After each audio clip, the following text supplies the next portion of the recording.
So welcome to our concluding meeting of the 2020 season for the Technological Advisory Council of the Federal Communications Commission. And we do have a good representation.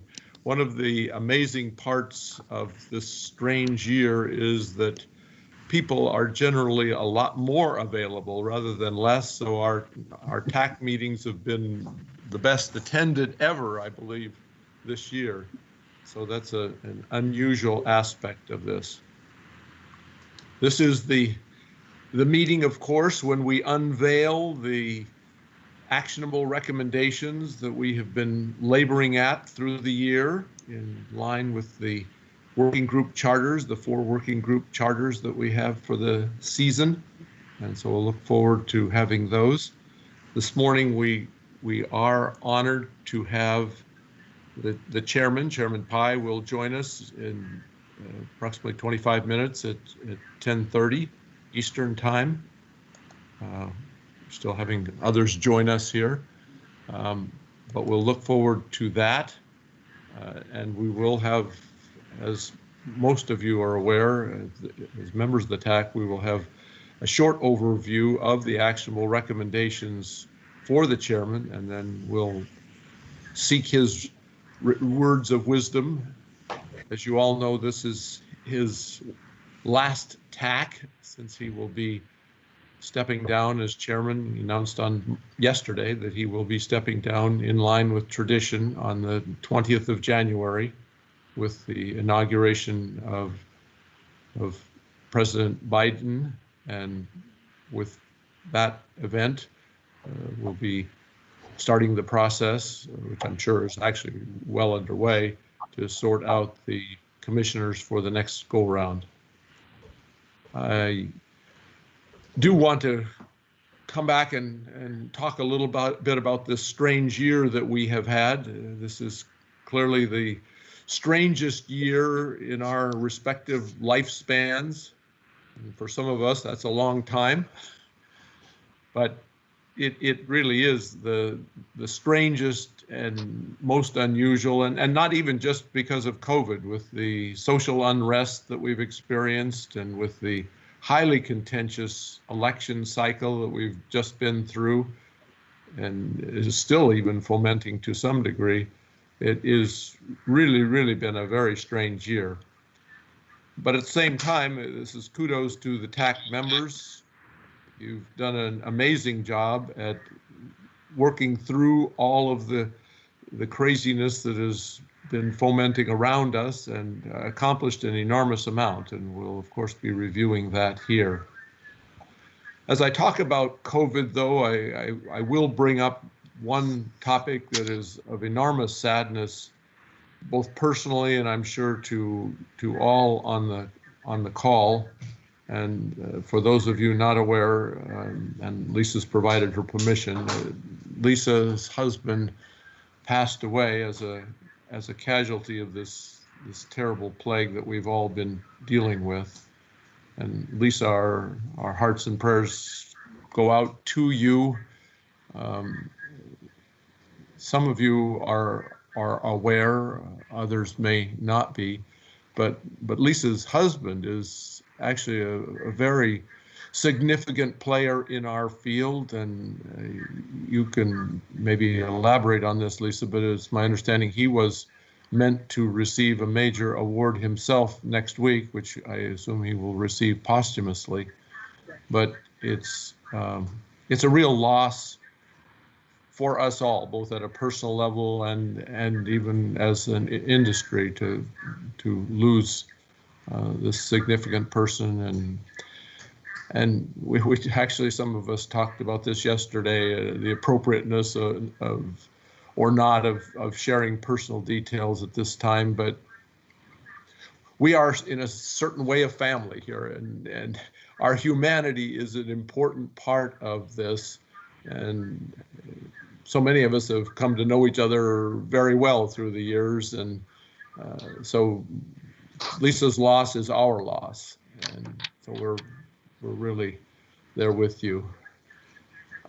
I'll even go just a bit further in talking about Lisa. And Lisa, I'm speaking directly to you now. You are amazing. Going through what you've gone through and doing what you've done on behalf of the TAC is just utterly amazing to me. And astonishing.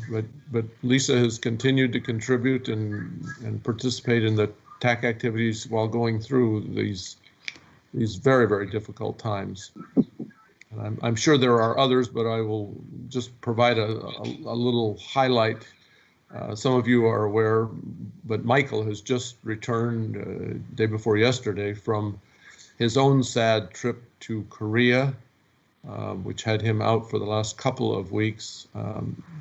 He lost his dad there. He traveled there, and I'll let him share the story. Quite a poignant story of being able to at least be with his dad in his final period of his life. But so for Michael, and as it turns out, for me, probably to the least degree, but on Sunday night, my mother-in-law passed away. So in a small way, I can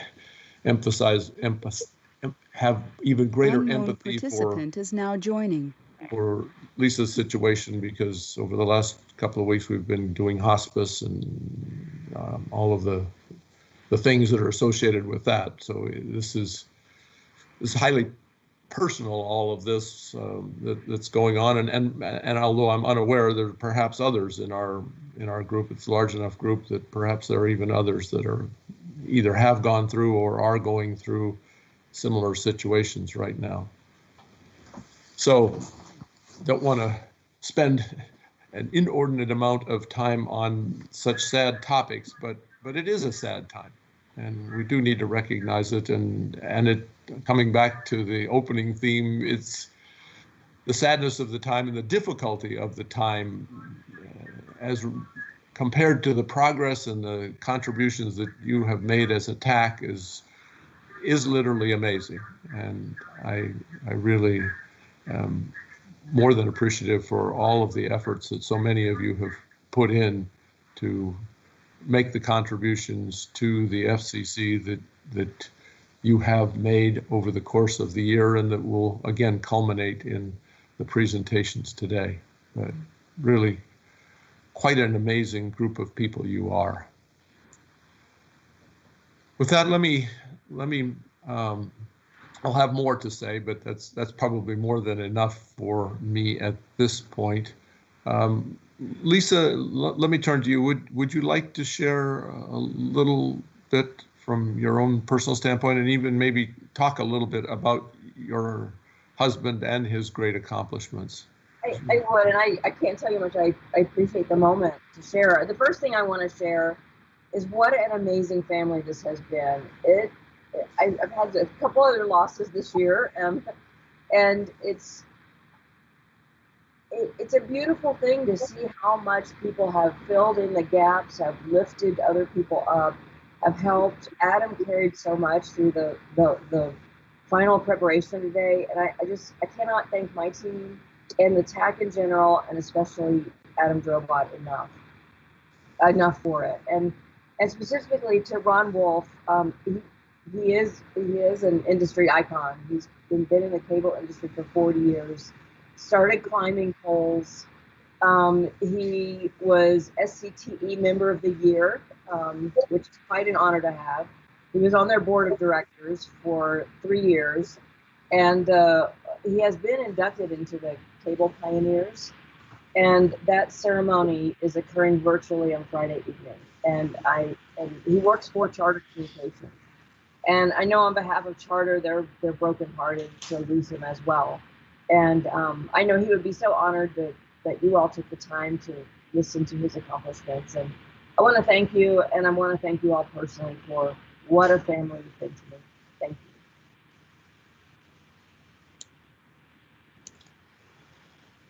No, well, we continue to be here for you, Lisa, and it's always the hardest thing. I think people would like to do so much more, and so as you have anything any of us can do, we're certainly looking forward to that opportunity, and it would be an honor to provide in any way that we can.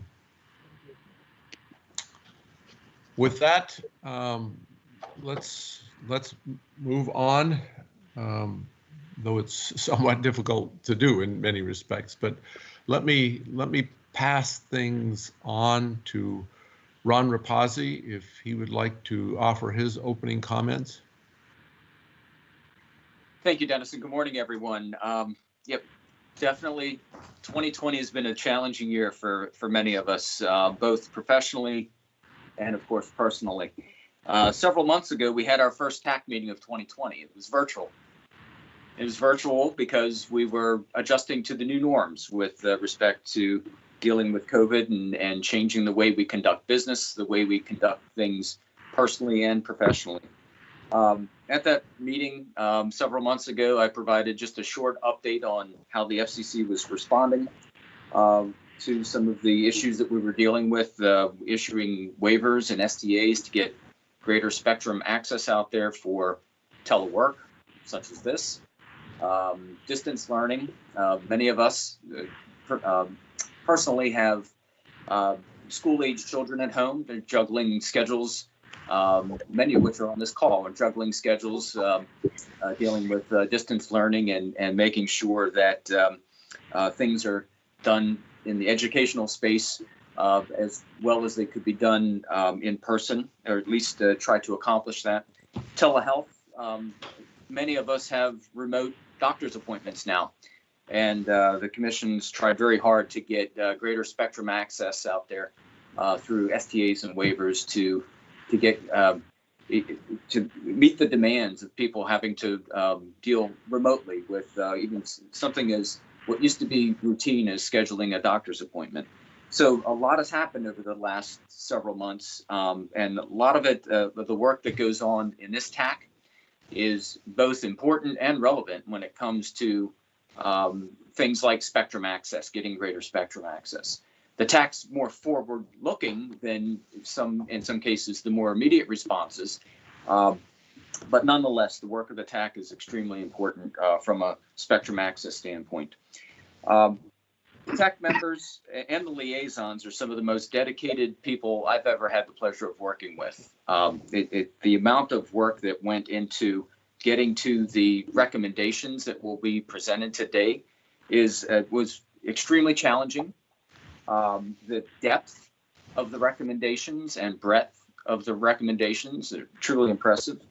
And all that work is just greatly appreciated. Dennis, to you and all the members of the TAC and all the liaisons, my greatest appreciation. I turn it back over to you now, Dennis. Thank you. Okay, thank you, Ron, for those words and for all the support that you provide to the TAC. Let me turn things to Michael and let you perhaps share both a little more on the personal side and then also your words for the TAC. Yeah, thank you, Dennis. No doubt that 2020 has been a very challenging year for many families, and I think we all have become very creative than ever in order to cope with various challenges and also the demands, and broadband has become an essential part of our daily lives. On a personal note, as Dennis mentioned, I lost my dad, who's been fighting the pancreatic cancer in the middle of November. And this is why Martin is running the TAC meeting today. I know it's something that everyone goes through, but it was very special to be able to visit him in Korea, and I was fortunate to be able to hold his hands during his last moments. COVID-19, quarantine process in Korea didn't make it any easy, but a bit of a help from the hospital, I was able to experience that magical moment. I'd like to thank Martin, the alternate DFO, for organizing the final TAC meeting during my absence, and also all the TAC members providing all the necessary slides presentations. And I know there's a lot of work that's gone into, and looking forward to learning more about some of the recommendations as well as some of the highlights from each working group. And also to sincere appreciations to the FCC liaisons as well as OMR staff who are helping us to make this meeting happen. Thank you, Dennis. Back to you. Thanks, Michael. And now let me turn it over to Martin, who has, because of what Michael just described, has taken on a larger role than he normally might as the alternate designated federal officer. But Martin has pulled things together, and you've received emails from him and the like. So Martin, would you like to say a few words and perhaps talk about some of the logistics for the meeting? Yeah, well, I'm not sure I can top anything of what was just said, but I do appreciate being here and helping out in any way that I can. So thank you all, and I've been watching a lot of the working groups as they've developed their recommendations toward the end of the year here, and it's just, in spite of everything that's happened, it's been great to see how far we've come over the last year.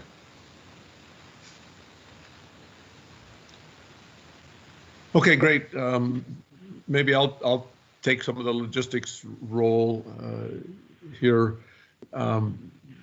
We normally had our tent cards, if you remember how it used to be, and when we could actually be physically together. And the alternative here, you really have two alternatives. One, there's a little hand at the top of your screen which you can raise to indicate that you have a question that you'd like to, or a statement, as we so often have, that you'd like to make.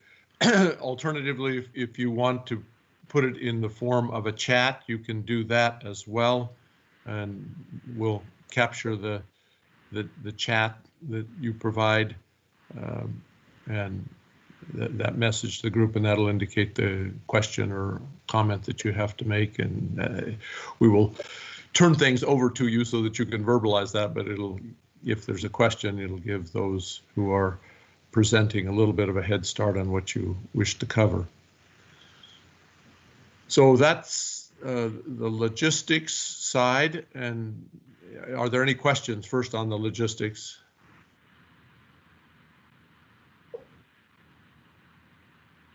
Okay, this is one that Michael has normally taken on, but let me see if I can ripple through all of our attendees and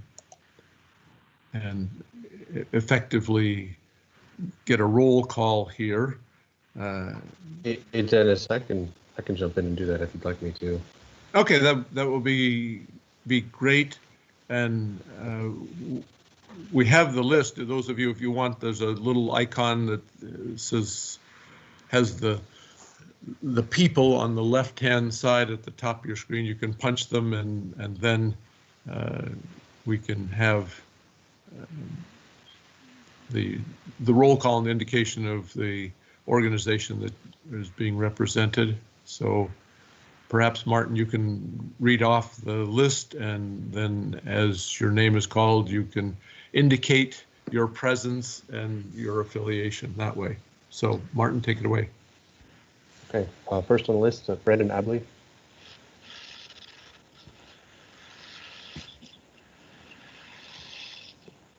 Okay. Shahid Ahmad. Yes, I'm here. Good morning. Mark Bayless. I'm here visually. Nomi Bergman.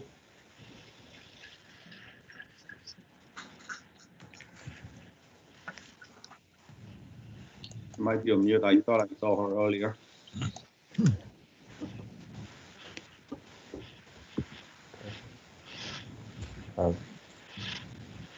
Bill Check. Good morning. Yes, present. Lynn Claudy. Lynn Claudy is here. Marty Cooper. We got a wave from Marty.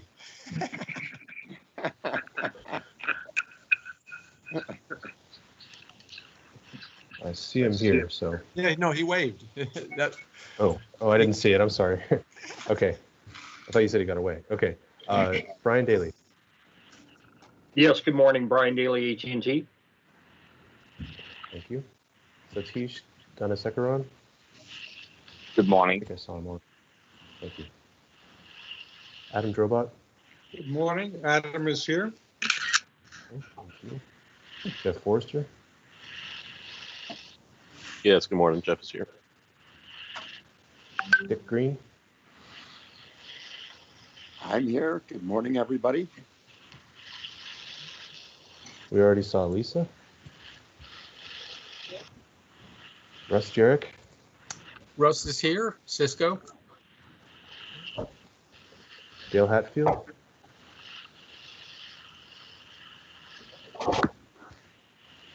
I know I saw Dale him Hatfield, on. University You're of on Colorado. mute, Dale. Thanks, Dale. Stephen Hayes. Present for Ayrton. Mark Hess. Present for Comcast. Peter Coons. Present for Boeing. Kari Kuapamaki. Good morning. Kari is here, present. Steve Lanning. Steve Lanning here, Viasat. Greg Lappin. Greg Lappin is here from ARRL. Kevin Letty. I'm here for Charter. Brian Markwalter. Yes, I'm here. Good morning. Consumer Technology Association. Milo Medin.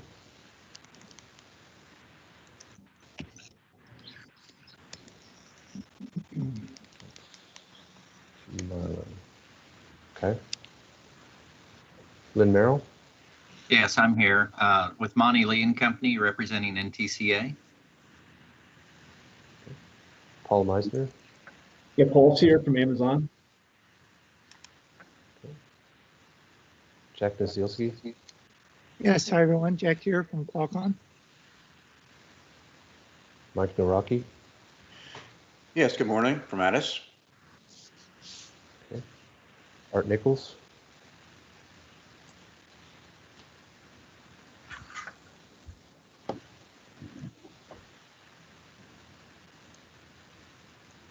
Okay.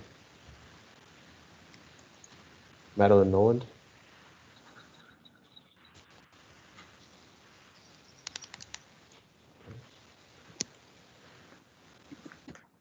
Ted Rappaport.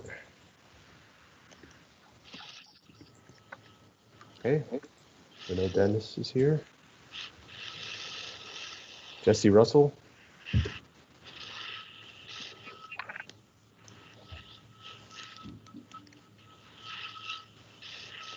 Okay. Travis Russell.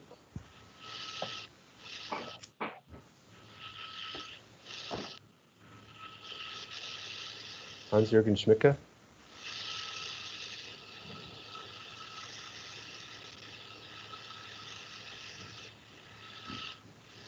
Marvin Serbu. Marvin Serbu, Carnegie Mellon, serving as special government employee here.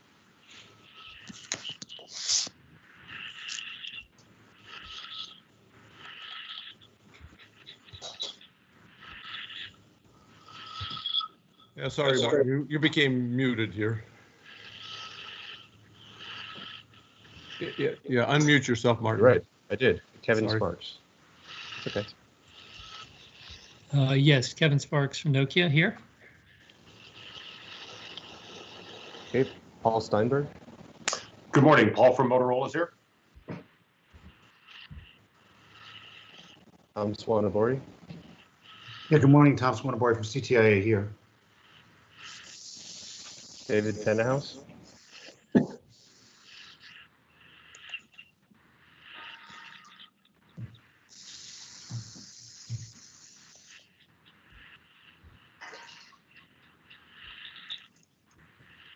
David Young.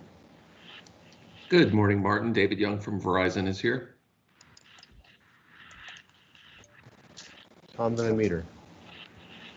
Hi, Tom Van Meter, Juniper Networks. Charlie Chung. Hi, good morning, everyone. It's Charlie Zhang from Samsung. That's the list.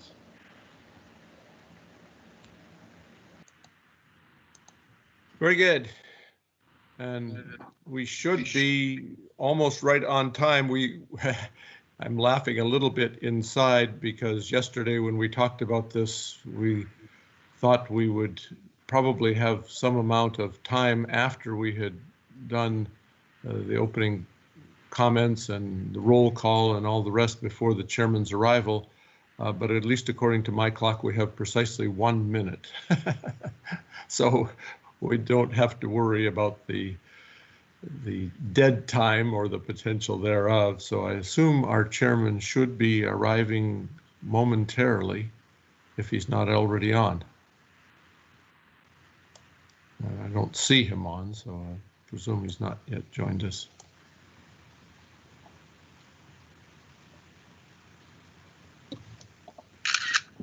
Yes, so thank you for Martin for putting up the agenda.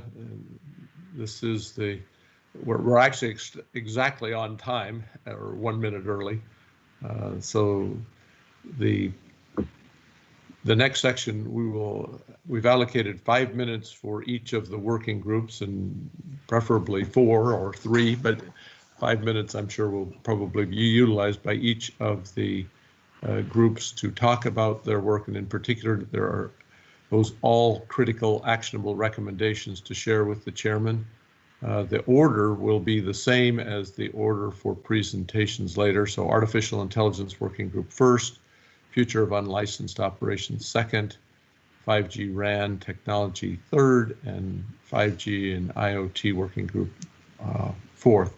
So we will cover those as soon as the chairman is on, and then give him an opportunity to share his comments with us.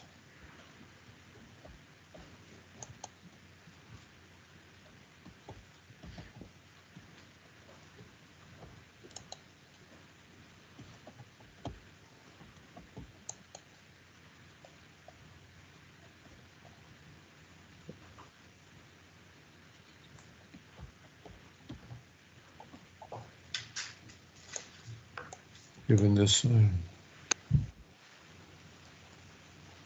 not precisely sure how to check to see the status of the chairman. Dennis, hey Dennis, I'm here. I'm sorry. Oh, you are there. Yes, sorry about that. Welcome, Chairman. It is good our to see you honor all. and pleasure to have you with us. We've already spoken briefly about your time as chairman, but we're absolutely delighted to have you here, and in a certain way to help celebrate the extraordinary accomplishments that you have undertaken and led as the chairman of the FCC. And we're really looking forward to the comments that you would have with us. As you have likely been briefed, we will provide the actionable recommendation review of the 4 working groups that you chartered at the start of the year, and then give you an opportunity both to perhaps respond to those, but more importantly, especially with this unusual point in having you here with us for the victory lap, as it were, to hear the thoughts that you would wish to share with us. So we'll jump in, and perhaps you already heard me since I wasn't aware of your arrival, but we'll run through the Artificial Intelligence Working Group, the Future of Unlicensed Operations, the 5G RAN Technology Working Group, and finally the 5G and IoT Working Group presentation. So let me pass the baton to Lisa and to Adam to lead off with the Artificial Intelligence Working Group report. Okay, excellent. I believe we have some slides to put up. Are they showing? Am I in the wrong view? Okay, here we go. All right, what I'd like to do, of course, I'm only going to take my 5 minutes of time to honor all of our other teams. Let's go quickly through the first 2 slides. As mentioned, we are the Artificial Intelligence Working Group. This is the set of our members. One thing to note is this group has largely been together, and it's fine to stay on this slide. This group has largely been together in different formats, but all focusing and leading us toward the AI work that we are completing this year. And I think that's important. So there's is now exiting. Okay, everybody can hear me okay, right? That's just... Yes. Okay, all right. So slide 3 and 4 are really the main ones that I'd like to speak to. So slide 3, I think it's important to understand how did we get where we are. This is a very, very complex, broad topic of AI, as we all know. What we were tasked with at the beginning of the year is the issues. Unknown participant is now joining. Which and I'm not going to read this slide verbatim other than to say we had a set of issues put in front of us, such as, you know, how important is data? How important is leveraging our federal investments? How can we be safe? These things are all critical to our country and to our technology. And with that, we cross-sectioned our considerations. We went and we studied the FCC's strategic priorities, the strategic plan, what's in there, industry trends, timeliness, and what could make an impact now. It would have been so simple to turn this into a never-ending science project, and it was important to both Adam and myself and the group that we did not do that. And how did we get our information? We got this through many SME discussions, and one of the side benefits, there's a lot of side tragedies of COVID, but there's a lot of side benefits. We actually had access to some of the most knowledgeable AI experts in the industry, and those we learned an incredible amount from. And finally, as we looked at the nature of our recommendations, we looked at what can have a lasting impact. So we have a couple there, but also what could happen now. What can we do right now? So let's go forward to slide 4, which is the next slide. And this is the summary of our actionable recommendations. And I'm going to credit Adam. He likes to give something a good name that'll help you remember it, but I think this is important. So recommendation 1 is really how do we, as a country and as an industry, unlock transformational change with AI. And that recommendation is go through the strategic plan. We're not recommending a new one. How should we include AI in various pieces of that to help unlock even more innovation? The second recommendation is to build knowledge, unleash the data. So something that I don't know that I expected it, probably others did, but data, the availability of data, the curation of data, the integrity of the data, the safe use of the data, everything data is so critical to anything AI. And we worked with many groups, the DARPA Spectrum Challenge group, we worked with them, we had them speak, we had others. And one thing that we saw every group was struggling with a bit was our data exists in a silo and it's accurate for this moment in time, but how do we curate that and make it useful over time, and how do people get other access to data? So I'd like to really emphasize this point number 2. The number 3 is cast a wide net. A broadband map is critical for us. There are a lot of different entities that can help in building it. We have a recommendation, and it's in great detail in our longer presentation of we need a strategy and plan for the broadband map that takes advantage of all the best technologies and capabilities, doesn't enforce the release of private data in any way, but yet just leverages innovation. And we have a lot of detail on that. The safe use of AI is important. They all are, but keep humans in control of the loop.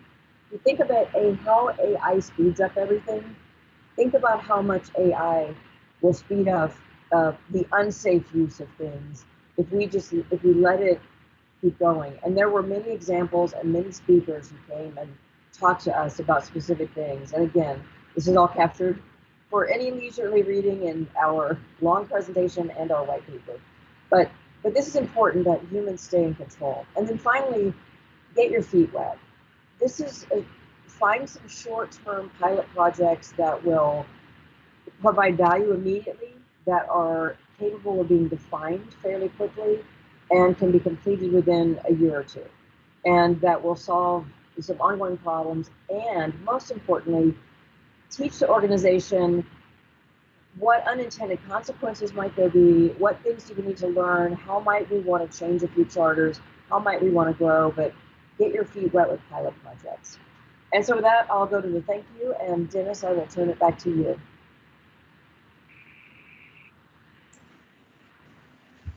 Great, thank you so much, Lisa. Just to keep things rolling, let's move on then to the future of unlicensed operations. And Kevin and Brian, take it away. Thanks, Dennis. Good morning, Mr. Chairman. My name is Kevin Letty from Charter, and I'm joined by our co-chair, Brian Markwalter from CTA. You might recall that the TAC had a working group on unlicensed spectrum in 2015. So this year's group is something of a reprise of that work. I can safely say that the progress the FCC has made on unlicensed spectrum under your chairmanship has far exceeded what that previous working group recommended. By making valuable mid-band spectrum available, maintaining a light touch regulatory approach, and enacting sharing technologies, including SAS at 3.5 and AFC at 6 gigahertz. Here's a brief summary of the work that we did this year. First, we evaluated businesses and use cases and validated that unlicensed spectrum both creates healthy competition and is a powerful tool to complement existing licensed business models. On the competitive side, unlicensed spectrum enables better competition with mobile network operators by improving MVNO economics, and it creates greater competition for wireline ISPs by enabling wireless ISP business models, and we heard from a number of wireless ISPs. It also complements licensed spectrum. Mobile offload to unlicensed Wi-Fi spectrum is estimated to be at least 80% of mobile traffic.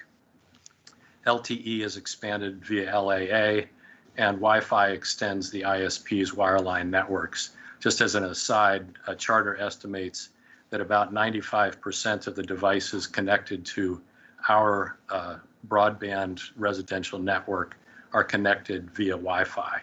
So Wi-Fi is the internet for our residential customers. Further, unlicensed spectrum has tremendous value to the U.S. economy. While auction revenue supports the U.S. Treasury, unlicensed spectrum creates broad economic benefit.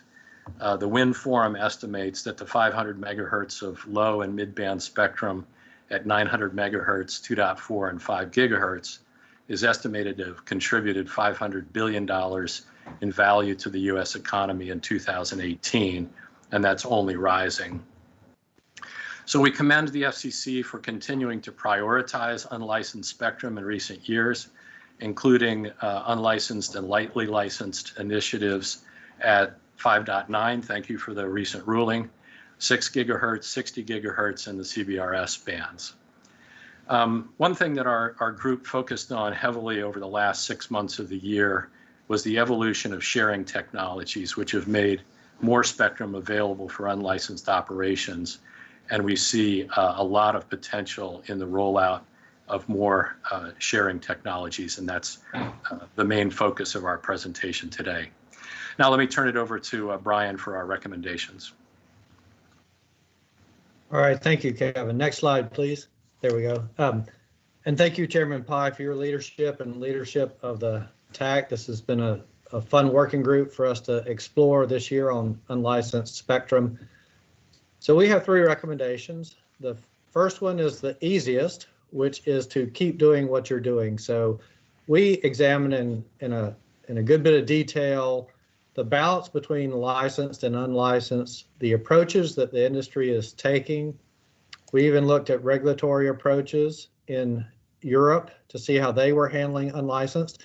And there are subtle and distinct differences, but what we have found is that this light touch regulatory approach and letting the industry work through many of the technical details seems to be working quite robustly. And it's created this dynamic that Kevin mentioned of a bit of competition and a lot of cooperation. Our second point is a direct recommendation, one that's very specific and pretty tailored, and that is on the 60 gigahertz band, where personal radar, the interaction between personal radar technology and existing communication technologies, both using unlicensed bands. So there have been a number of waivers submitted that are pretty similar in their nature. We believe that it is time. The industry has come in and said it is time to look at what's going on here and perhaps adjust the rules a little bit. Then our final recommendation is that after we examined different sharing approaches where unlicensed bands have been added, and we're trying to find creative ways to share this technology with incumbent users, there are a lot of tools being added to the toolbox at the FCC on sharing technology, and we think that needs more exploration. Our working group looked in this area, had a number of really good speakers that are deploying SAS systems and others affected by it, like the WISPs. And we know other working groups have looked at this, and we think it's really ripe for further exploration around how these tools are working, and perhaps metrics and ways to map use cases to incumbents and explore things like perhaps indoor operation, where we maybe can free up additional uses for unlicensed. Thank you, and that's all. Okay, thank you very much for the report from unlicensed team. Now let's move to the 5G RAN with Tom and Kevin. Please take it away.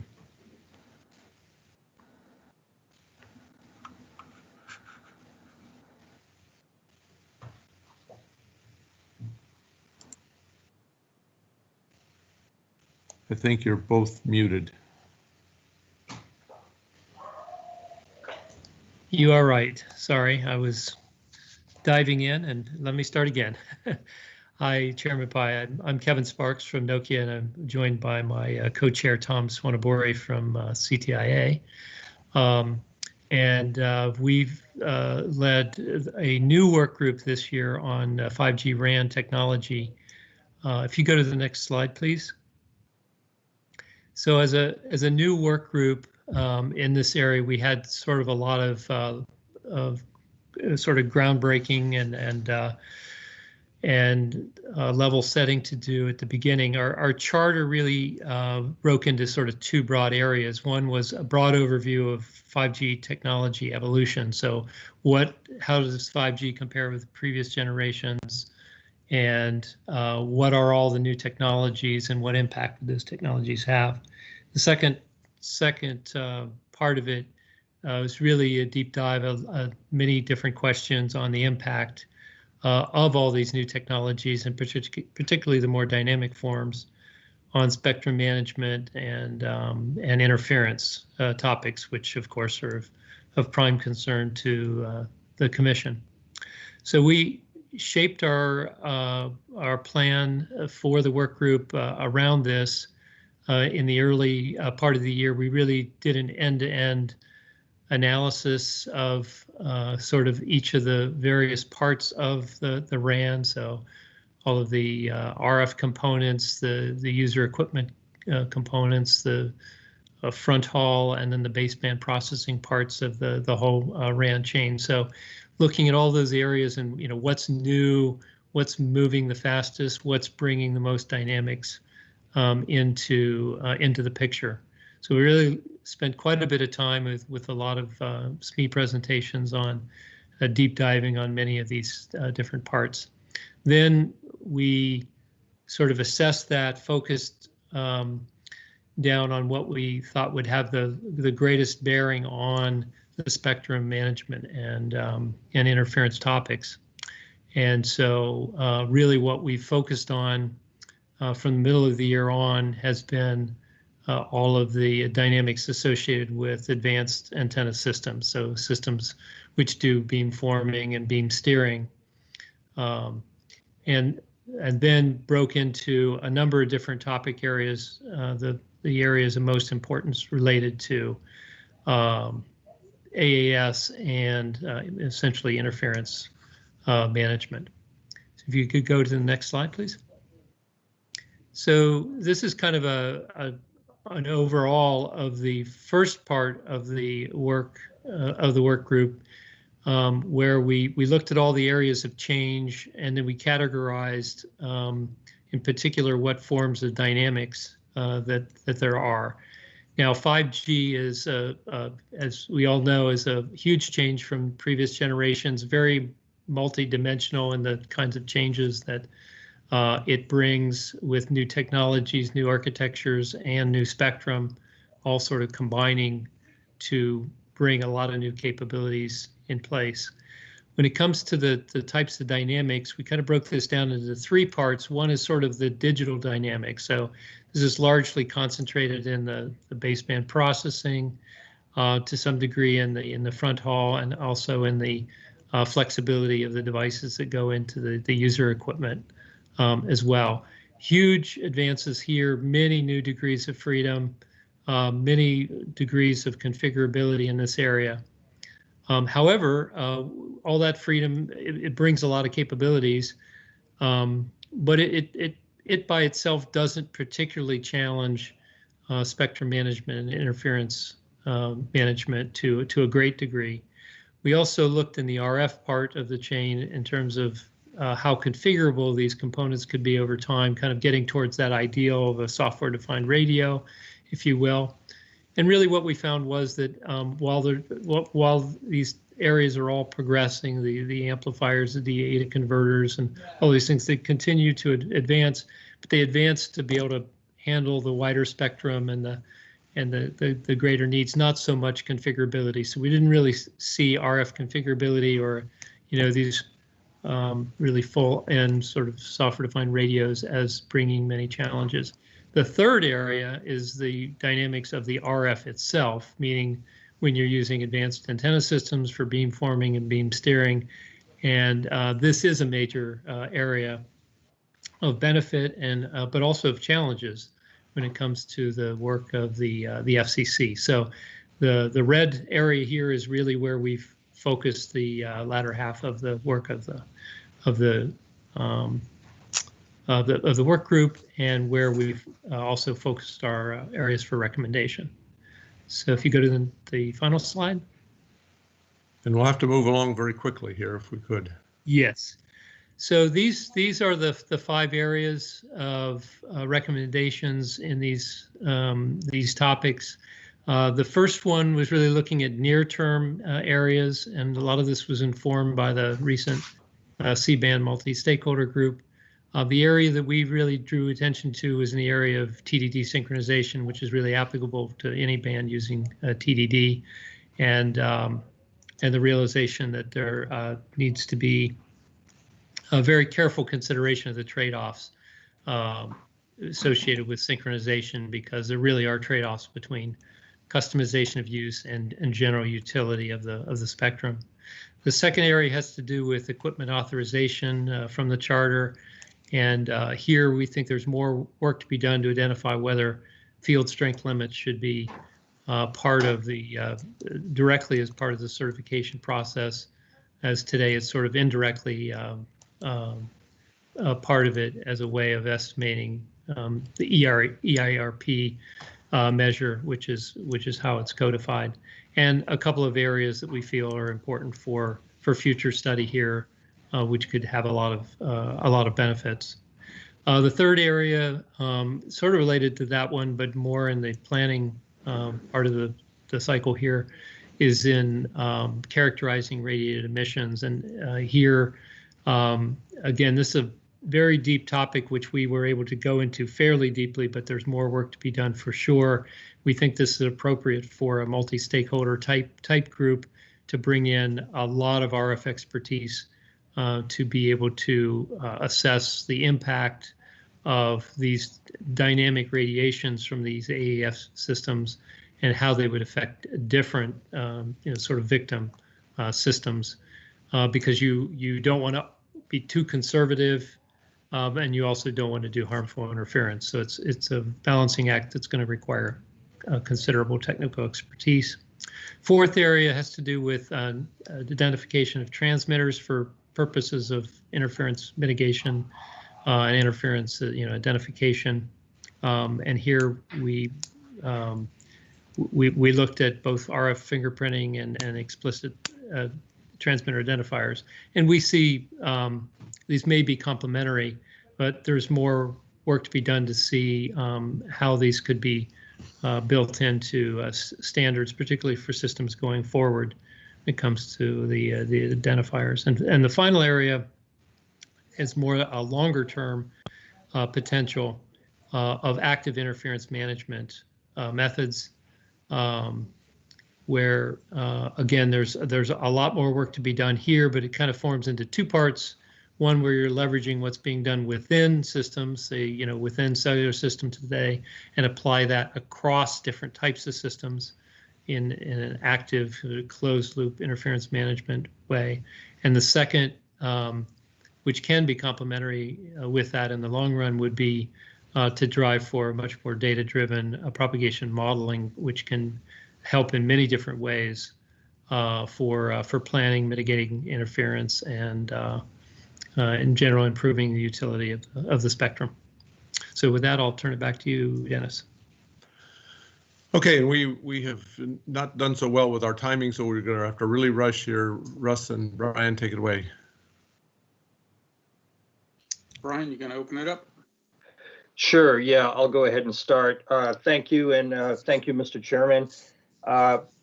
The 5G IoT working group, we had a lot of support. I won't dwell on this since we're running short on time, but I do want to give a special recognition to the FCC liaisons that assisted with our group. As far as our charter, there were really 4 areas that we looked at. First is Open RAN, looking at the industry developments, challenges, roadblocks, adoption and scalability, and so forth. The second area was the IoT area, specifically looking at whether dedicated or shared spectrum is needed to support industrial IoT applications, as well as IoT verticals and service requirements. The third area is 6G. Even though we're just in the early stages of 5G deployments, certainly there's trends, planning, and obstacles that need to be accounted for 6G, as well as what engagement opportunities exist. And then finally, in other areas we looked at were spectrum sharing, specifically looking at future needs and opportunities and frameworks, as well as the security, reliability, and resiliency of 5G. Next slide, and I'll turn it to Russ. Yes, as we looked at each one of those areas, we came up with recommendations and/or advisements. O-RAN, we felt 2020 was a great year for O-RAN growth, development, I would say acceleration, and even adoption. We're still in the early stages, obviously. So what we're calling for here is the FCC to support multi-vendor interoperability through things like plugfests, also encourage the acceleration of O-RAN adoption, from the bully pulpit and just from the, supporting events like this and other organizations that are well engaged. Security, what we realized in talking to multiple SMEs, it's still a bit early on deployments, but spoofing and interference are real concerns. You can get very low-cost devices to cause interference or problems, even sub $20 type devices. System supply chains will become a bigger issue moving forward as we get to a more disaggregated architecture as well. So that's an area for potential future work, as well as in the multi-vendor systems. And network reliability resilience is an area we think that is worthy of more investigation and monitoring. Clearly, some of these 5G systems have massive impacts because of the capability to support much larger number of users and devices in terms of the connectivity. So therefore, any type of network outage could become a problem. However, we do note that BDAC and some other groups are taking a look at some of the resiliency and reliance of the network. 6G is interesting, Brian did mention, although we're still early in 5G deployments, it's very clear 6G leadership is starting to emerge worldwide. There is a challenge we point out up front. There's a lack of fiber for xHaul in the United States, as well as the power reliability as mentioned above. This lack of fiber readily available low-cost fiber for backhaul will become a challenge for things like millimeter wave and the densification that it will drive as we get into 6G, the talk of higher millimeter wave and even terahertz.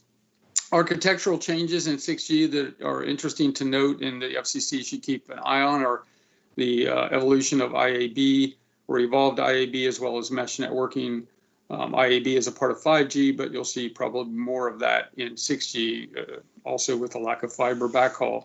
That may become more a common part of the architecture. One of the things we do call out is the need to create a US roadmap and to partner with industry on that.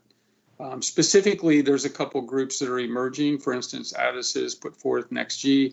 It's a great area. Many of the companies involved in TAC and the industry are involved in NextG, and it's just getting started. So having a clear US roadmap will help us remain competitive.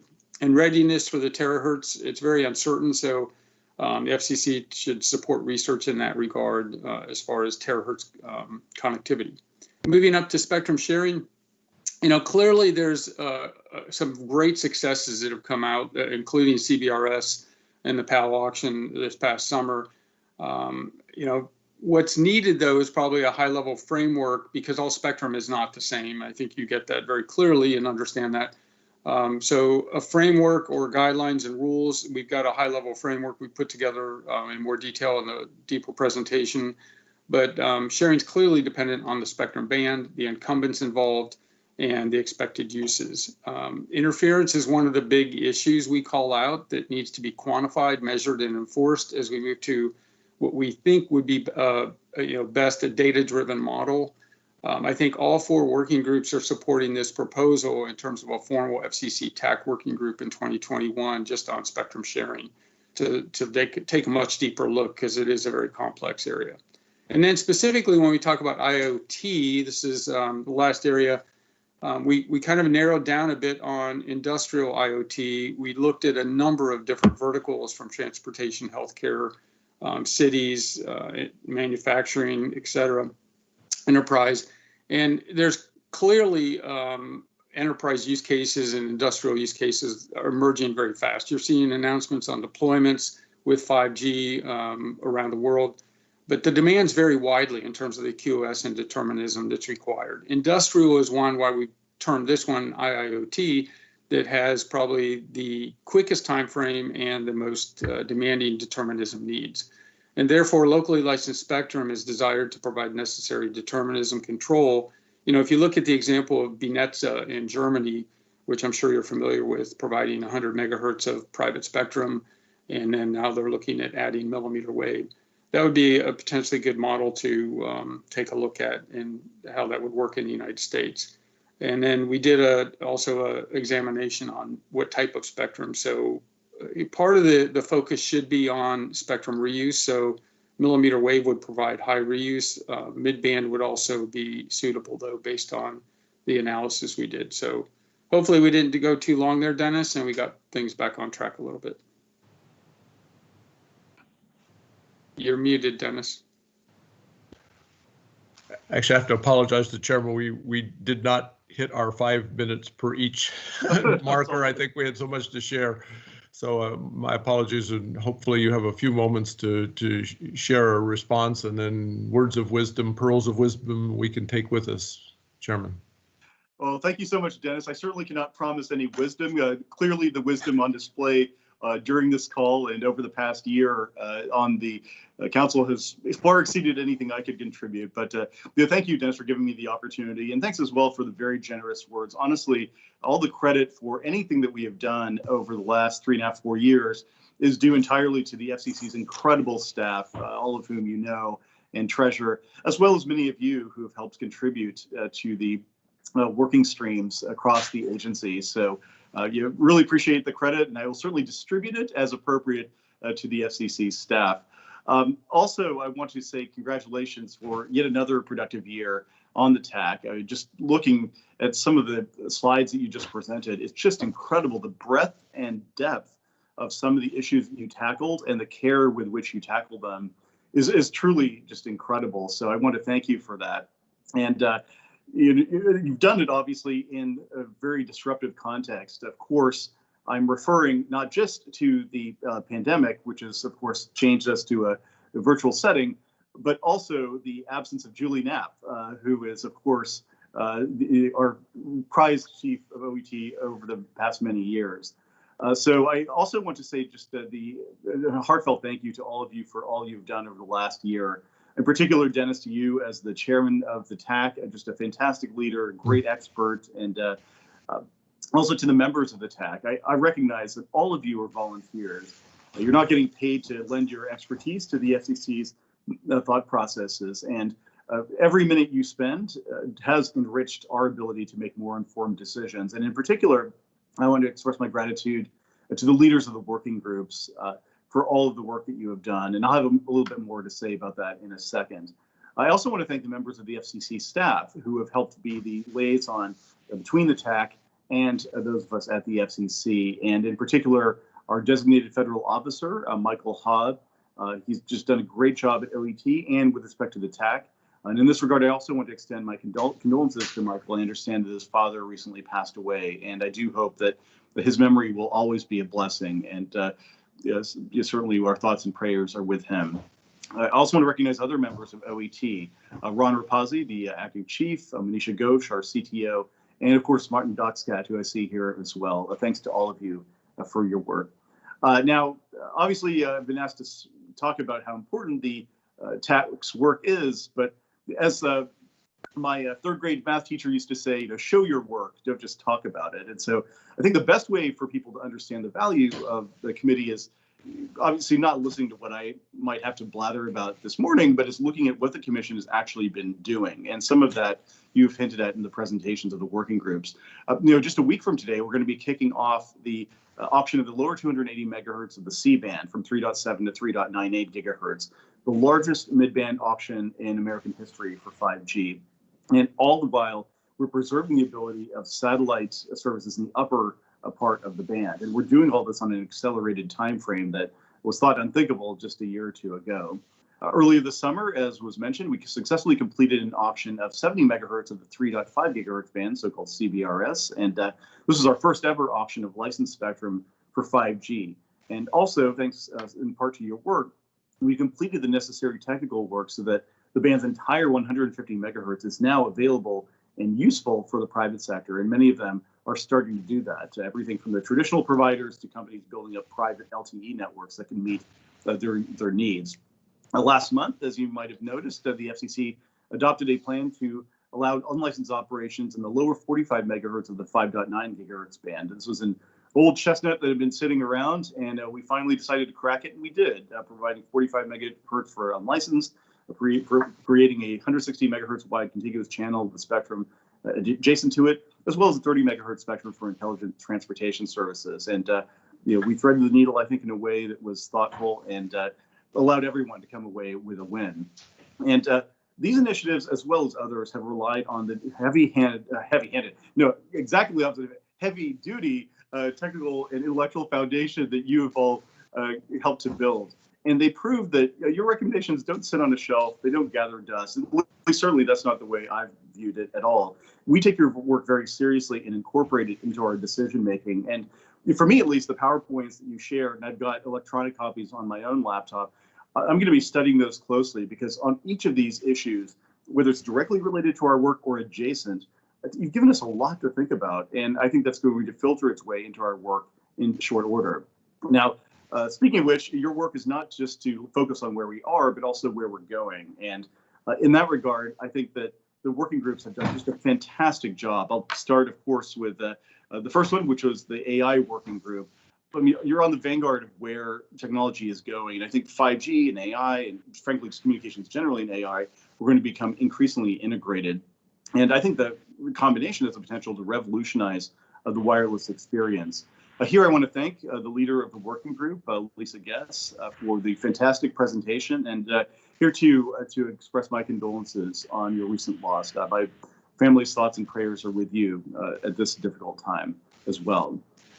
You're also looking at unlicensed spectrum, and here I want to thank Kevin Leddy and Brian Markwalter for the presentation on that front. Unlicensed has been a huge focus over the last 4 years. I mentioned 5.9. There's also the 6 gigahertz band.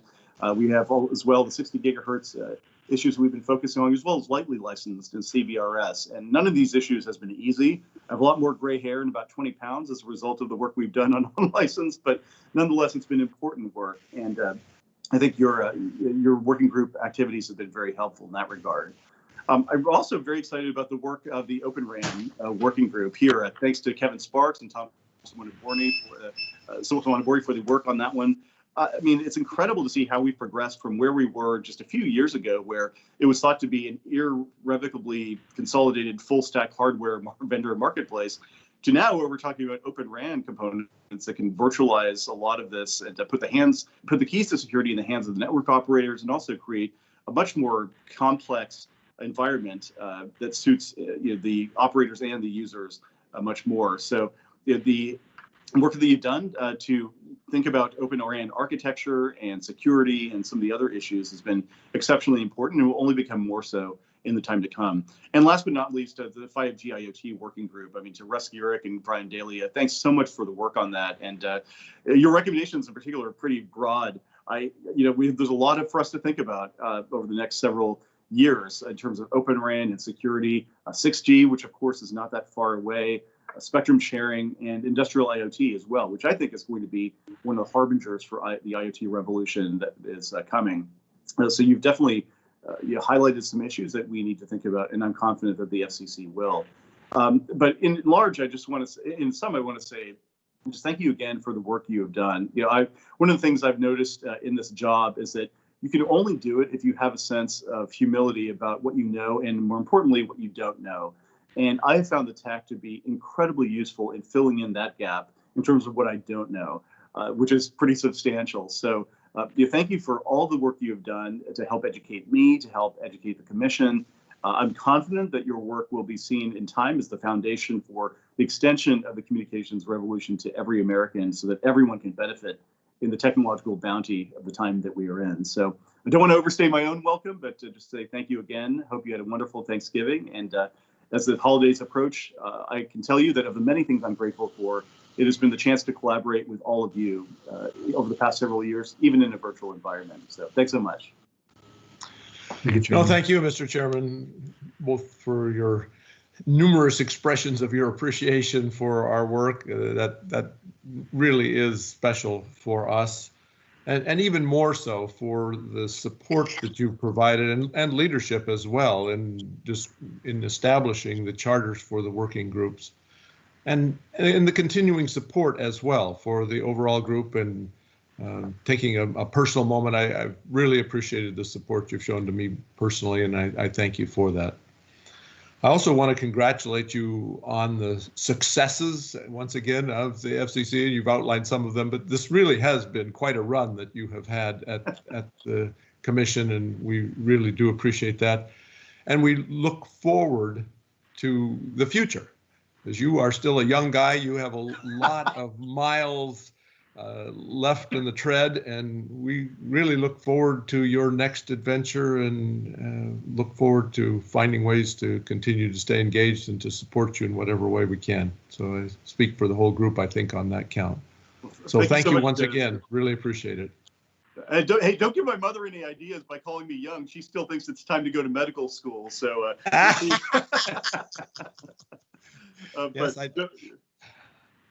I do remember that story of medical school. Oh yes, indeed. So, but no, look forward to being in touch. And it's, like I said, it's just been an honor. I mean, to see people like the great Marty Cooper, who placed the first cell phone call, just to be in the same virtual environment as so many of you, or Dale Hatfield, who helped teach me about telecom in the late 90s when I was watching the Hatfield tapes at the Department of Justice. You all are legends in the field, and you've forgotten far more about this stuff than I'll ever know. So please don't be a stranger in whatever my next adventure will be. I just look forward to continuing to learn from you and listen to you. Great. Thank you again, Chairman. You too. Marty, you're mute. All right, and you are more than welcome to stay for as long as you are able. We will move on to the agenda, and appreciate the extra time that you've shared with us as well. So let's move on into the full agenda and move into the Artificial Intelligence Working Group, the deep dive into the work that you have accomplished. And take it away, Lisa and Adam. All right. I assume everybody can hear me. I'm not as used to Teams as I am to Zoom, so seems like everything's working well. Okay, so I'm going to start, excuse me, and go through some background. Adam will take up the middle part, and then I will finish up with the recommendations. So if we could, we'll move a little quickly through the first slide, but if we get to slide 2, the agenda. We want to talk about our team members, of course, the charter. I think it's important to review how did we get where we are now, and what trends and patterns did we learn this year. Then Adam will be speaking to what are the potential impacts of AI on the FCC, and then we'll finish up with some recommendations and suggestions for next year. So let's now go to the next slide.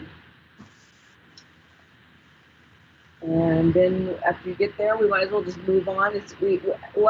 I don't want to overlook it when we've had some amazing members this year. Apologies, I feel like I'm trying to catch up on time, which I actually am, aren't I, Dennis? We have 15 less minutes than we probably today, so I will. I always try to help out. So we've had some amazing members this year that have come in and helped, and they've been, we've had new people that have just rolled their sleeves up and jumped in. I want to especially call out the work we had for the intern that we got through Dale Hatfield. That was amazing work. That's going to be part of the material we produced. So I think it goes without saying, thank you to this team. Thank you to the family that this team became to me, especially toward the end of the year. Now, on to slide 4. Let me remind you of what our charters were. If we were there in person, I'd be able to do it quicker and take this more smoothly, so apologies for that. But just as a reminder, we had a charter to focus on investments in AI. Let's go through 4, and slide 5 is the objective 2. What are the data sets? When I first got this objective, and we were looking at it, Adam and I read it a lot, and we thought, okay, data is data, there's data scientists, there's data. What can we do that's special with this data? And I just want to call out the amazing work that the liaisons did with us, helping us all dig into the layers of how critical curated and labeled data sets are, and how critical it will be as we get to these next phases of AI. It seems like something obvious, and it's honestly, it's something I just assumed was there, is that we had beautiful curated data that was always correct. But you'll hear us talk about this quite a bit more on Objective 2. Objective 3 is how do we get meaningful information that can help with different things that we need? How do we see coverage at a more granular level? A lot of talk more to come about that. Let's go on to slide 6. And Objective 4, what are the risks? So I'm really pleased, and it was so appropriate for that to be in our charter for this year. And I think we'll be talking more about that as the years go by, and we can talk about next year. So now let's get on to some of the meat of new information, and go to slide 7. And we started off this year, what are some activities and some approaches we took?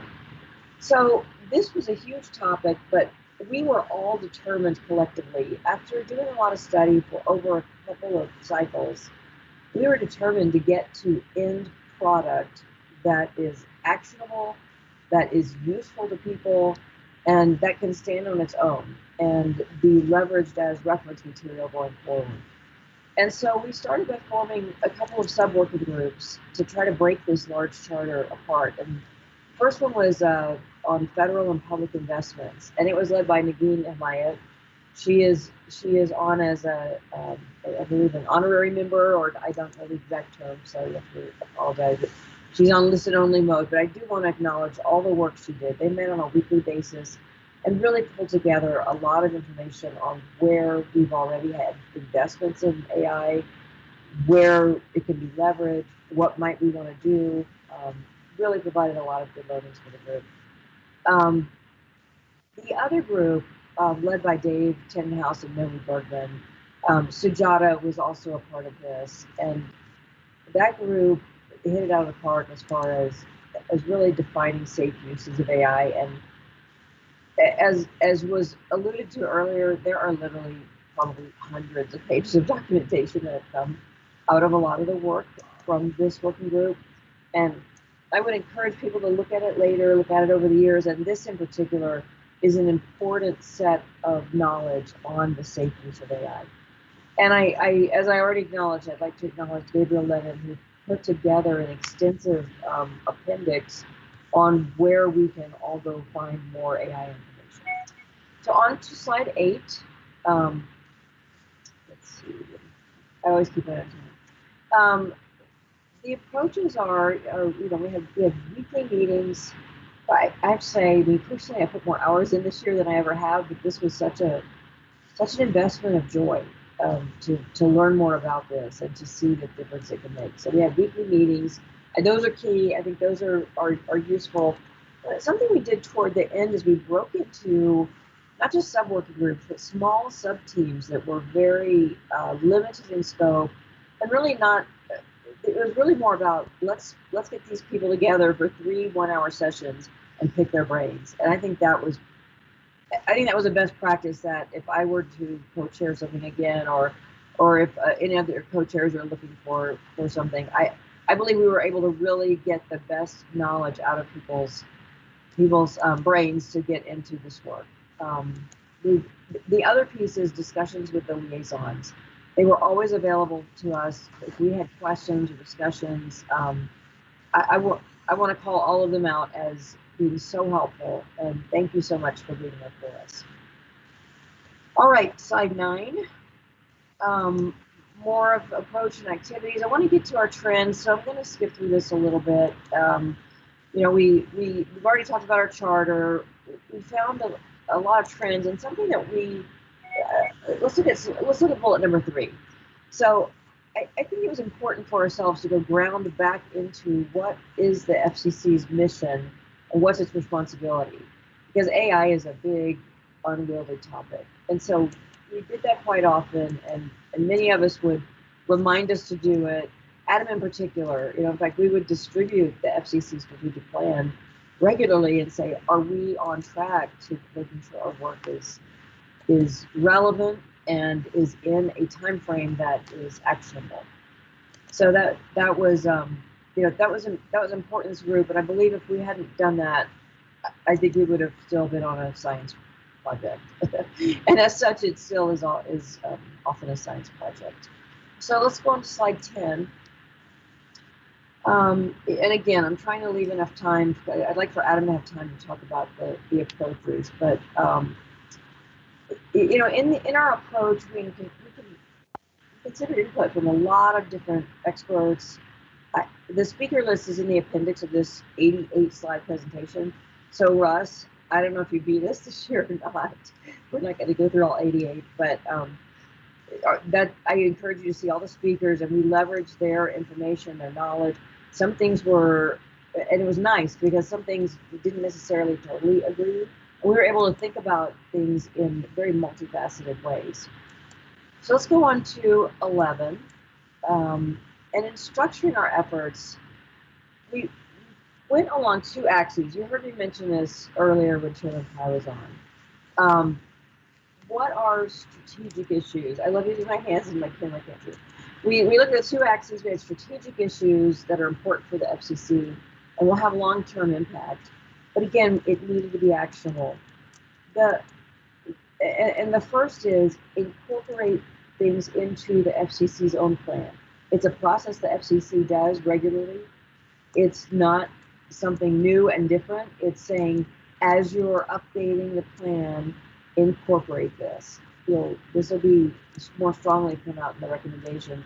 The second is around data, and I've already harped on a bit about data as far as the central role it plays. There is no AI without data, and data is a very delicate topic, and so it has to be handled very delicately in terms of privacy and management. But but that was the strategic piece of this we looked at. But we also said, what do we need to do right now that would warrant attention? What are we about to get in trouble with now on safe use of AI? What is going on now with the national broadband map? You know, I'm not asking that as a question. I know there are many very, very, very skilled people working on it. So I'm just asking that rhetorically, as in, there's probably never been a more important time in our history to know where broadband is in a granular way. So we felt that was a short-term thing to speak about in context of all the other work that other groups are doing. And I think it goes without saying, we work very hard not to overlap with work other groups are doing. We thought we had plenty of work on our own. And then the final one here, as far as immediate uses, are pilot projects relevant to current FCC interests that can be contained, but can provide like real value immediately. So that was really our approach. That was the activities we took. Let me go through just a few slides of trends and patterns. I've got a few here, but I think they bear talking about. You know, the first one is, what is the value of data? You know, and I love this comment on the lower left-hand corner, like data may be the new oil. You know, the AI is the engine that it fuels. I think probably that's the way to think about this. And I know Adam's going to talk more about it. We're going to talk more about it in the recommendations. But you know, you can read all of these comments at your leisure. But I think it's obvious that even, you know, over the years and even as time is going on, like in 2020, we're seeing, you know, how critical it is to have good curated data.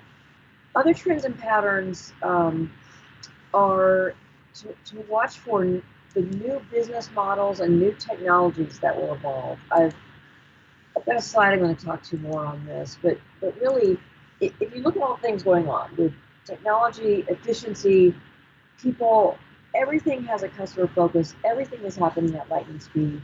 I've frankly never seen such a change in the networking industry in my career, and it's a reasonably long career, as what has gone on when we all had to start staying home, or we all couldn't travel all the time, or whatever it was that happened. And I think there's never been a better time to see AI intersect with the changes that we're seeing. I'm bringing back a slide from last year because this keeps coming back. The intertwining of communications, computing, storage, and I'm sorry I didn't tell you to move on. I'm sorry. It's slide 14. I've been going on and on. You guys haven't had anything to go on. One more slide.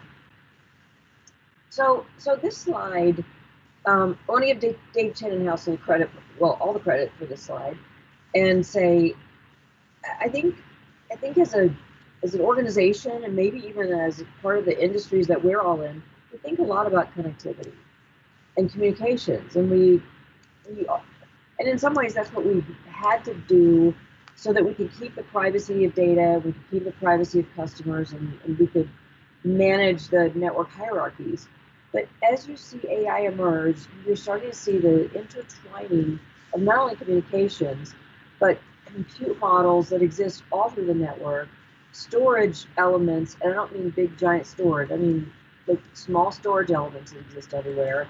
And you're going to see all of these allowing for deep learning and real-time decision making. So this is the hierarchy that I think we need to keep coming back to, and not think about things as just, hey, it's a communications infrastructure.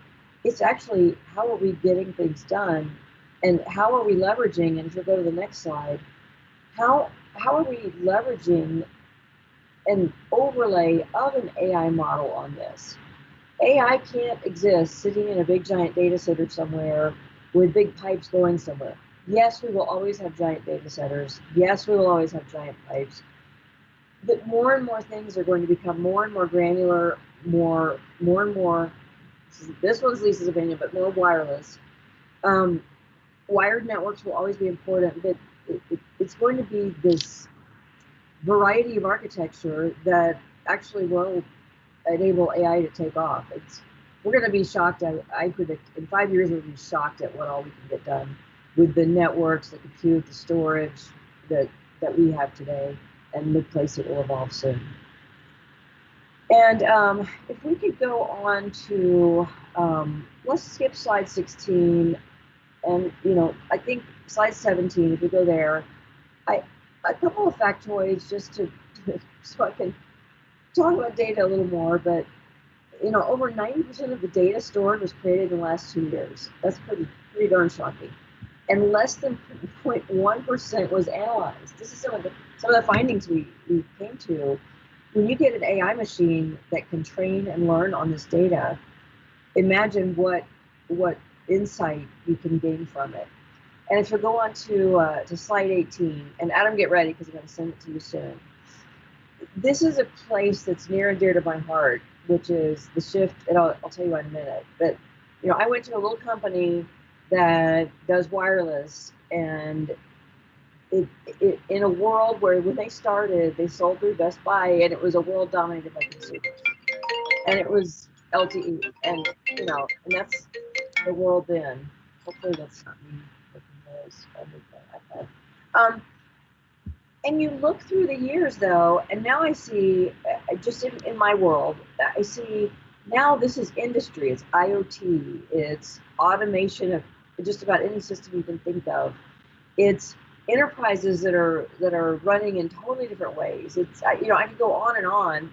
So now little companies that did that might be becoming part of big companies that now go, wow, industry is really going to lead where the shift in this action is going.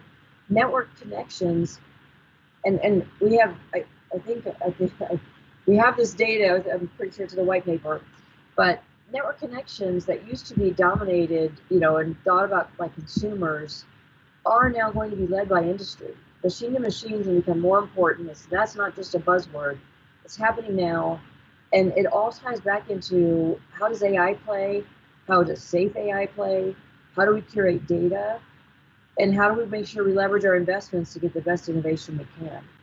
So with that, I will ask you to, I know I've spoken through my next slide already, so I'm going to ask you to go to slide 20. And I'm going to give this to you, Adam, to talk about impacts of AI on the FCC. Okay, Lisa, thank you. Terrific walkthrough so far. I'm going to try and pick up the pace. I think this section is the potential impacts of AI on the FCC. What we actually mean by that is not just the impact on the FCC itself. It's looking at its internal processes. It's how it interacts with and communicates with its stakeholders, the investments that are made by the SEC, by the FCC, enforcement of regulations, and many, many other things. Just as important in this is the implication of AI and ML for the service providers and how it impacts network control management and operations, the impact on consumers. I think Lisa mentioned it, the impact on industry, in fact, the competitiveness of our country, many functions in the public sector, whether they're education, healthcare, law enforcement, and overall contribution to economic competitiveness. So if you read that top title, it really has quite a few different aspects on it. The first part, I'm going to walk through a number of things that eventually end up in the recommendations that we made. But the first one of these is safe uses of AI and ML. There are many, many different aspects, whether it's fair, whether it's transparent, whether it's invulnerable to all kinds of adversarial attacks, whether it has the right degree of accountability and explainability so we know actually what's going on, how decisions are being made. We heard from a lot of experts dealing with robustness of AI algorithms and models. A lot of unknowns at this point, a lot of exploration going on. So I would say in the end, when you look at this whole area, it implies whether you're using AI and ML in an ethical way, whether it's trustworthy, whether it's safe, and whether it's adequate enough for the privacy and security that we expect. Let's go on to the next view graph. So this comes from the group subgroup that David Tannenhaus, Nomi Bergman, and Sujata participated in. It's one way of sort of looking at what safe practice may mean in a number of different contexts.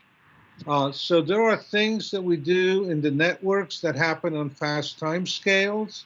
There are things that happen in minutes and hours. And then there are things that may take days and years in terms of what's important, what you have to keep track of. And AI works on all of those time scales.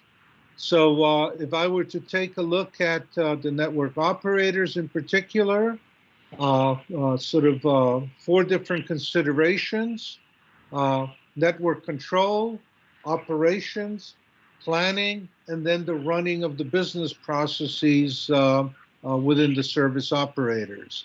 They all operate on different time scales.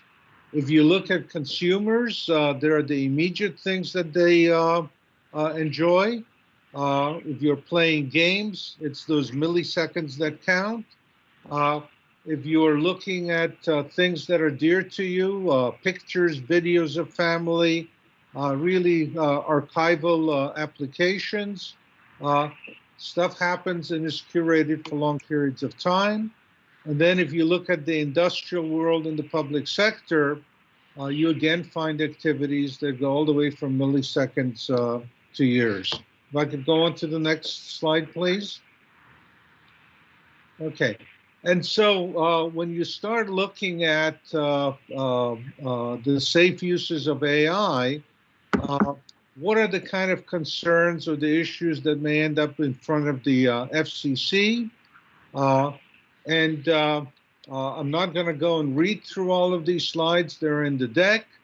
But again, you can look at the findings of what is important in terms of the guidelines for operators, for end users, and for the FCC.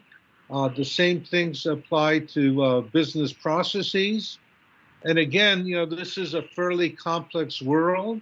There are others who use AI and ML outside of the telecommunications industry. And so one of the findings is that when you start taking a look at the rules and guidelines, they should really be common across where AI and ML is used, not special rules just for operators. If I could go on to the next view graph, please. Network planning, extremely important. AI and ML play a great role here. But again, important for our critical infrastructure. I think what we heard from some of our speakers is that the use of AI and ML has great promise in how network planning is done, how build-outs are done. And again, it's important that we, as AI and the data behind it becomes involved, it is important to figure out regimes where people voluntarily share what's important, maybe hold on to things that are important for them competitively as businesses, but really encourage that sharing to be very much part of their practices. Very important, and I would say probably closest to the heart of what's important here, is network control and network operations. If I could go on to the next slide, please.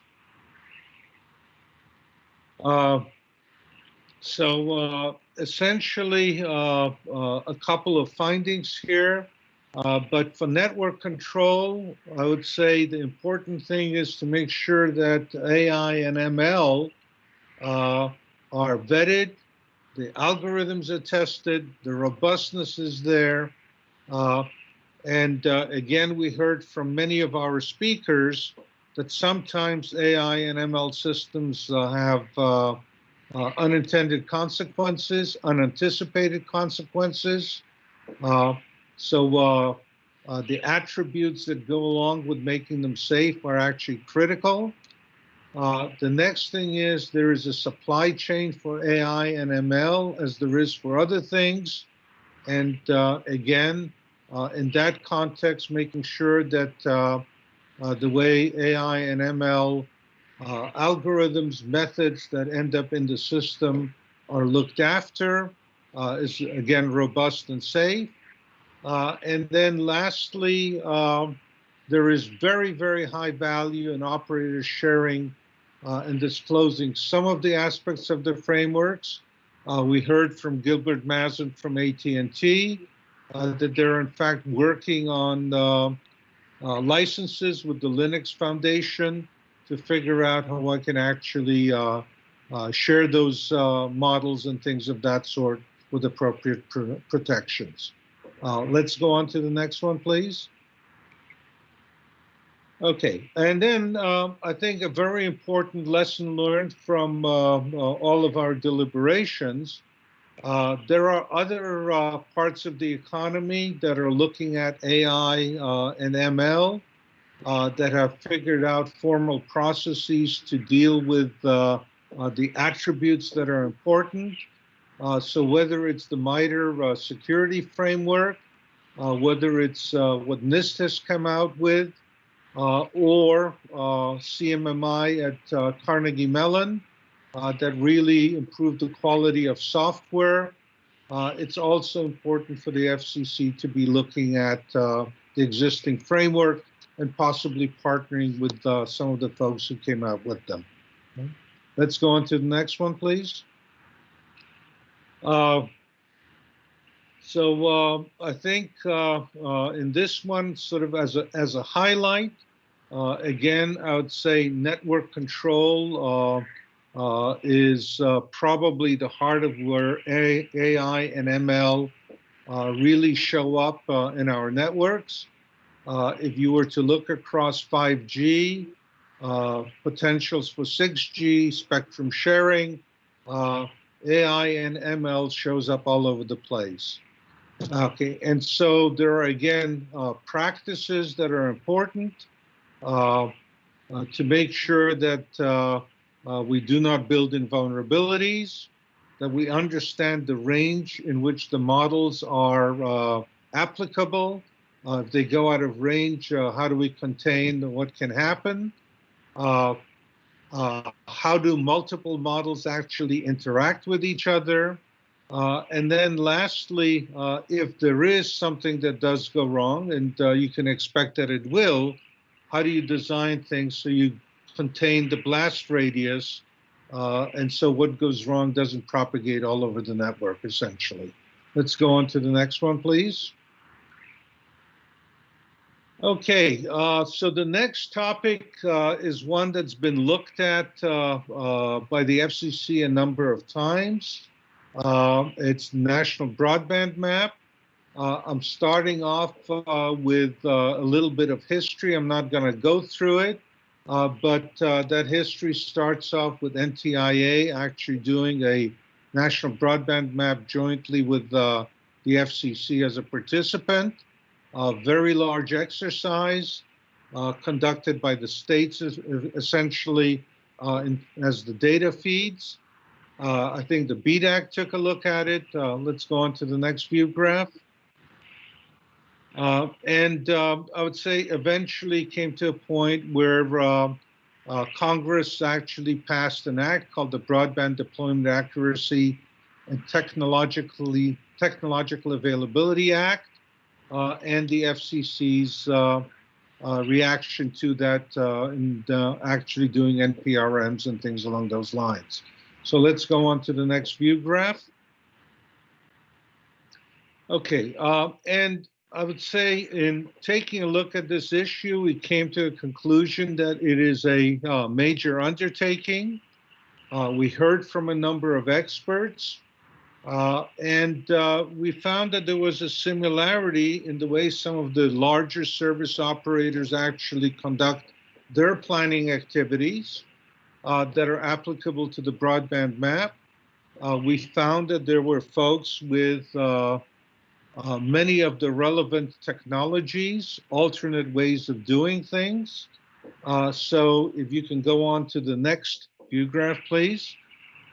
So in the end, I think what we thought is for the FCC to actually structure a procurement process for what it needs in reaction to the act passed by Congress, to take in all of the requirements that came out of that mandate, to take a hard look at the uses it may have for the underlying data, the considerations for other government and public users, what the service providers may get out of this, what the commercial users may get out of this, and then sort of the voice of the consumer to make sure that the map serves the consumers just as well. We thought that an intermediate step was in fact to do an RFI and collect information, to analyze it, to determine the final requirements, determine an acquisition approach, get the budget for this, which is an important part of the exercise to understand what it actually takes to build something meaningful, and then to determine what would be done in-house by the FCC and what would be procured on the outside. And if I were to look at it, it's not just a map, it's a system. It goes from designing it, building it, collecting the data, deploying it, operating it, as required, refreshing it, keeping track of the changes in technology. So lots of feedback loops.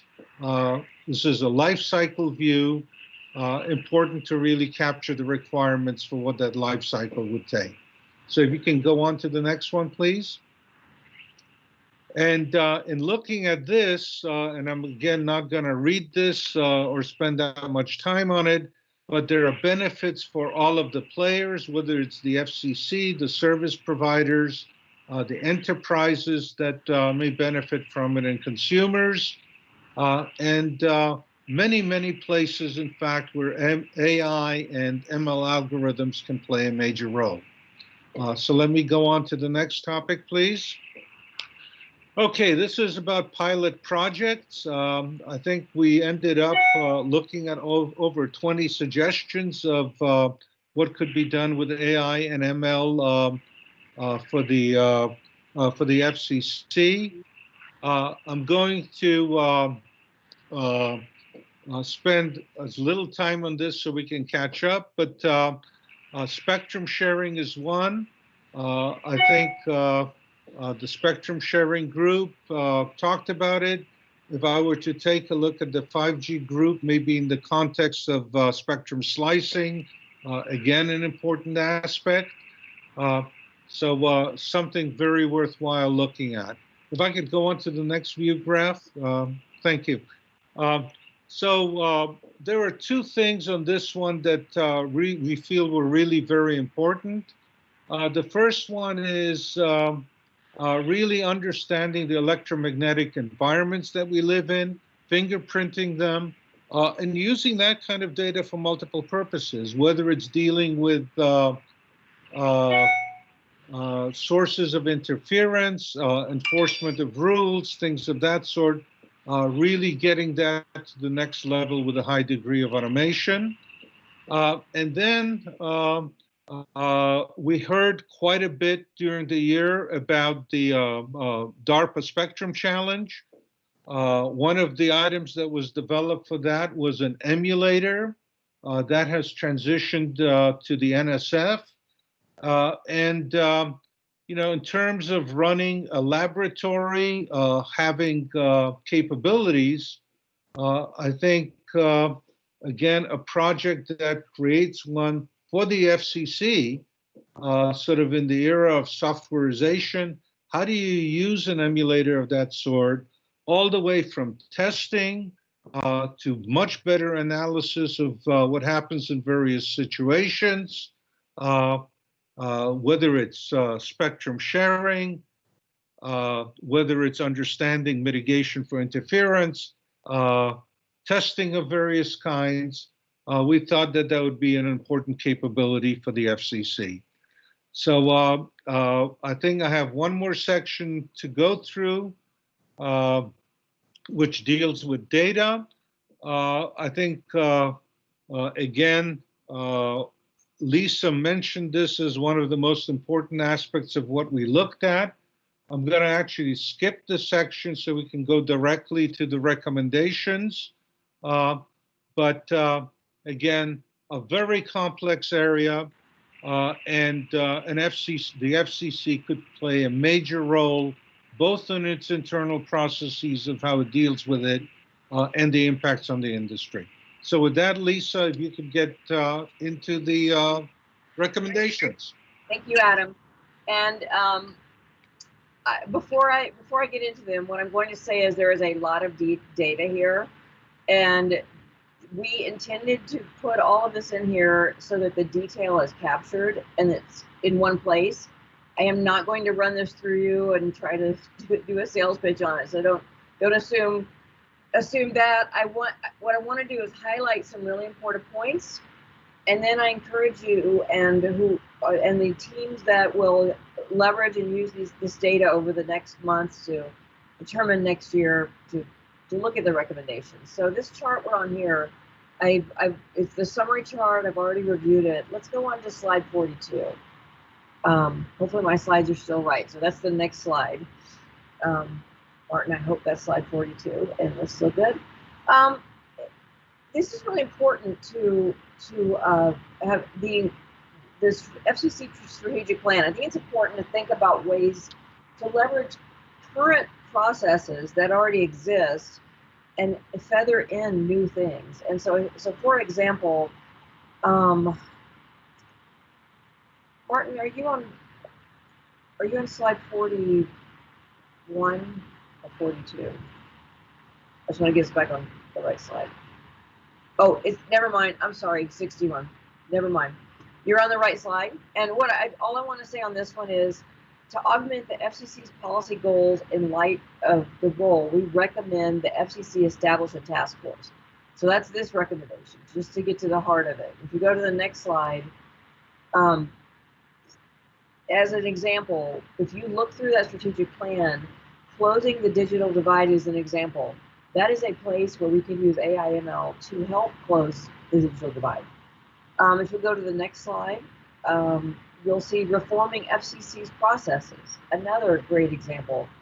All of these others we can read as well, but to me that's one of, we all know there have been times when some rules have been open for public comment, and there probably was a lot of input that we could have leveraged AI, and I know we did in a lot of cases, but what happened to all the data? And then where did the data go? And then how do we then curate over time? And then if we want to think about how that impacts something else. So I think just reforming processes in general and putting that actually in the plan so that it's actionable is important. Let's go to the next slide. Now we get to the all-important data. and the top sentence says it best. Create a data task force to address how the FCC can best look at important aspects of data governance, operations, and curation. Not only, but probably most of, the first thing, serve its own internal needs, serve the needs of the industry and of the public. So go to the next slide, because all of that's a lot of wording on how to do it. But in this slide, if you look at the second bullet, like explore approaches and mechanisms that could promote sharing of data and these AI/ML models. Sometimes it doesn't have to be the data you share. Sometimes it's the learning from the data that gets shared. And some data to the telecommunications industry is like, it's gold, it's their intellectual property. But there may be times when you share a model, or you may share something in a more abstract way, or whatever it might be. So explore those approaches, above all, keeping intellectual property as it should be, which is its own intellectual property. But there are approaches to do this. You can look at other industries. You know, we could tell stories forever about other industries where oil companies came together to figure out how to solve national emergencies. But you know, that's I thought that was an important bullet. Another one I think is important, and this came out loud and clear to us working with the DARPA people, is the third bullet. Consider the role the FCC could play in providing the pre-competitive research community with access to curated data sets. I was surprised, I'm just going to say it, I was surprised some of the groups that we talked to, they had to go find their own data in their own way. And if you could empower the whole research community as a whole, and I think that word pre-competitive is important, I think there's a role that the FCC can help in, certainly a division. Let's go to the next slide. Let's talk about the FCC broadband map. And Adam's already laid so much groundwork, so I'm not gonna read all of this to you. But here's where the specific. We would urge the FCC to issue a request for information. Request for information.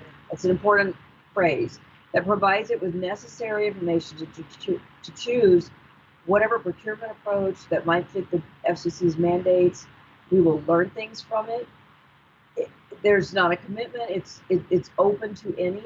There can be all kinds of places they may have different ways that approach things that we don't know about. And so having a task force that could get an RFI out just to the industry in general, and we do address that quite a bit in some of our writings on what we think should be in there. You'll see it in some of the slides I won't go through, but how might we approach this for a more granular broadband map that's what we need as our next generation. So that's recommendation 3. Recommendation 4, if you'll go to the next slide, is FCC approaches for safe uses of AI. We've gone at this one a little bit already. Again, the work from this sub-working group has been wonderful. There are some specific things that can happen now, like the FCC doesn't have to make a law or any rule or anything, but just encourage, like let's look at bullet 1. Encourage and incentivize operators and their suppliers to think about their AI ML supply chain. If you look in bullet 2, something that is, can you disclose the framework you adopt for safety and to prevent vulnerability to attack? So these are some fairly light recommendations that are not heavy-handed and fit in the right place. Plus, I think you'll see in a minute, you know, we think this space needs more research on its own. And let's go to recommendation 5, our final one. This is another important one. I mean, they're all important, but this one, it's like low-hanging fruit, if I could be blunt. Prioritize, pick 2 or 3 projects. We've outlined them. If you saw some on Adam's slide, we've got whole documents outlining like these projects. Pick 1, 2, 3 that you can execute within the coming year to put a task force on it. There's so much to be learned just by doing, and I guess that's how I worded it, is learn by doing. You know, and then excuse me. You know, and there's a, if we can go to the next slide. You know, you can read that on your own, but here's 2 slides of just very concrete examples of it. I'm going to give my coffee before I have a coffee fit. Thankfully, let's go to my last slide. And our suggestions for FY 2021. I think I'm going to ask you to speak to it because I'm going to have to go get a drink of water real quick. Okay. So Lisa, let's see whether I'm off. Okay. We are on suggestions for FY 2021. Okay. Basically, we thought that there were three fairly important areas. The first one is use of AI and ML techniques to assure the safety performance of network equipment control and network operations. And I would say there are 2 rationales for this. One is the rapid growth in the number of new network connections that we're seeing. I think there was a view graph that Lisa flashed at the end of the trend section. And then the other is the increased digitized and softwareized nature of how the control systems and operations actually work. And having some formality in the operations, the quality of that software all makes a tremendous difference. So understanding that, understanding the implications for the FCC, and I think it all also translates to the methods that are used for controlling the individual pieces of equipment, what's safe, what's not, where do you have feature interference, things of that sort, a fairly rich area. The second one is AI and ML adoption by edge providers and the impact on consumers. There are two parts to this. One is understanding of addictive behaviors, things of that sort. I think there are lots of issues that are likely to come before the FCC in this area. And then the second one, which I would say Stuart Russell, who is one of our speakers, probably emphasized the most, is that AI and ML do modify human behaviors. It can be for positive and negative impacts.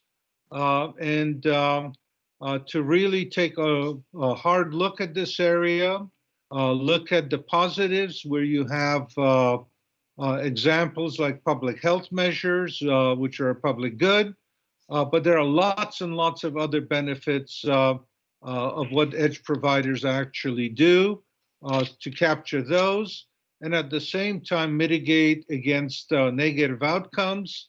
One of those is something like bullying, for example. Okay, and then the last one is the use of AI and ML methods and techniques that really drive improved utilization and administration of spectrum. As I heard from some of our other working groups, again, a very popular topic, but it's looking at how do you really squeeze the most out of the best spectrum that you have available. So a high number of bits per hertz. It affects licensed, unlicensed, and shared. How do you improve the regimes for shared spectrum? So issues along those lines. And I suspect in that third area, it could be a standalone, but it actually could be part of a working group on spectrum sharing or something along those lines. Okay. So I think with that, Dennis, we're probably done. And I would say on time considering when we started. And I'm back. And I took a drink of water. Okay, very good. Yeah, no, and you are correct. We are a bit behind, but you did not cause that, except for the fact that normally we would have 15 minutes of back and forth, and the time was largely used for the presentation. But it was an outstanding presentation, outstanding work by the working group. Amazing coverage of a very large and very complex subject. I think in the interest of time, I'll limit the number of questions, but we will entertain those burning questions or comments that people have. And there's one here already. No, I guess not. Any burning questions, comments that need to be provided at this time?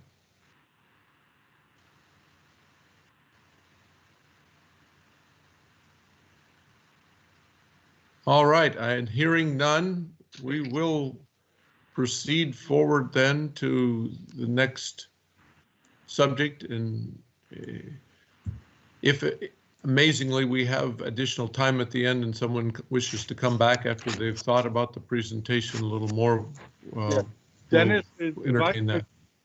Dennis, if I could just make one short comment, please. Sure. Okay. And that is, I really want to thank Lisa, because she went through an extremely hard time. And what I want to share with the group is how dedicated she was to take snippets of time and actually help put all of this together. No, I've already made that comment, but you, Lisa, you are amazing, and we all appreciate all that you have done and contributed through this really difficult time. Thank you. Thank you so much.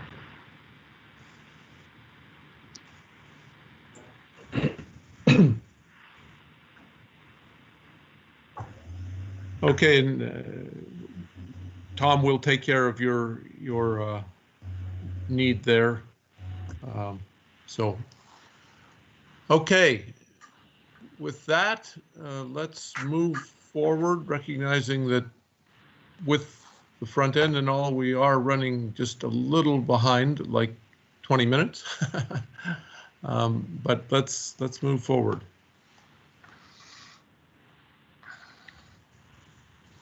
So this is Brian Markwalter. I think I'm speaking first, but I don't see slide share. Yeah. Right now. Martin, if you would bring the slides back up, please.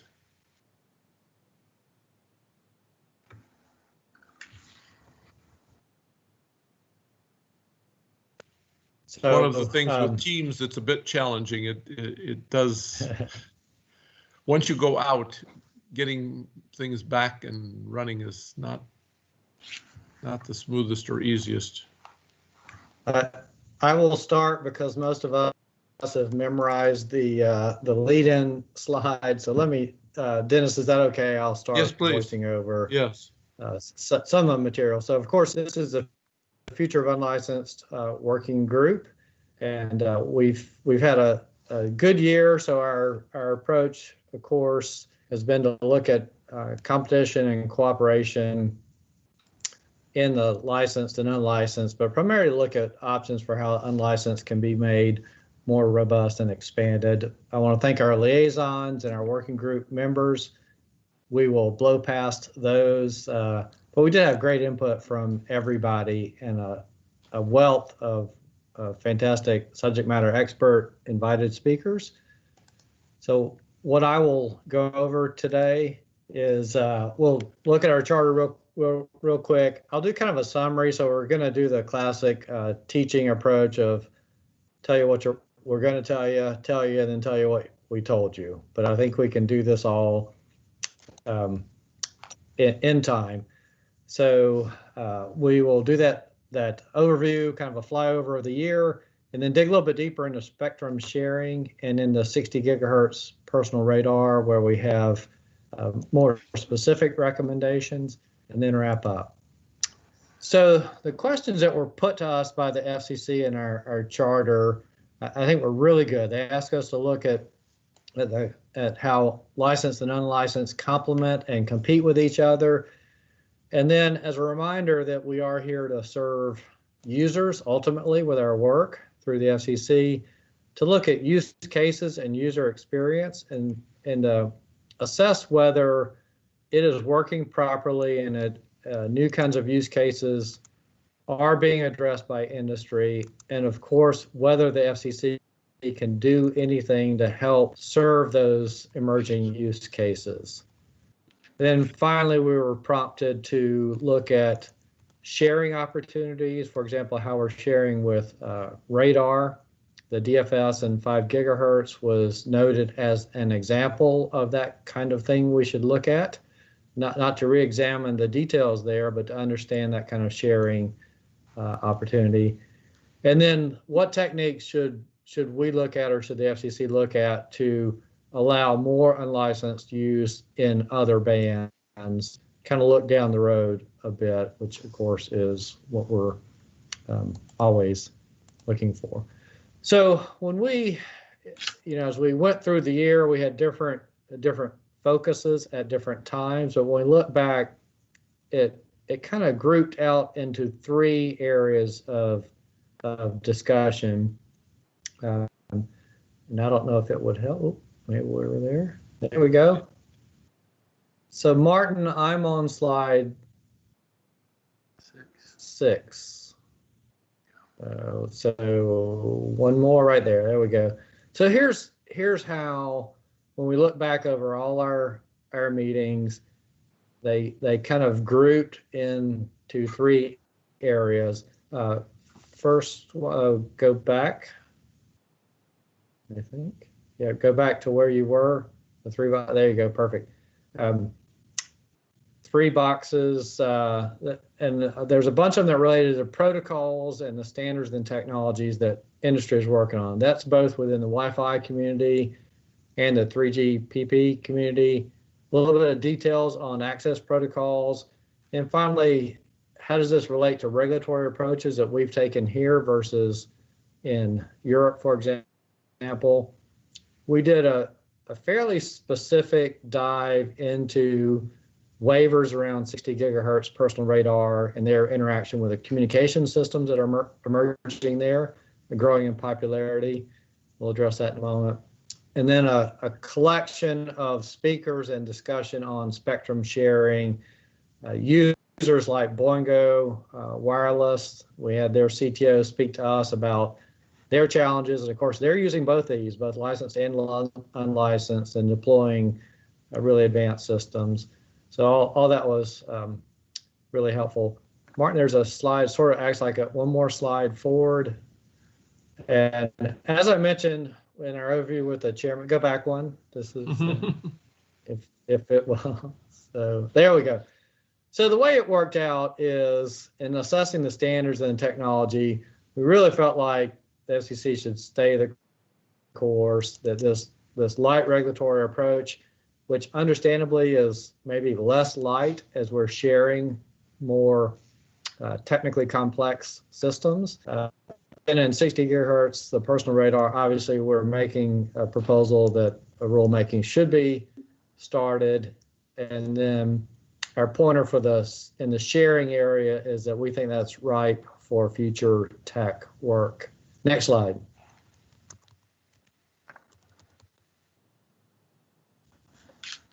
Okay, summarizing this whole area of cooperation and competitiveness, there's a really vibrant industry set of work that goes on, and I think on both the licensed and unlicensed side, obviously.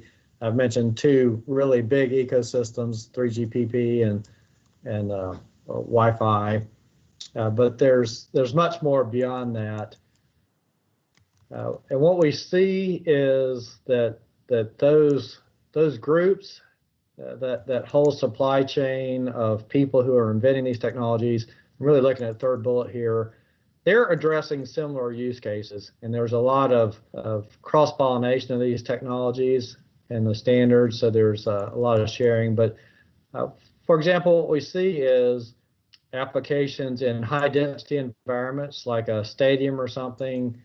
Those have implications for both unlicensed and licensed bands, and we find a lot of cooperation and sharing between those. We also noted, kind of rewinding a little bit to our 2nd bullet here, it's important, this notion that both licensed and unlicensed needs to be made available. But that's true as we go through different bands. The physics have meaning in both unlicensed and licensed applications. So the fact that the FCC has been able to make available unlicensed and licensed for both low, mid, and high bands, we think is particularly fruitful. And as we've recommended, that we think this is working right now. So I guess the best way to paraphrase it is that the least technical regulation you can apply and still accomplish the goals of non-interference to incumbents. Next slide.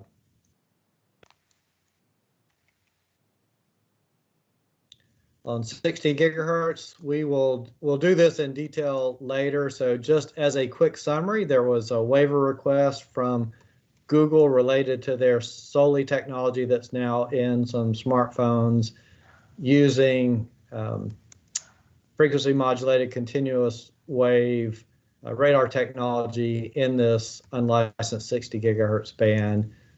So it's clear that power level that's currently specified, minus 10 dBm and plus 10 dBm EIRP, is not sufficient even for very short range radar as a business model. And so therefore, with other waivers that are piling up on that exact same subject, we think it's time to go ahead and deal with that in the form of a rulemaking. Next slide. And finally, the spectrum sharing, which is really a fantastic, interesting area, a lot of fertile ground. We don't want the FCC to have to open any more FCC collision centers like this picture up here. So that I took that picture in the Bay Area. I think they need to update their logo, but because sharing is becoming really complicated, we've learned a lot about what has happened to date with, sharing's not new. There's TV white spaces, DFS, other things we've looked at. And since it's not going away, we've made quite a few of these attempts, some successful learnings.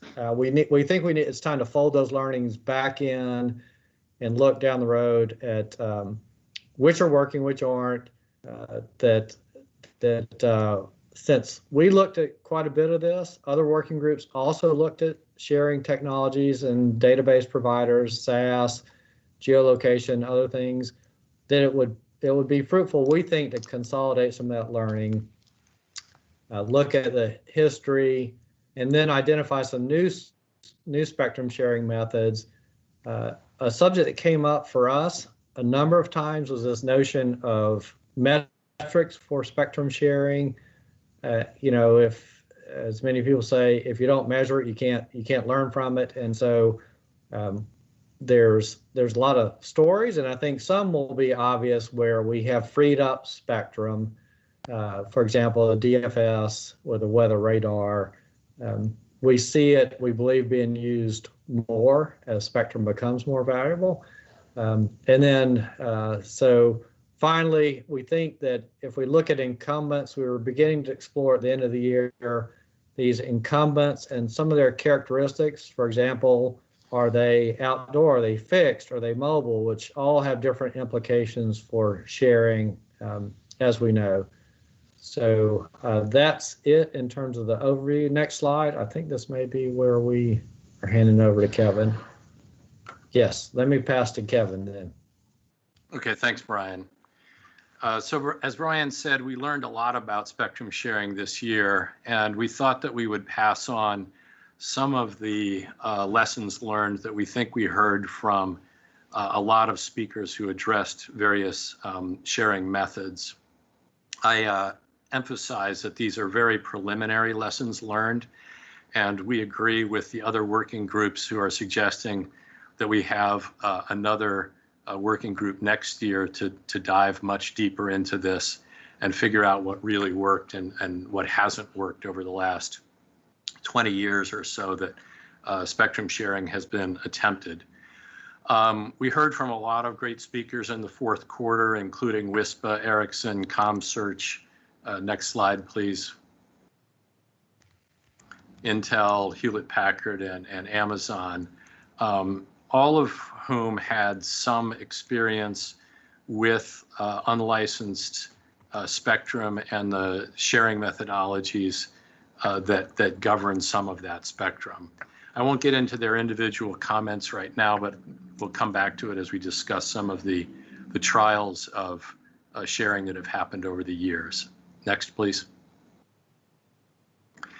So Federated Wireless gave us this helpful structure for looking at dynamic spectrum access.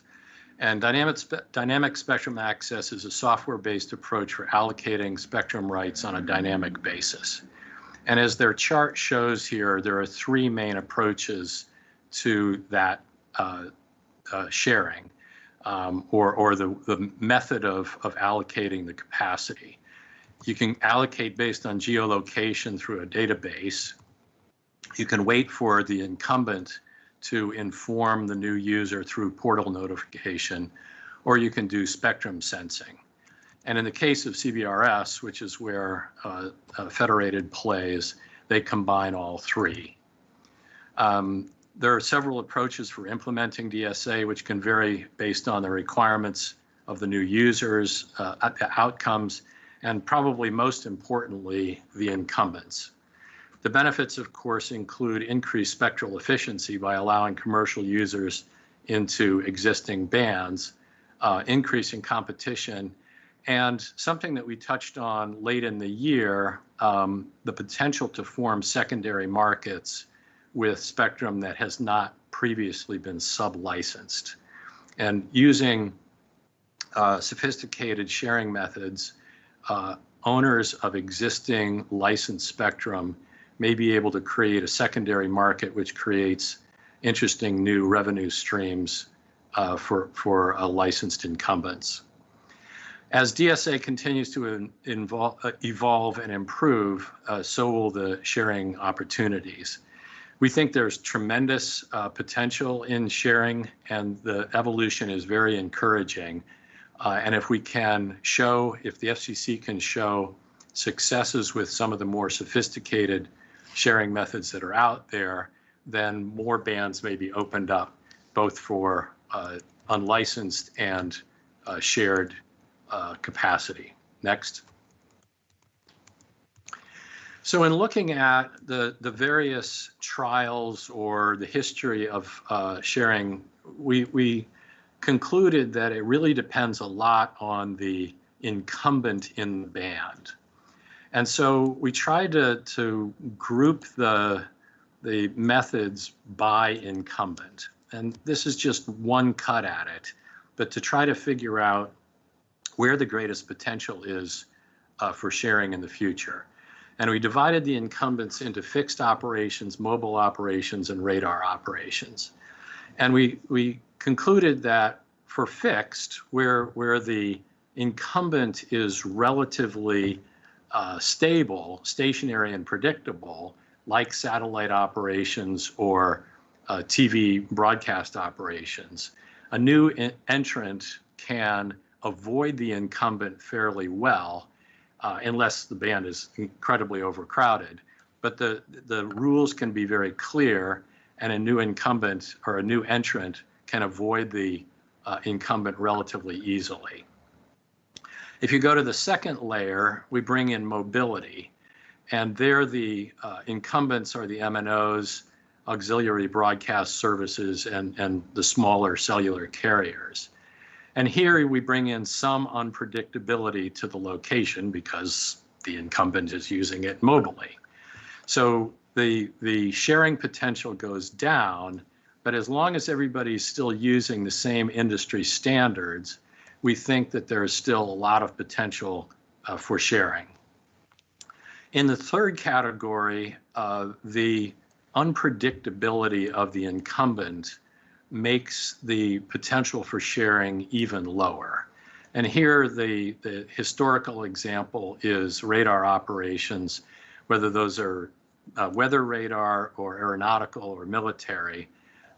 Radar can be unpredictable and erratic. The transmission is erratic, and avoiding those transmissions gets much more difficult. So the potential for sharing goes down. It's not to say that it's eliminated, that these aren't possible. It's just that there's going to have to be much more sophisticated methods of sensing the incumbent before sharing can take place. And of course, underlying all of this is the question of whether the incumbent is a federal or commercial user. And if it's a federal user, particularly Department of Defense, then the methods have to be even that much more careful in protecting the incumbent. Next, please. So we looked at a number of different sharing technologies. I'm just going to touch on four for the sake of time. Dennis, what time are you trying to get us back to here? 12:40? Be okay? 12:45. 12:45, okay. So let me start with dynamic frequency selection, which was the case that the commission asked us to look into at 5 gigahertz. And here the band is the Uni 2A and 2C bands. And the use case is to extend Wi-Fi and to get greater unlicensed complement to LTE. The incumbent, as many of you will remember, was weather radar, and this was standardized in 2003. And the access points, the methodology here is that the access points are required to sense the incumbent transmission and relocate to an unlicensed channel or a different channel if the incumbent is using that channel. The takeaway, and we had a number of subject matter experts talk about this, part of the takeaway is that there was misalignment between the sharing technology and the incumbent. The incumbent, as I said, was so dynamic that it was very difficult to share. Also, the early versions of the DFS platform were relatively expensive. The certification process was expensive. And a lot of developers of new devices couldn't afford to include DFS in their products. For example, Wi-Fi routers that also used 5 gigahertz could have easily used these bands, but adding that additional cost prevented a lot of device manufacturers from using them. The less predictable footprint of the mobile weather radar made it difficult to avoid the incumbent, and the early algorithms that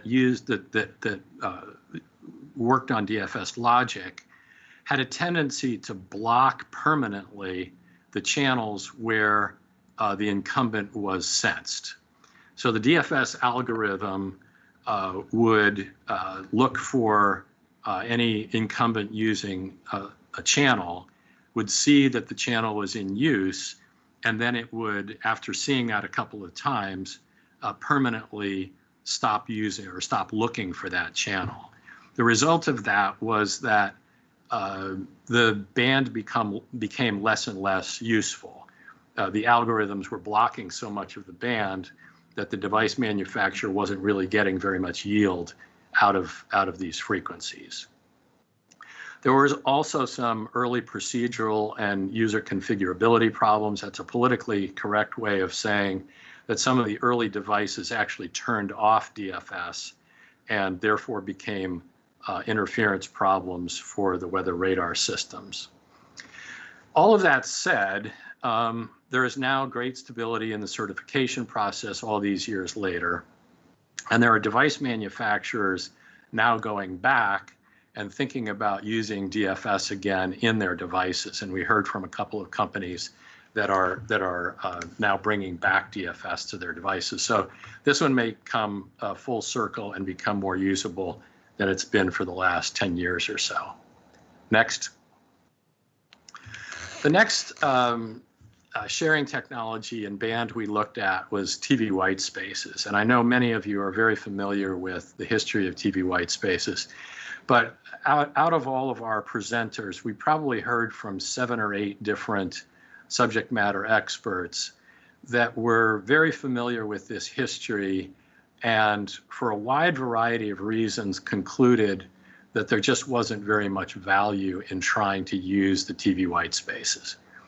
It's an interesting use case or case study in that the licensed side of the repositioning of the broadcast spectrum worked extremely well. When the MNOs purchased this spectrum for their cellular operations, for their mobile operations, great utility was gotten from these bands. But on the unlicensed side, it really has never worked out very well. The use case was supposed to be rural fixed wireless broadband. Great objective. The TAC has looked at this for many, many years. Is there any way that some frequencies can be used to solve the rural broadband problem? And so TV white spaces still holds out hope that maybe some fixed wireless can be deployed in low density areas using these frequencies. But in practice, very little has actually happened. And that's not for lack of enthusiasm. I think at the beginning, there were something like 11 database operators that were trying to get in the business of managing this capacity. So a lot of sophisticated companies took a shot at making this work.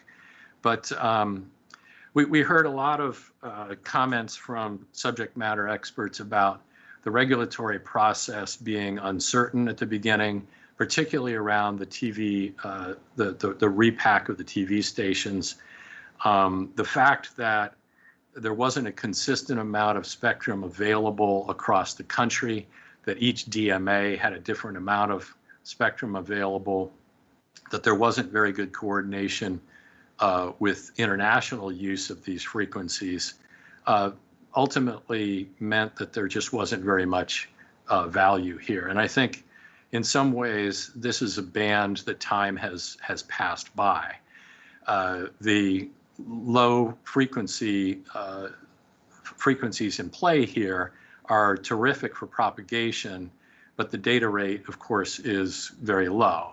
And so if you're a WISP trying to compete with wireline ISPs, you're not going to be able to offer the kind of speeds that your competitors are offering. And so these bands aren't as attractive. I don't think there's any real indictment of the sharing technology here. The database system made a lot of sense. I think just the vagaries of the band itself and the lack of yield in 2020 now makes this not particularly useful, even though there's still companies trying to get something out of it. It's just we didn't hear very much enthusiasm. Next. Where we did hear the enthusiasm is around the CBRS spectrum access system and the environmental sensing capabilities that are a part of that. So this will be the largest commercial scale database sharing initiative. We don't have enough history. Obviously, this just started this year to be deployed, so we need more experience before evaluating it. But I think industry consensus is that there's tremendous potential here. The use case is to expand mobile operations and fixed wireless. And some of the wireless ISPs that we talked to who were not particularly enthusiastic about the white spaces were very enthusiastic about the CBRS band and using it with the GAA process because they could get the kind of speeds they need to be competitive. As I think you all know, the incumbent here is the US Navy. And so this is a terrific test case to see whether SAS plus ESC can satisfy probably the most difficult incumbent there could be in any band. If this works well and the US Navy is comfortable, maybe not comfortable, but tolerant of new entrants in the band, then it proves that other bands might be addressed using SAS and ESC. One of the things we heard from, I think we heard from 3 of the SAS providers, and then a couple of the companies who are brokering SAS to small operators, small WISPs that maybe don't have the technical sophistication to deal with the SAS operators directly. Is that the FCC is going to need more rules here for clarification of the roles between the SAS operators and among the clients of the SAS operators. So, as I said, much more experience is needed here before any kind of rules will be set, but there are concerns among the SAS operators that they're not all using the same metrics, the same key performance indicators. And so there inevitably will be some friction among them.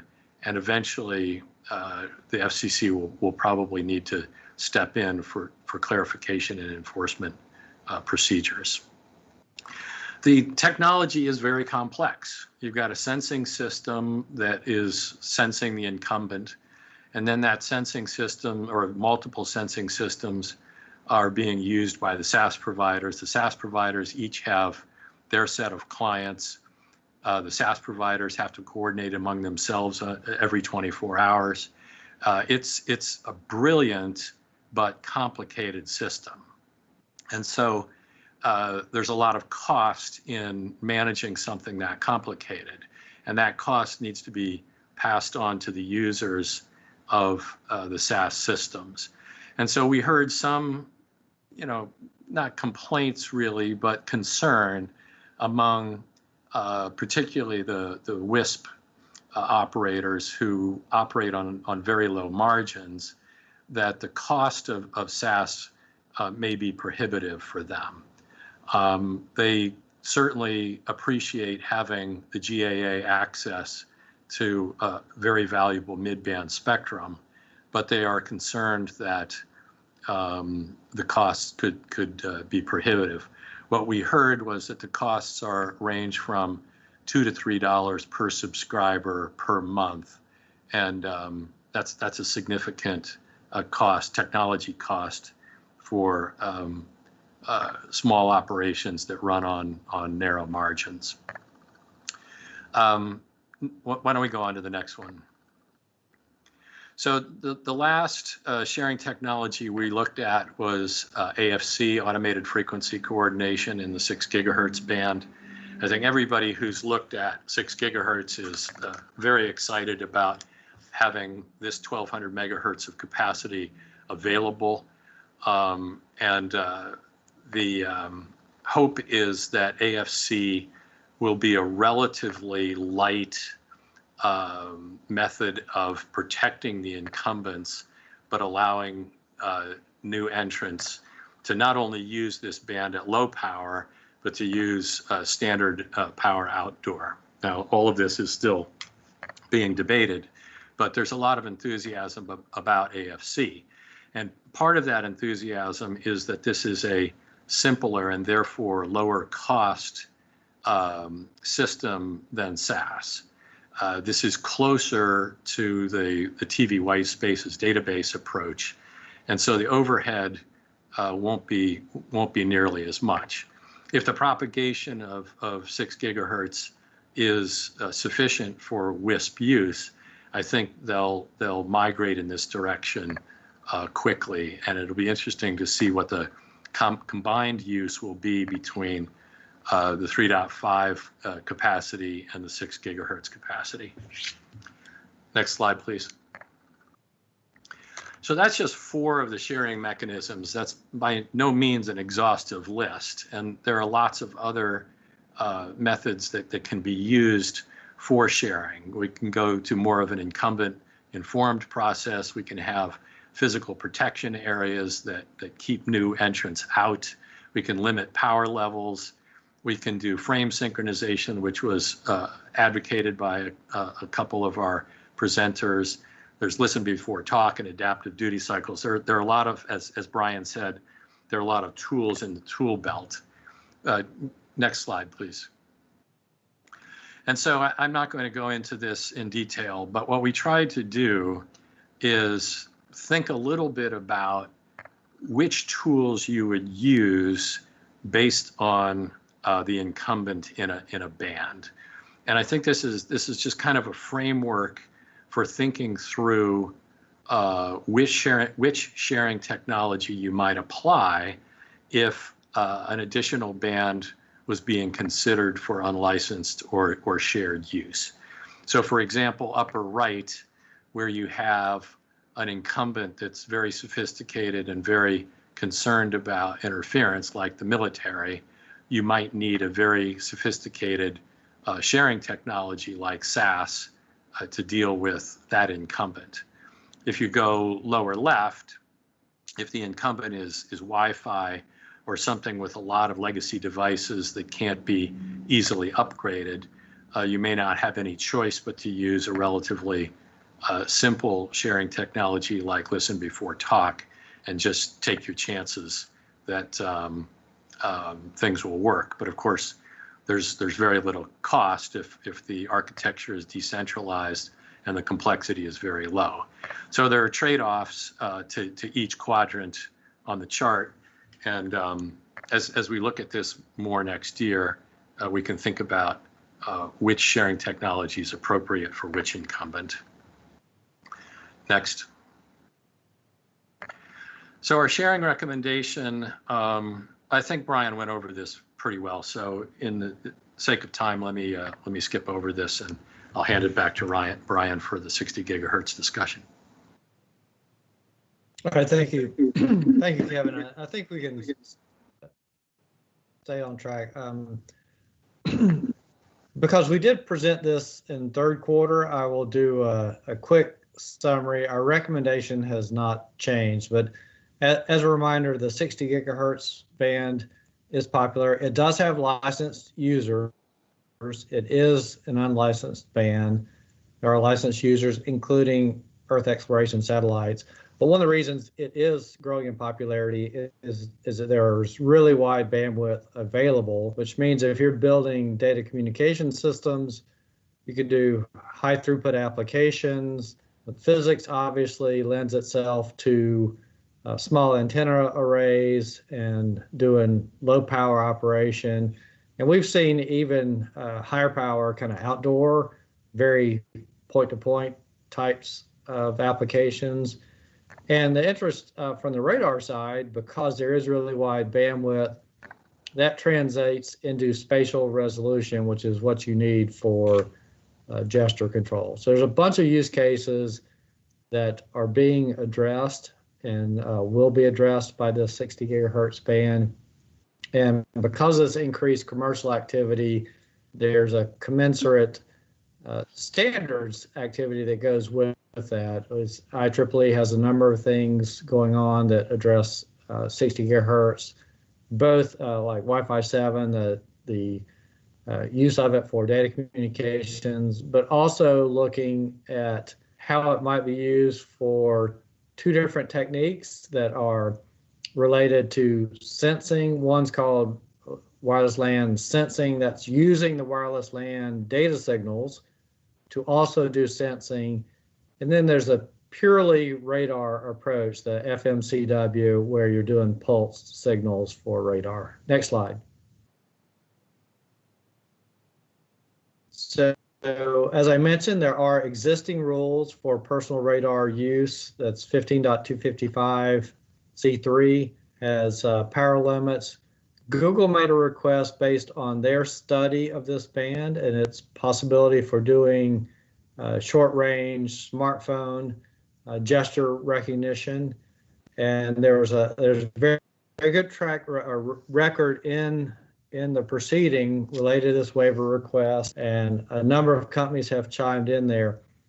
That waiver request was granted, and it was noted that it is specific to Google. So the other waiver requests that came in that were similar, including VAR, Leica, and then Tesla kind of after those for an automotive application, they're not free to use the same. This is specific to Google.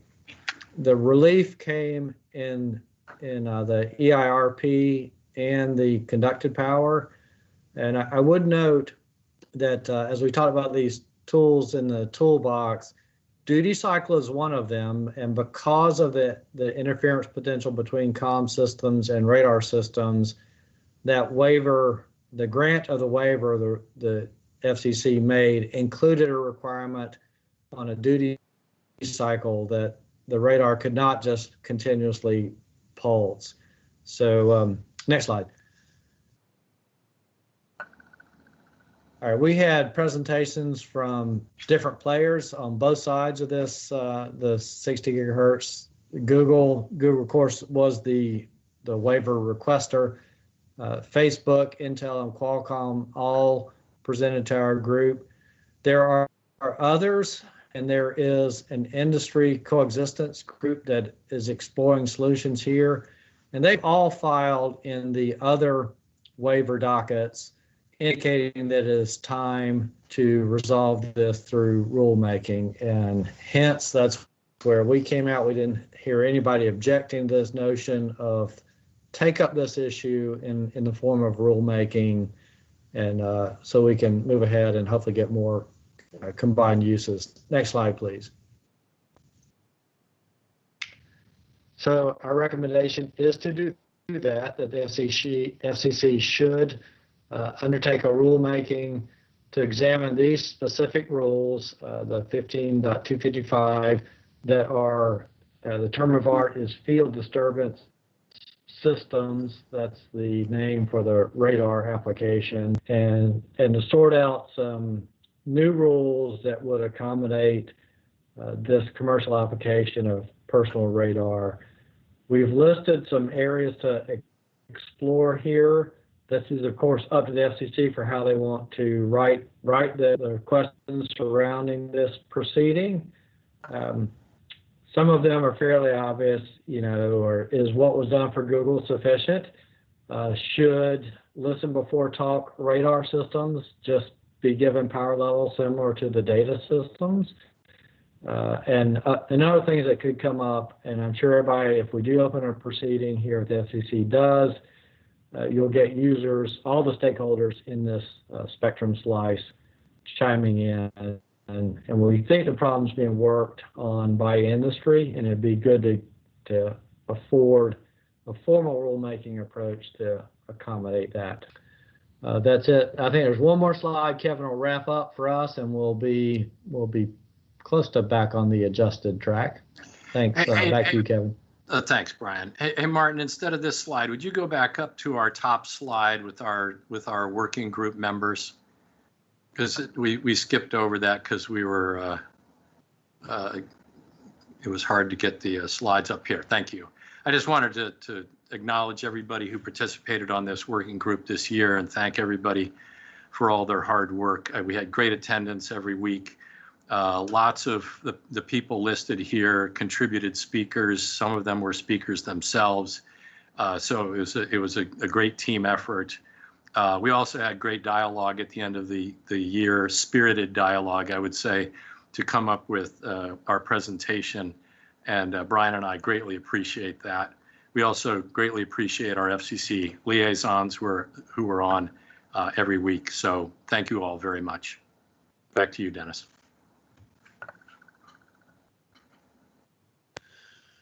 Oh, great. Another great presentation.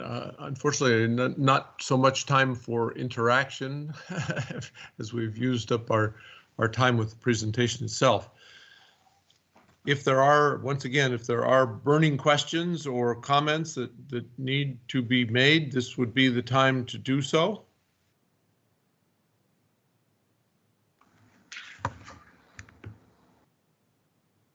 Hearing none and seeing none, we will. I had one question regarding TV white spaces. Might those not prove suitable for wider area IoT, such as Amazon Sidewalk? Yes, that's a good idea, Marvin.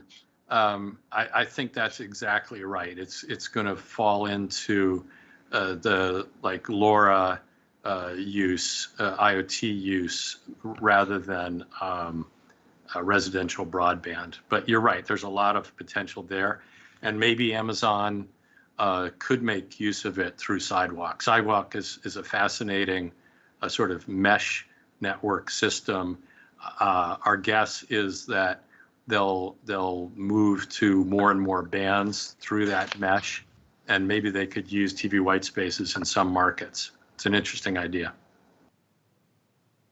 Yeah, I would just add, though, as Kevin pointed out when we discussed this area, there is the infrastructure overhead. So, you know, somebody has to decide they're going to run the system.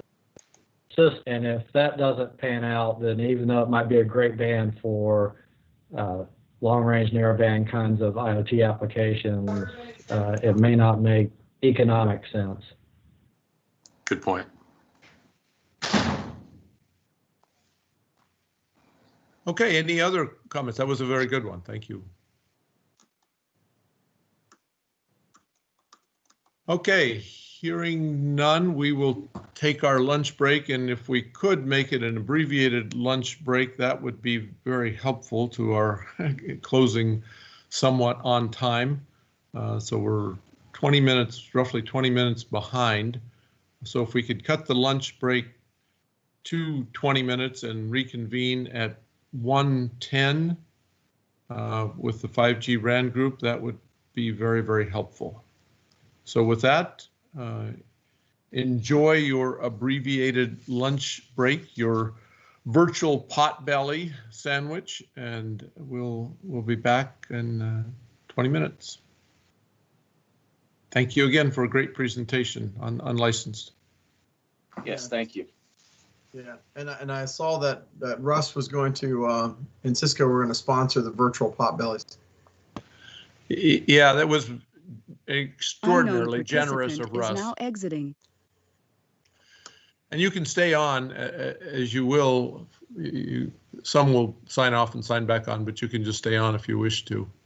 I would point out there are 47 of us on, or have been 47 through and 48 with chairman. So it's very strong attendance at the meeting, which I greatly appreciate. Is this a record? It's, if not, it's close to it. I'll defer to Michael to do the statistics work, but it's close to it. Okay, enjoy your lunch. Unknown participant is now exiting.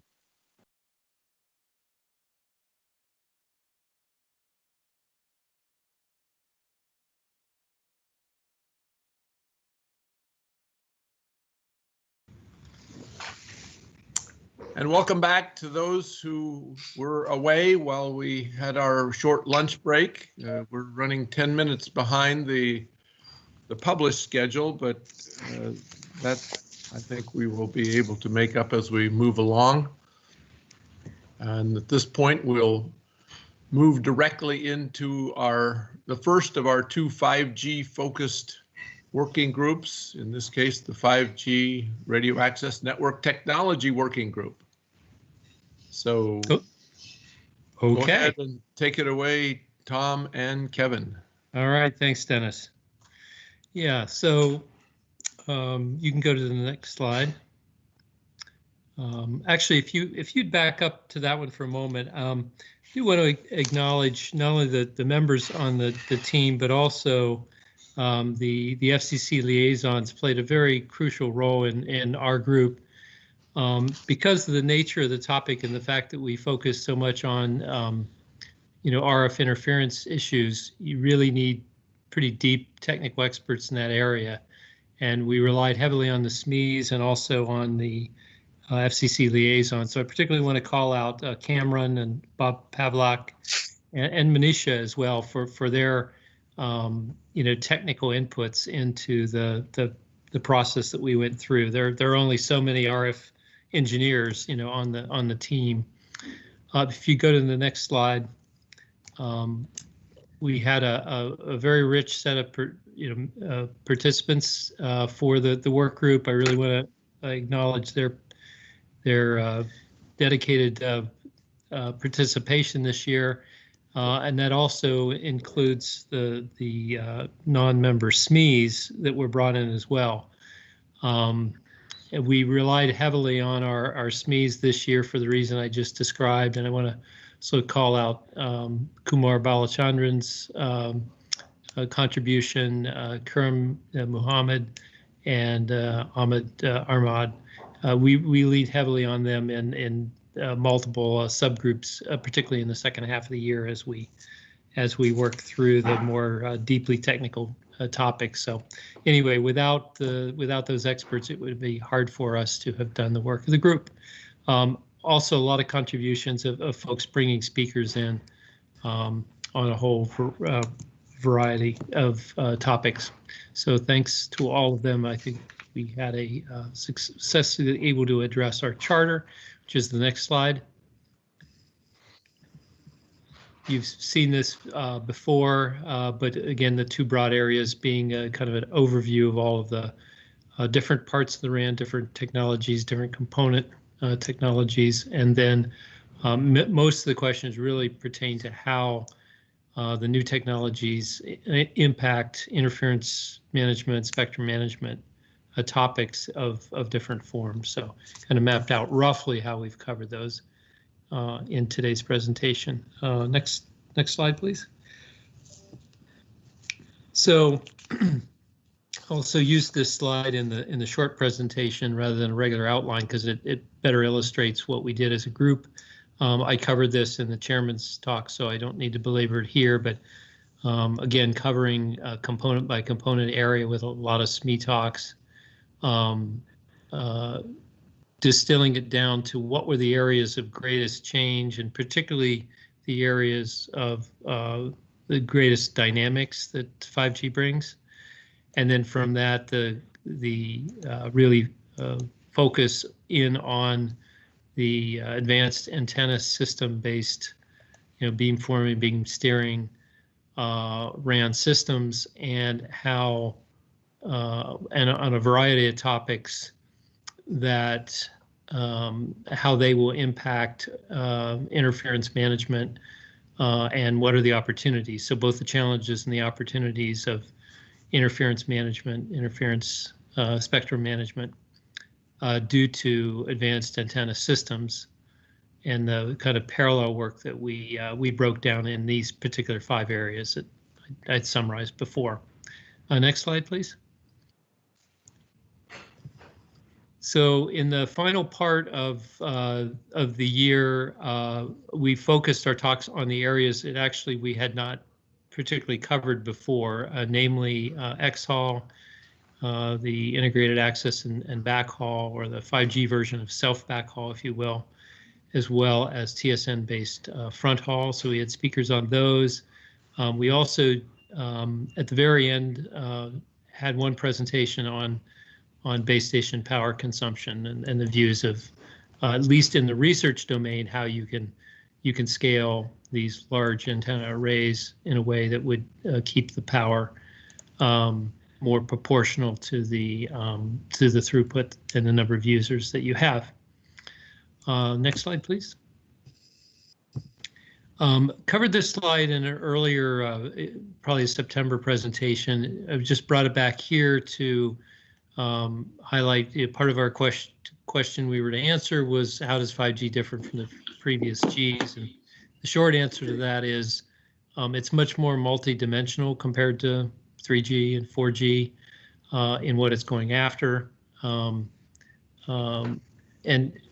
combines a lot of new technologies, new architectures, and new spectrum, combines all of those things in the service of use case flexibility, essentially raw performance metrics, and also scalability in number of devices and overall throughput. So I won't cover this here, but as kind of a reminder that what makes 5G different, well, it's a lot of things, and it's a lot of things used in combination. So if you go to the next slide. This kind of summarizes all of those areas of greatest change. And, there are a lot of things to highlight here, but I think I'll do it when we return to this slide. The capabilities that 5G brings, bringing together all of those innovations, and particularly these new degrees of freedom. And that really was a big part of the work of our work group, was to say, well, with all these new configurability and dynamics, what impact are those things going to have? And I think the answer is there are definitely impacts there, but not all of these degrees of freedom sort of directly impact interference management in a direct way. If you go to the next slide. So this is a version of the slide I used earlier with the chairman, but this focuses on not just areas of greatest change, but where do the dynamics come from, and laying out 3 types. The one shown in green, this is all the advances in dynamic flexibility and configurability at the digital level, and in 5G, that's kind of all over the place, particularly in the baseband processing area, of course, which is where the a lot of the new features in 5G that support URLLC and MMTC and essentially drive the air interface with with flexibility, but also allow, well, with the expectation that parts of the RAN will be virtualized, the ability to disaggregate the RAN into different functions which can be distributed at different levels of hierarchy in the network, from very centralized to very decentralized or very distributed. And of course, building on all of those things, network slicing. Also, of course, the devices themselves have to be able to support a lot more bands and terminating a lot of the same kind of digital flexibilities that you see in the baseband processing. So together, all of those represent what I'm characterizing here as the digital dynamic flexibility. But that brings a lot of features, a lot of things to manage. But when I think about what FCC is most concerned about and most put on us on our charter is how much does it in fact impact spectrum management, interference management. And really the answer is it's much more indirect, these features at the digital level. Some of these things, of course, help enable things at the RF level, but at the pure digital level, it's a lot of benefits, a lot of challenges perhaps to manage in the network and to build all the automation and things that are needed to drive all of this, but not as much a challenge for interference. The radio components themselves are advancing and are perhaps struggling to, just to stay where they need to be to get the performance levels without thinking about them operating over multiple bands. So while the UE devices are typically multi-band, the base station equipment and the RF components are still typically done band by band. There are things in there that which don't lend themselves to multi-band operation, and so therefore that sort of reconfigurability between bands is not really in sight. So we don't worry about that too much in terms of interference as well. But the big area, of course, as we've been highlighting, is on the RF side, the advanced antenna systems, very important capability, but it certainly creates a RF environment that's much more dynamic than what we've seen before, and that's why that's the area of focus for all of the work towards the recommendations that we did. So we go to the next slide. Again, we did a lot of work on kind of what's the background, what are the taxonomy of the different types of advanced antenna systems. This is just a sampling from an earlier presentation highlighting the differences between digital, analog, and hybrid, which is sort of halfway in between. These have pros and cons, and those pros and cons are very band dependent. You go to the next slide. This is also kind of a summary of what we covered before. I'll just say here that the advanced antenna systems are primarily focused on the mid and high bands, where the digital and hybrid beamforming capabilities have more direct applicability to the mid band. At the high band, the analog beamforming is what we see most people doing and is the most practical, at least at this point in time, for cost and power, and the trade-offs being different there than they are at the mid band. So with that, if you go to the next slide, this kind of summarizes this part. MIMO, beamforming, advanced antenna systems, they bring significant advantages in terms of capacity and efficiency, without question. Without these techniques, it may not really be practical to even utilize the millimeter wave spectrum.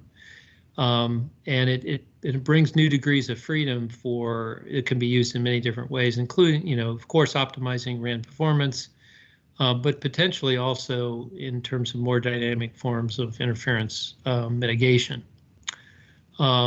With that comes the challenges, more dynamic power distribution through the RF environment,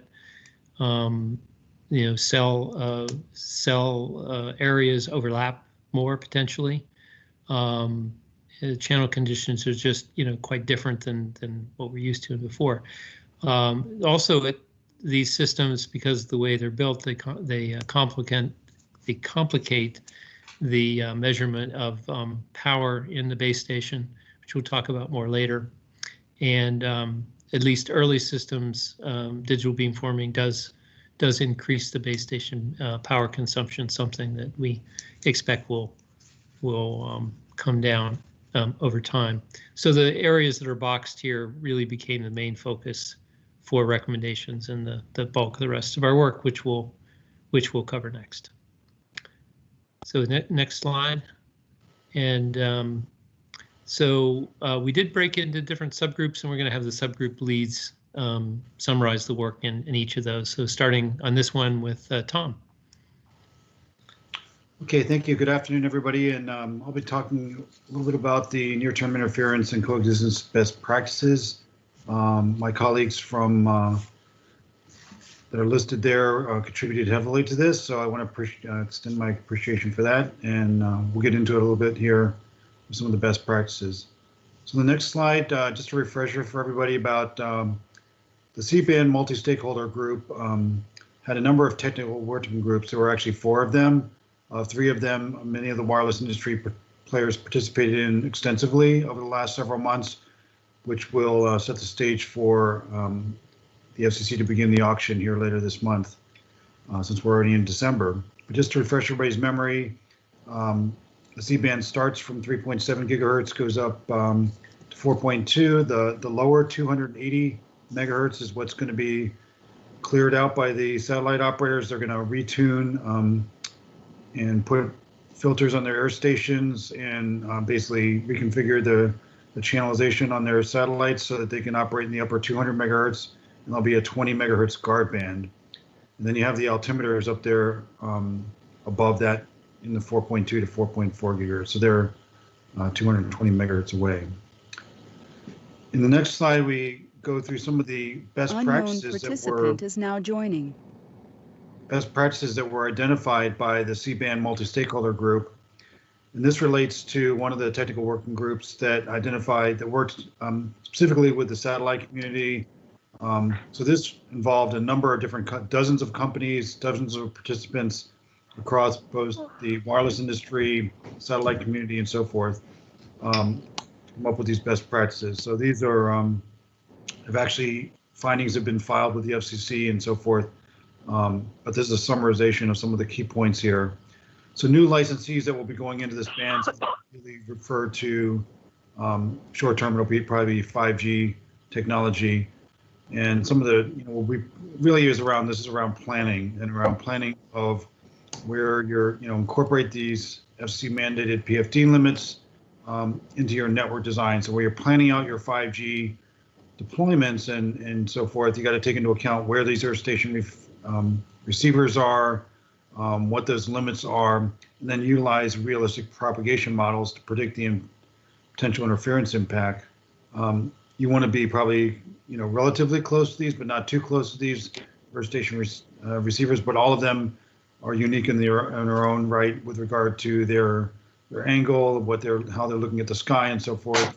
And so all of that needs to be taken into consideration, and then what frequency you're going to be operating at, what power level, and so forth. So use the planning tools for that. And then it's incumbent upon the incumbents to provide the best available information. That's why the FCC is requiring the earth station licensees to make sure they're registered in the database, that they have accurate information, all of their data is complete and up to date. They're going to be required to deploy filters on each one of their antennas. It needs to be minimally compliant, but if it, the better the filter performance is, the better obviously your rejection is going to be. So that goes without saying, but it is important because if you want to have good coexistence there, if you have a better than minimally compliant filter, that will help. And then don't just assume that it's the 5G licensee that maybe if you do detect something, eliminate non-5G sources first before you start looking at other potential source of interference. Next slide, please. So some of the things that a new licensed, a wireless licensee can consider is in terms of coexisting and operating nearby existing earth stations, or to reduce your base station power, make sure your filter rejection is good. You can either reorient your antennas or choose a specific MIMO sector, or possibly use a 5G active antenna system. So it really depends on your sites, and you'll know when you go in to design your networks where those earth stations are to plan around each one of those. For the incumbents, obviously, they're going to be changing operating channels and moving up band, and having a good filter and a good margin, link margin will be important for them. There may be some additional techniques that are required for transportable sites if they're needed, and those could utilize specialized equipment to help minimize the interference when those specialized, or those portable sites are being utilized. Okay, next slide, please. And then if you do think there's potential interference, you should look at RSSI measurements to assess the potential impact of your transmission and what the strongest beam or cell sectors are to each licensee, and then basically use scanners to go out and verify. So nothing too earth-shattering here. These are things that you typically do today, and you have to assess your PFD compliance in the aggregate as well. So we think these are all practical best practices to utilize as we think about deploying into the C-band, which will be cleared out, and with the satellite operators moving to the upper part of the band. Okay, next slide, please. A different part of the technical working group is looking at the lower end of the band, where, if you recall from the first slide, there's the CBRS band to the low end, and then you have C-band immediately adjacent to it, and there's no guard band. So one of the TWG there looked at TDD synchronization. Both of these systems are going to be TDD, and whether they're 4G or 5G technology, TDD synchronization can be a very useful tool to minimize interference and to allow you to coexist. But there are trade-offs in utilizing that, and we'll talk about that on the next slide. Just to illustrate how this looks, and it's a little bit of a busy slide, but to show, like, at the top, there's 3 networks: network A, B, and C, and A and B are frame synchronized, but they're not time and phase synchronized. So that is, sort of necessary, but not sufficient. If you look at networks B and C, they are both frame, time, and phase synchronized.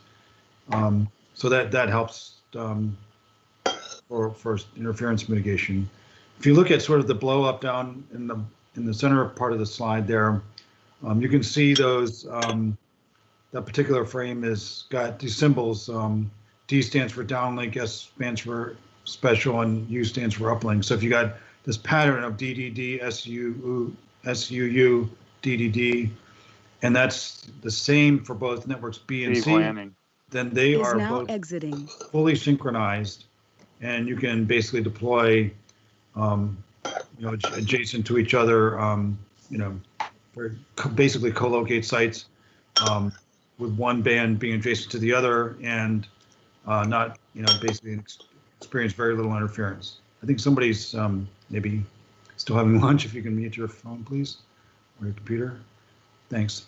In the second example of networks B and C, we show an example of some of those time and phase are synchronized. The first 6 and the last 4 are flexible. So a network B could choose to do uplink, network C could choose to do downlink.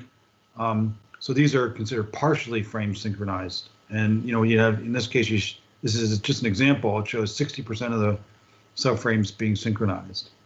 So that's what we mean by TDD synchronization, and they have to be actually configured this way when you go to deploy the networks.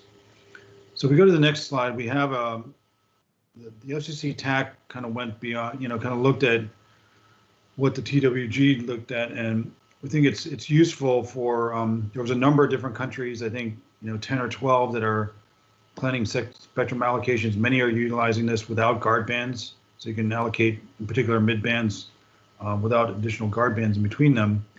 But if you don't utilize some kind of synchronization, you may need to modify an antenna orientation or plan for some amount of separation distance, depending on how much synchronization or lack of synchronization there is.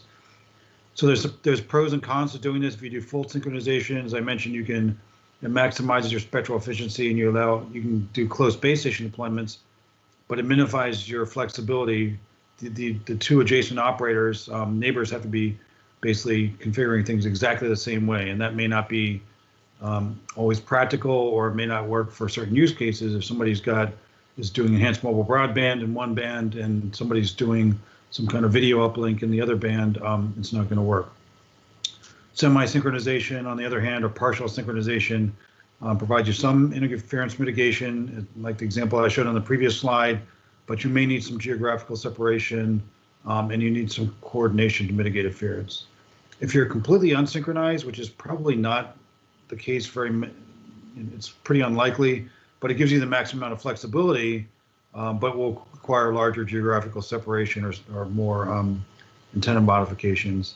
And as I said, this is fairly unlikely that somebody's going to be doing something that's completely unsynchronized. So our finding in our draft recommendation is that after the C-band auction, which is really just upon us now, there should be more work to look at the TDD synchronization guidelines, to consider all the trade-offs here in more detail, look at all the different global comparisons of what countries are doing. You have to consider that some of these bands already have 4G technologies in them, and some are going to be planned for 5G technologies, and potentially even 6G in the future. So, but coordination is the key, and some sort of partial synchronization may be useful. And so it may be useful to either have a public comment process or some kind of a working group in 2021 to kind of further assess what should be, developed in terms of guidelines for partial TDD synchronization. Okay, thank you. Okay, Greg's going to lead us through the equipment authorization topic. We probably do need to pick up the pace. I'll try and save a little time, Kevin, and I'm notorious for not doing that, but today I'll do it. I was joined by Karim Mohammed from Samsung, and Martin Doxcat and Bob Pavlak from OET. And we looked at what are the issues with measuring advanced antenna systems. Historically, the regulations have been written so that a separate transmitter and antenna are used. So a lot of the regulations talk about measuring conducted power from the transmitter and then using the gain of the antenna to calculate the actual power emitted, the EIRP. In today's world, and I'll show a rule that uses EIRP, and rather than just reading this whole thing, the important thing is it talks about the sum of all antenna elements to give you the total that you're allowed. Today, with advanced antenna systems, we have some issues with those old regulations. And that is that the power amplifiers are often embedded in the antenna arrays. And the antenna arrays could have hundreds of different antennas, not just the couple that were in the old phased array systems. So first, there's no way to measure conducted power anymore in this type of a system. And secondly, the EIRP is not really measurable. It's only calculable from the conducted. But with the calibrated field strength, this is the way it's done today, they actually measure a calibrated field strength and calculate back to EIRP. So The direction is also something that varies a lot. Unlike the old directional antennas that pointed in one direction and you knew what the gain was in that direction. Today, the MIMO type antennas and the phased array antennas jump around to all directions, and the gains vary quite a bit, especially in a MIMO system where not only is the phasing factored into the gain, but also all of the external factors in the environment where you get reflections. Those are all factored in to give the gain at a single or the power at a single location. So but we have to keep in mind that why do you have these regulatory limits? And they are so that we can know that the signal won't be too large anywhere. In other words, if you want to have different systems coexist, as Tom was talking about with the TDD, you also have to know how much power those systems are putting out into the environment. So on the next slide, we are going to make a recommendation that instead of using EIRP, next slide. Next slide, please. Yeah. Instead of using EIRP to certify advanced antenna systems, that the regulations could be examined to allow field strength limits, so that field strength is the thing that is the limit that you meet, rather than the conducted power and the EIRP from the antenna gain. We're really only interested in how much energy is actually going out into space. Obviously, for historical reasons and for older systems, you have to leave the EIRP there so older systems can be tested in the same way that they always have been. Testing, and this is one thing that we discussed quite a bit, testing has several considerations. One consideration is that you want to know how much power you're putting out there that might interfere with someone else, both on frequency and out of band. But the other thing that you need to know is, or you need to be concerned with, is that you don't want to put such a burden on the testers so that they're going to take way too much time doing the testing. So this is something that if this regulation were changed, we have to allow testing methods to evolve so that the testing can be done quickly and efficiently. Now, the second recommendation that we're going to make is a non-recommendation. We carefully looked at all the different testing protocols that the FCC uses and that others are using. The 3GPP is recommending, and ANSI has a testing standard in CTIA.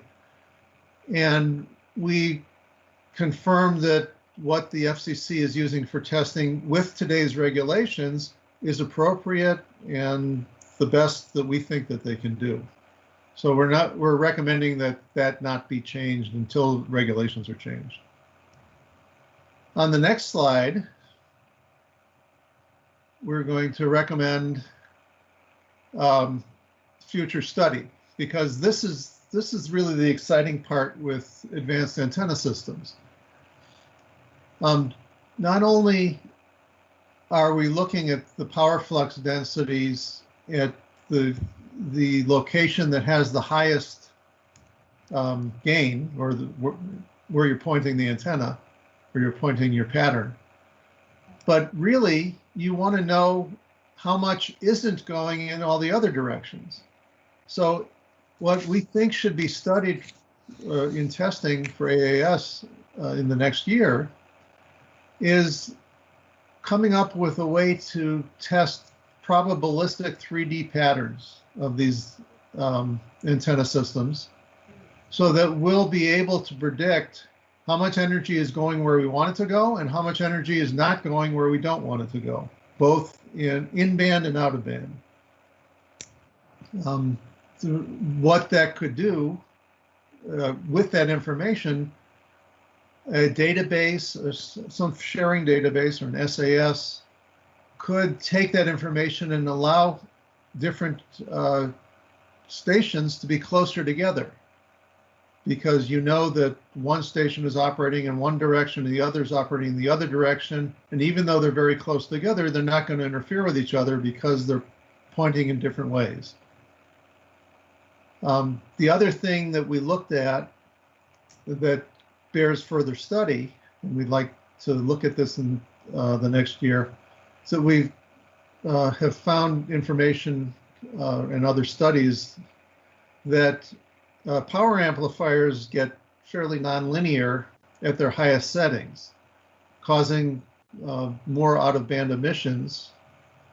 But when the amplifiers aren't used at their highest settings, or the worst case, you can see much lower out-of-band emissions, and with control of that power, those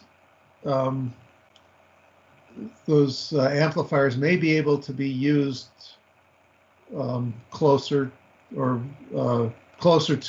other out-of-band stations that might be interfered with otherwise. So those are our recommendations for study next year. Obviously, a lot of that study will be how to get this done in a reasonable amount of time by the testing. You don't want someone to do a year of testing on an antenna just to show that you get a good pattern on it. So that's what we came up with in our subgroup, and we're hoping that that can be used in the future to greatly increase the efficiency of the spectrum. Okay, thanks, Greg and Tom. The last subgroup actually worked on 3 of the areas, so I'm going to try and get through all 3 of these fairly quickly. And again, you'll notice that some of the subgroup members are in common between the subgroups. As I said before, we really leaned hard on our true RF experts for this work. Next slide, please.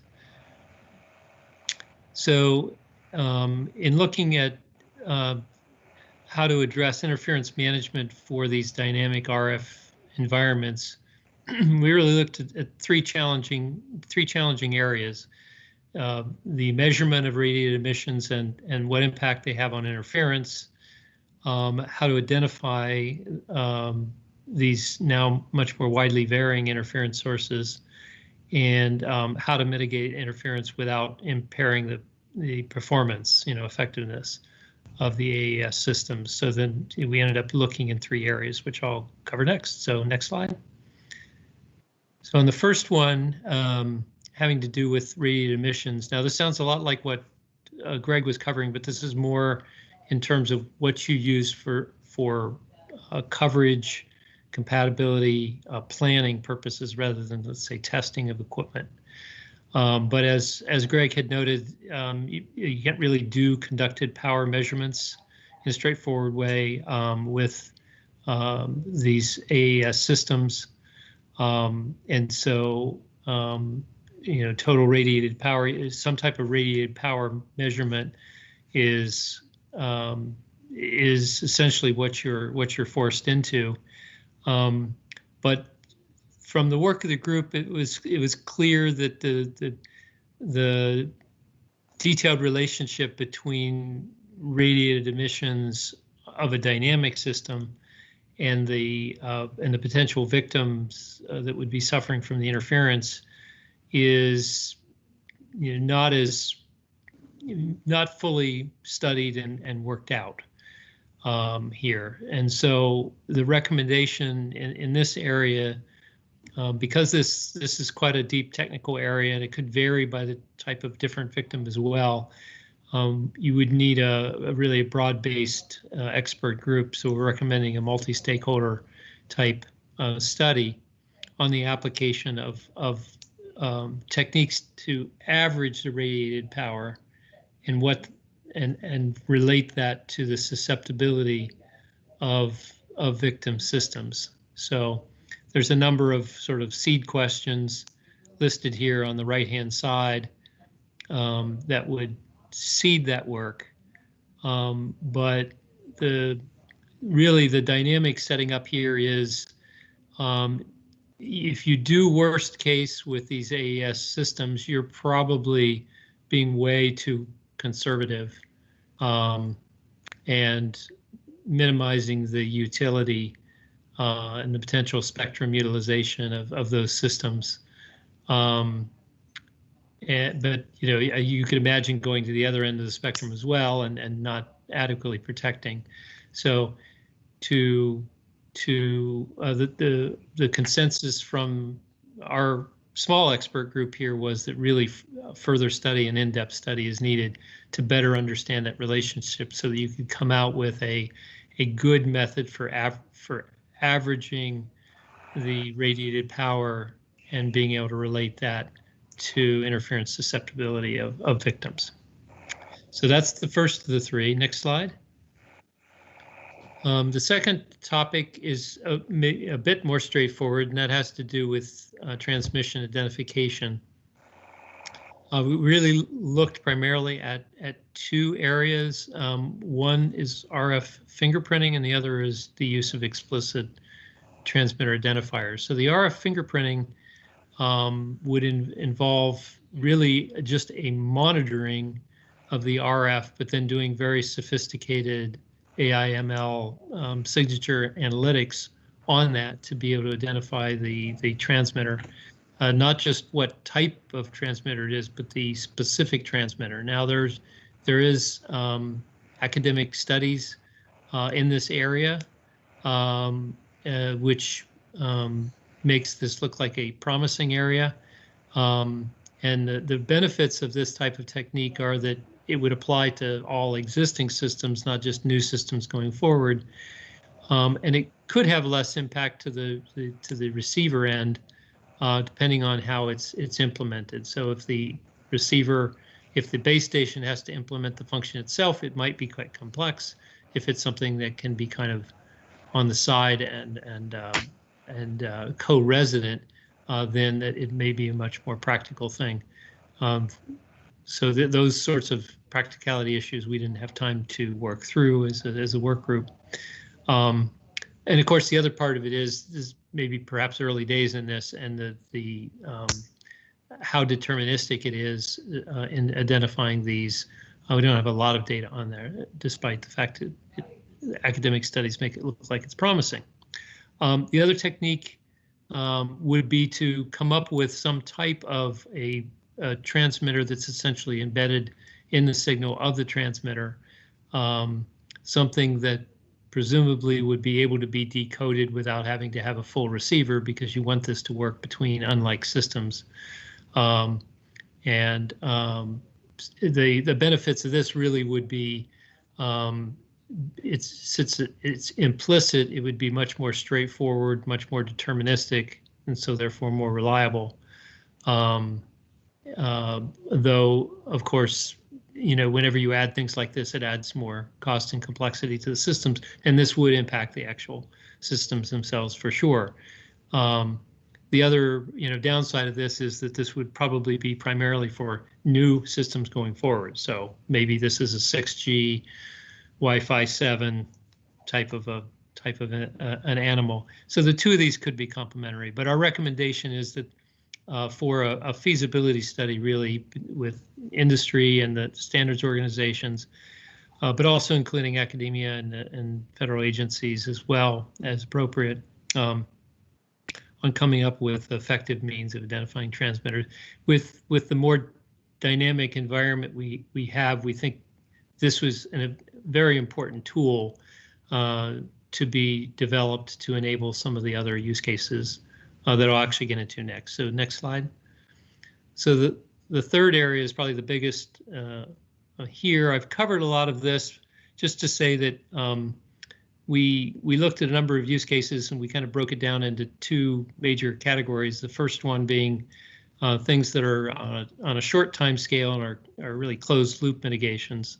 And here we focused on taking the types of mechanisms that are used within a system, let's say 4G or 5G, and trying to extend it to intra-system or cross-system interference mechanisms. And the second being longer time scale things which are or even offline initially, more accurate predictive interference avoidance. So these are the two we'll talk about for the rest of this. Next slide, please. This is just a list of some of the tools and technologies that we looked at to apply. There are new things in 5G. There's SON, generally intra-system today, but potentially extending those.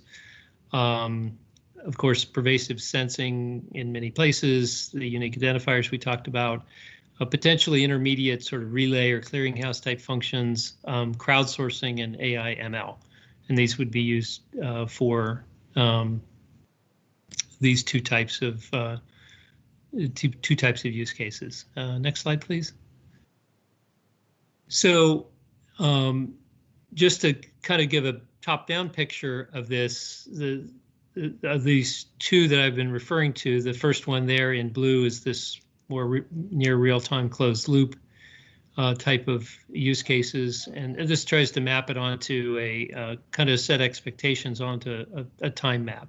Now, notice we don't have any near term on this. This whole group was more focused on longer term mitigation methods, but in the sort of mid to longish midterm time frame, these first two we think are practical. The green box really has to do with data-driven propagation models. So these would be the things that would be either offline or sort of long time cycle, and would be more focused on predictive interference avoidance, and would be making mitigation remediation, even if it's done manually, more efficient. There is a potential in the longer term of combining both of these to where these more sophisticated AI-driven propagation models could be used within closed loop solutions to do things on a more automated basis. But we don't want to get too far out ahead of our headlights on that. Next slide, please. So I think for the sake of time, I'm not going to cover these more detailed slides. You can read them yourself, having to do with the short and the long term. You're sensing a number of things. You're adapting intra-system to inter-system, and then you're applying it to different applications, which would be inter-system applications of different systems, and trying to mitigate the interference of that using these data-driven and locally relevant capabilities. Next slide, please. And this is just an illustration of some of the measurements that would be used and the potential for sort of a relay or clearinghouse between these unlike systems operated by different entities.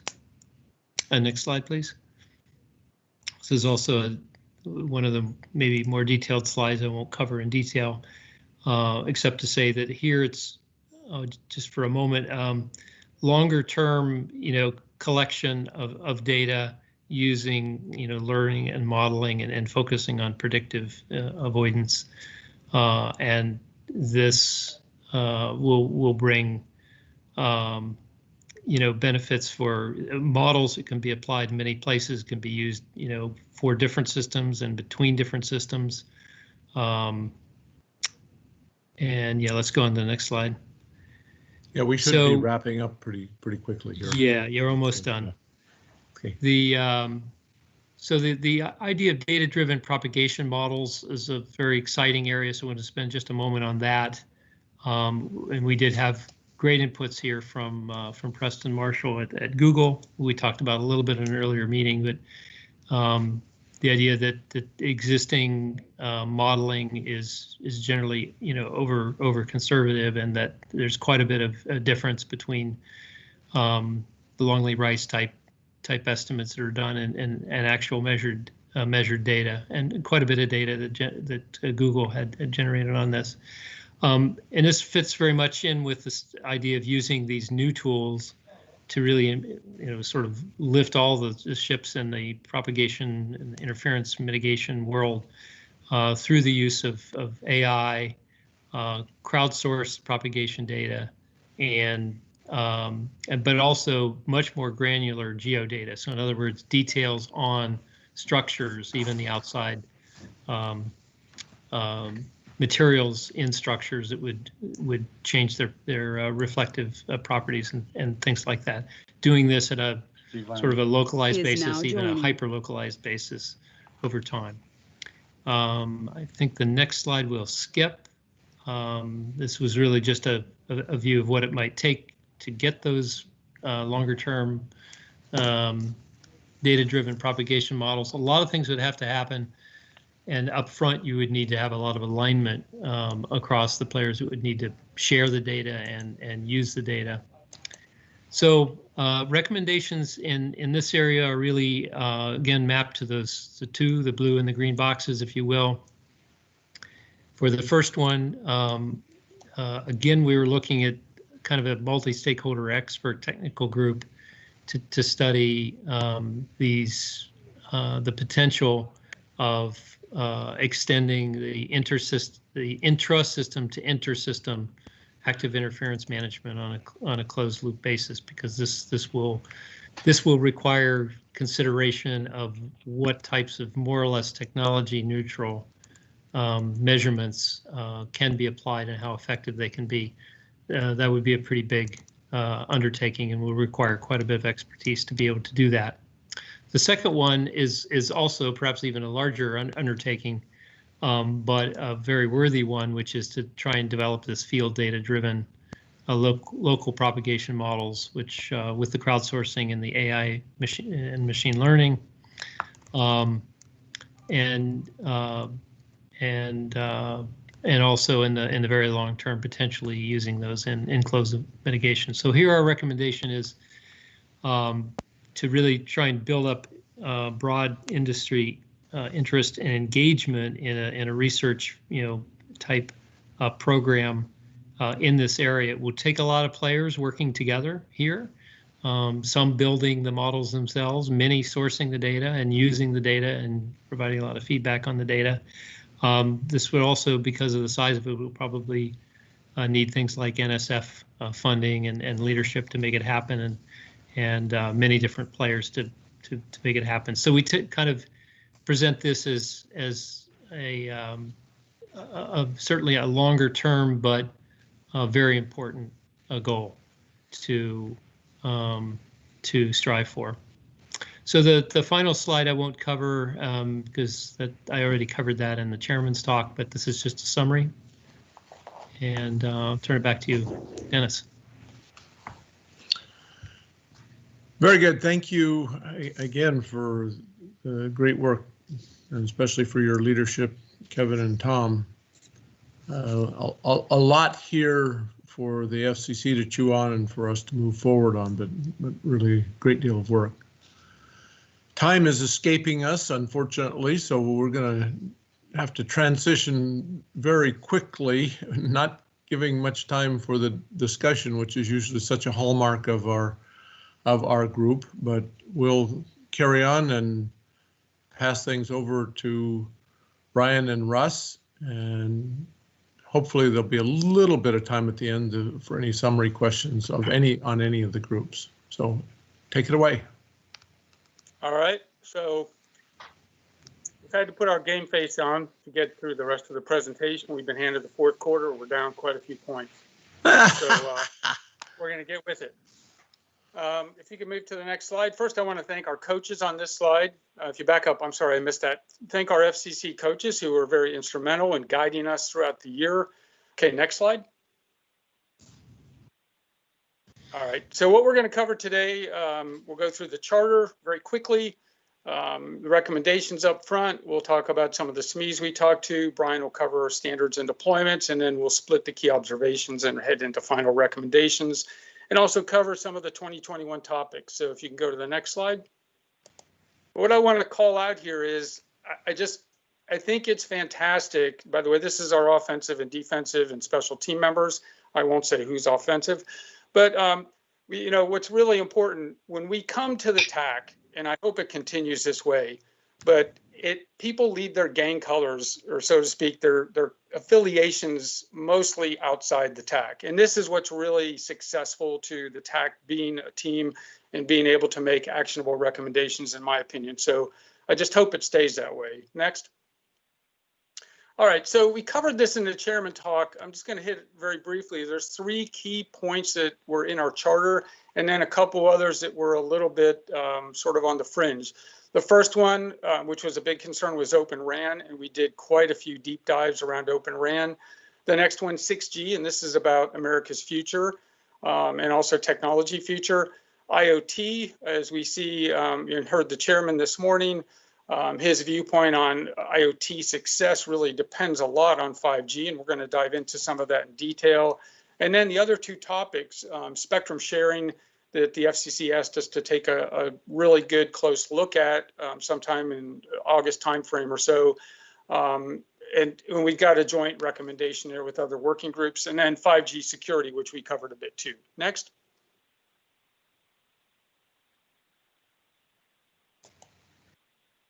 All right, so the recommendations we'll cover up front sort of as an executive summary, and we'll get to them at the very end.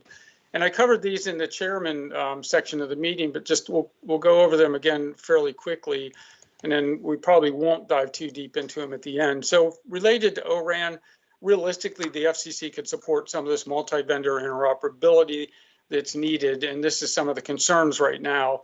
Also encourage acceleration of O-RAN adoption.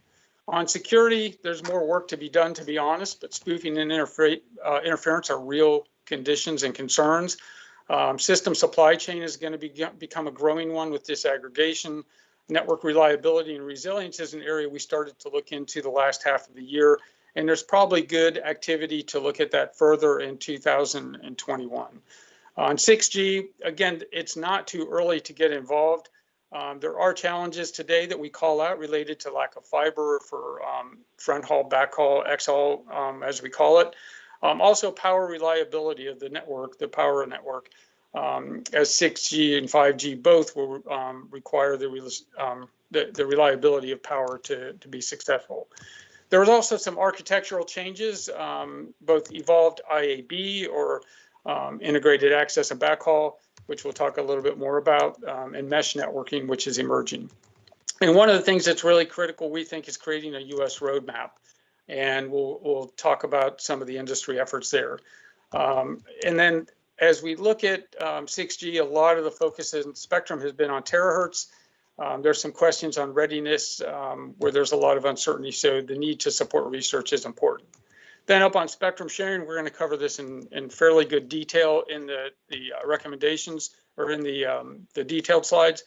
But just want to call out that our real recommendation here is to form a formal TAC working group that's just focused on spectrum sharing for 2021. I think some of this was covered already by unlicensed, by AI, and I'm not sure, Kevin probably skipped over this a little bit lightly, but he's also covered this in his group, Kevin and Tom. For IoT, industrial IoT has clearly emerged as the, at least 5G use case du jour. And you're starting to see demand and efforts from industry organizations, from different companies to build this out, as well as worldwide build outs and adoption based on spectrum availability.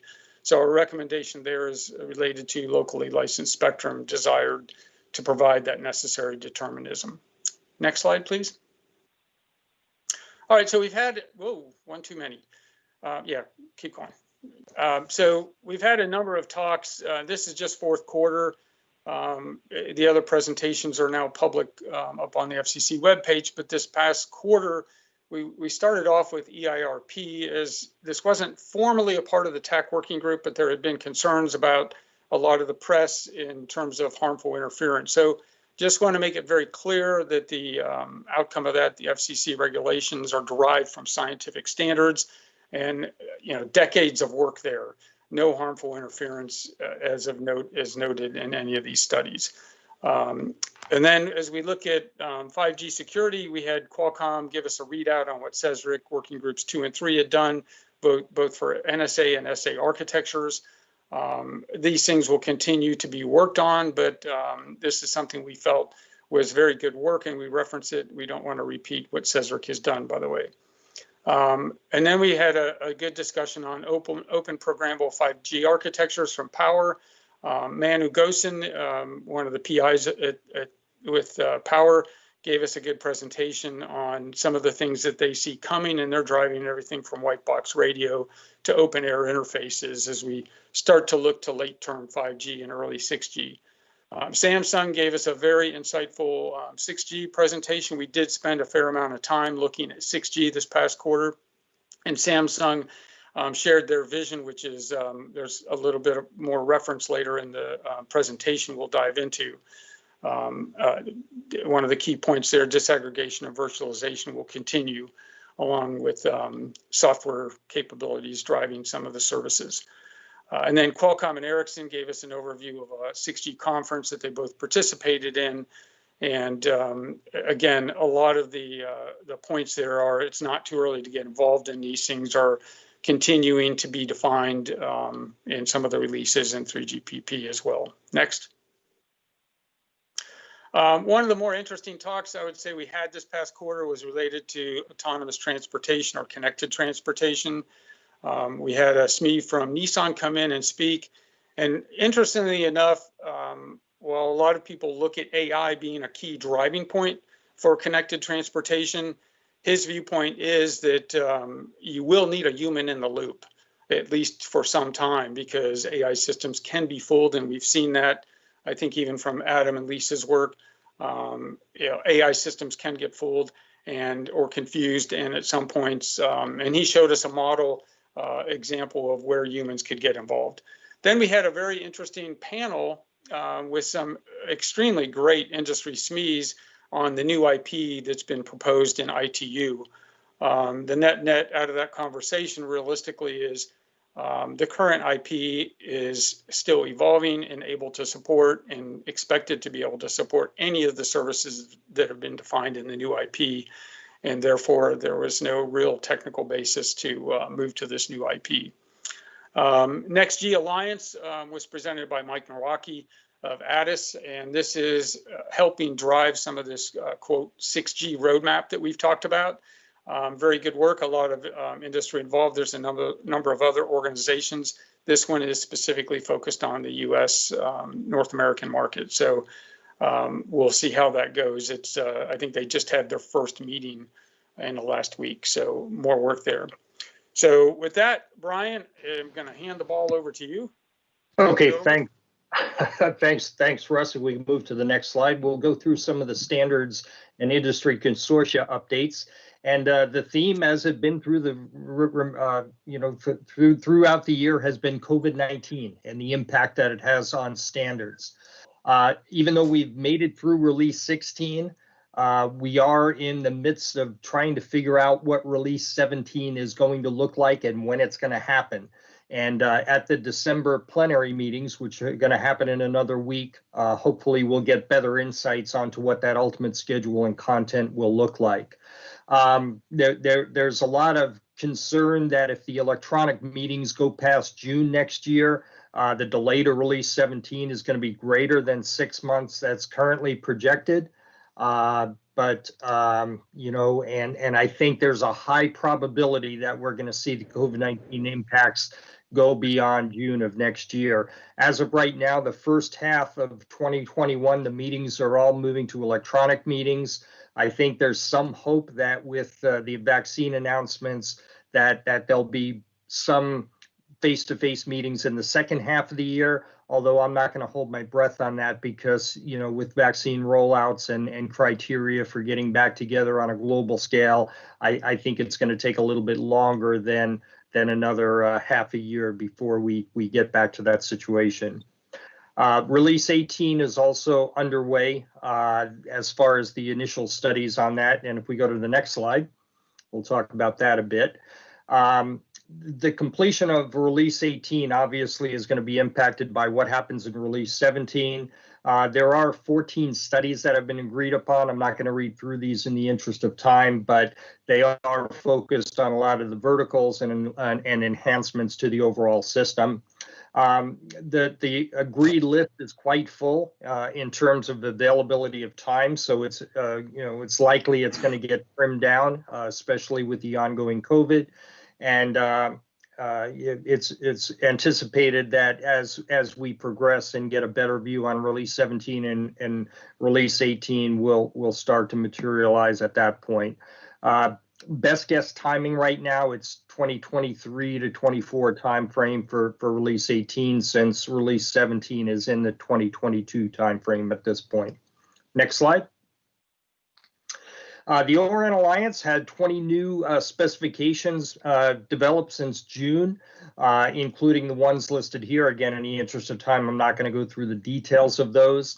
The security task group within the O-RAN Alliance is looking at security challenges on the O-RAN interfaces and components, and they did hold a second global plug fest with multiple vendor O-RAN functions in place. And the chart at the top right on the slide does show the O-RAN components and security mechanisms and what's available today and what will be available in the coming year or so.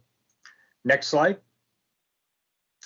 So looking at 5G deployments updates, if we can proceed to the next slide, please. So as of November, you'll see here quite a bit of deployments that have been made, and CTIA had provided this information for us. In the US, we have nationwide coverage with over 250 million people, both in millimeter wave as well as sub-6 gigahertz. T-Mobile is covering approximately greater than 7,500 towns and cities and 270 million people across the country. Verizon with greater than 200 million people and greater than 1,800 towns and cities, as well as stadiums and airports. U.S. Cellular has offered 5G in Iowa, Maine, North Carolina, and Wisconsin, and activate 5G in 11 more states by the year end. There's a number of 5G smartphones that are on the market today, and I won't go through the details, but obviously 5G on a global scale is rolling out. Next slide.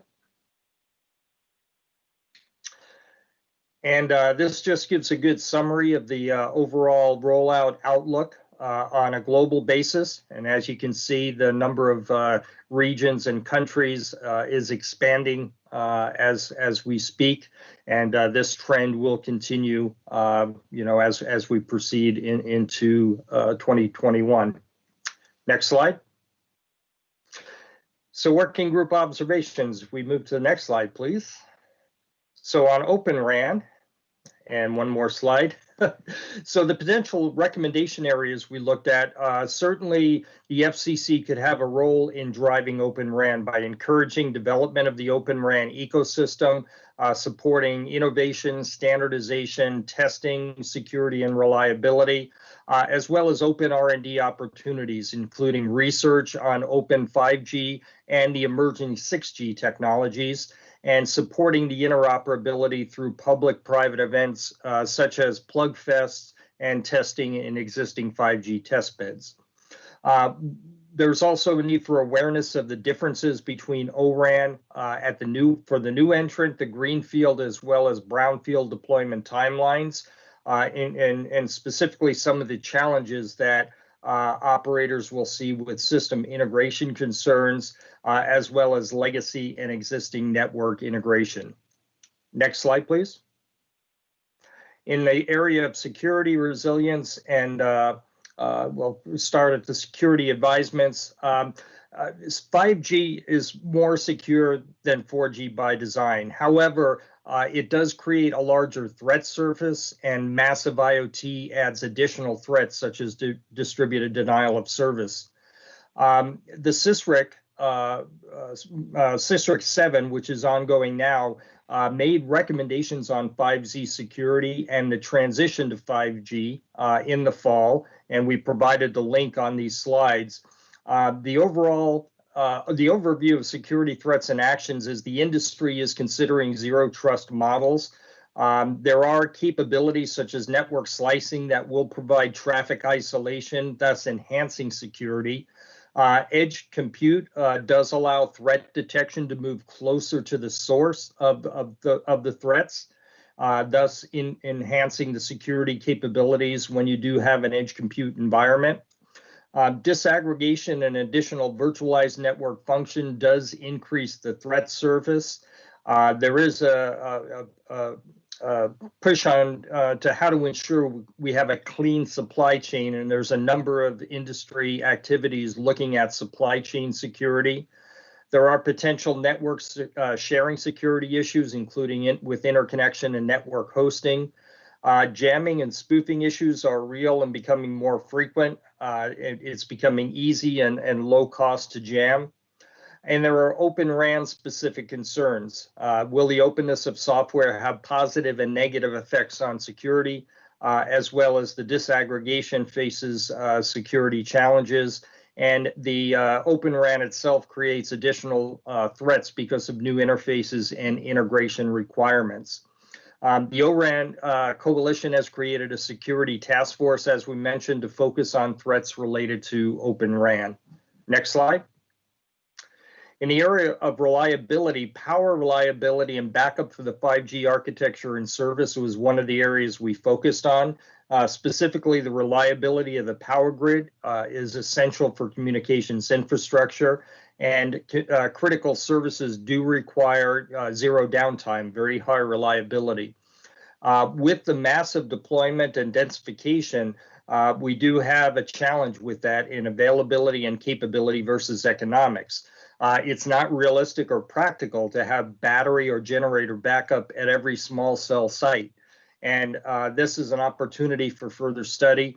It does require a systems approach due to the different spectrum bands. We also do have the nines creep. What is needed for normal operation? Is it 4 nines, 5 nines, 6 nines? As well as the potential to over-engineer the network and increase cost and complexity for a small percentage of service and use. We want to leverage efforts with the FCC, including the BDAC work and related reports on disaster recovery. The operators are focused on meeting critical needs and deployments. The Wireless Resiliency Cooperative Framework, which is a voluntary commitment to the FCC, looks at shared roaming, mutual aid, consumer education, and municipal readiness, as well as collaboration with the FERC, EPRI, and 911 operations. There is an ANIS working group on reliability that does look at some of the standardization issues related to reliability. And the recommendation is to carry reliability with a safety focus work into 2021 when we're looking at 5G, IoT, and RAN. Next slide. And in the topic of 6G and NextG, the initial views on 6G are there's some key expectations on the use cases, including Internet of Senses, connected machines, digital programmable, physical world, sustainability, and so forth. I won't go through the entire list here, but there is at least an initial thought on what the use case focus will be that has been presented at some of the 6G events recently. 6G is going to continue to build on 5G, pushing some of the extreme capabilities.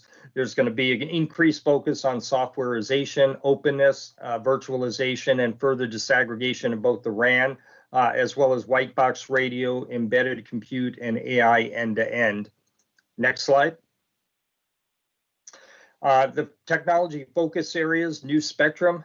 We hear a lot about terahertz as being the opportunity as we move to 6G, and obviously dynamic spectrum sharing, getting the maximum utilization and efficiencies out of the spectrum that's available today. There's new architectures, including integrated access and backhaul enhancements, mesh networking, flexible mobile and on-demand base stations, as well as bringing in non-terrestrial satellite and high-altitude platforms. and continued enhancements on massive MIMO. And then new compute, we already mentioned AI and ML to support configuration-less optimized layer agnostic network needs. Next slide. There is a 6G performance vision. This picture that you see here probably looks very familiar because there was a 5G version of this out of the ITU. This is Samsung's take at a 6G version where we're looking at proposed targets, much greater than what we've got in 5G, including data rates up to a terabit per second, user data rates in the gigabits, and latencies in the 100 microsecond range.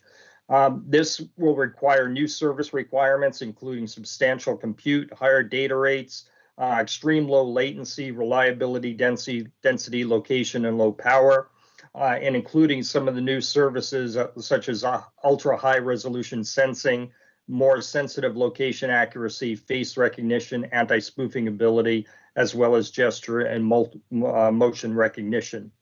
Next slide, please. There is a lot of work ongoing, both here in the US getting started as well as other regions of the world on 6G planning. The ITU has had a focus group on Network 2030 that has been looking at some of the network technologies beyond 2030, and there's been a lot of controversy with that as well. The ATIS NextG Alliance, as mentioned, has recently been formed to promote U.S. leadership on the path to 6G, and other regions of the world are also undertaking a number of 6G initial efforts, including China, Japan, South Korea, EU, and Finland, and Brazil. Next slide. So one of the challenges, both for 5G and densification as well as 6G, is xHaul fiber availability. For 3.5 gigahertz coverage to hit 70% of the population in the United States, that will require more than 1 million base stations on some analysis of the DoD report that's referenced here. And at 28 gigahertz, over 13 million base stations. And if you're going to add indoor locations, that adds millions more base stations. The major challenge emerging is the requirement for fiber backhaul to connect to the rest of the internet. And the cost and availability of the fiber will begin to challenge the deployment rates and operator economics. Integrated access and backhaul will partially offset that fiber backhaul requirement, but not completely. Comparing the US to Japan, Korea, Singapore, China, Hong Kong, etc., utility style fiber networks have been deployed with both broad availability and low cost, and those nations have a fundamental advantage over the US in those base station deployments because of that. Low cost xHaul dark fiber is necessary to enable 5G and 6G economics, and without addressing the future fiber xHaul requirements, U.S. leadership in 5G and more so in 6G will be nearly impossible to achieve. Next slide. So the summary and recommendations on 6G, obviously we need to promote the creation of a U.S. national roadmap, encouraging both industry, R&D, and standards engagement. And as an example of this, we have ATIS creation of the NextG Alliance to coordinate the U.S. leadership. There are key 6G areas that do need attention, spectrum being one, architecture being the other, including the densification that may cause site location challenges, and the fiber xHaul that we just mentioned, which is a challenge for the U.S. without investment and focus. And Mesh and IAB will help with that, but we still need to address that challenge. We do need to focus on the roadmap and plan for U.S. to maintain technological leadership in future communication standards. We need more U.S. company involvement in the standards process within North America. That is, we need companies to participate in 3GPP via ATIS so that we have more companies that are North American based and North American presence to have a North American voice. We need FCC support in research areas such as high frequency millimeter wave and terahertz, as well as spectrum efficiency technologies. Next slide. So spectrum sharing, I think turn this back to Russ and he'll continue from here. Thank you, Brian. I think we're at the 2-minute warning, which everybody knows that means 15 more minutes. All right, so key access areas for recommendations related to spectrum. Really 5G and 6G success, as we're seeing, is a mix of licensed, shared, and unlicensed. There's additional use options, clearly, that the FCC is pursuing already with NTIA on 3.1 to 3.45 gigahertz bands. We think that's a really a good effort because that's a sweet spot, I think, as everybody agrees. Also consider shared spectrum where exclusive use is not a fit or practical, meaning additional sharing for private locally licensed type use, and for explore even smaller geographies was one of the outcomes that we looked at, smaller than county level that the CBRS was, although that was 22,000 licenses. Sharing via non-exclusive licenses as well, focus on spectrum efficiency. I think this is a no-brainer with the limited amount of spectrum efficiency starts to become very critical.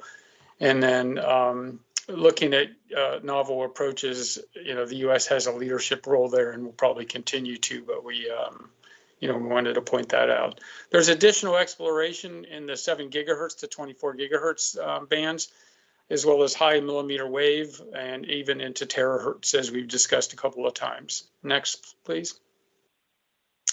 As we try to put this, this is just a proposed framework.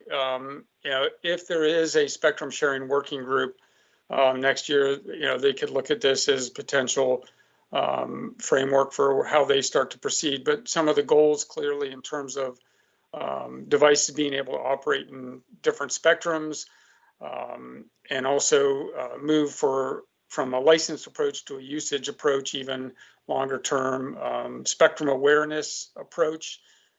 This sort of gets to that like Maslow's hierarchy of needs applied to spectrum instead of humans, but how do you get to self-actualization of spectrum in the end? And then specifics that need to be solved. I mean, there's real work that has to be done here. Interference is a major issue. It's not even well quantified or measured today. Also, there's a number of data sources that can be information and data can be collected from.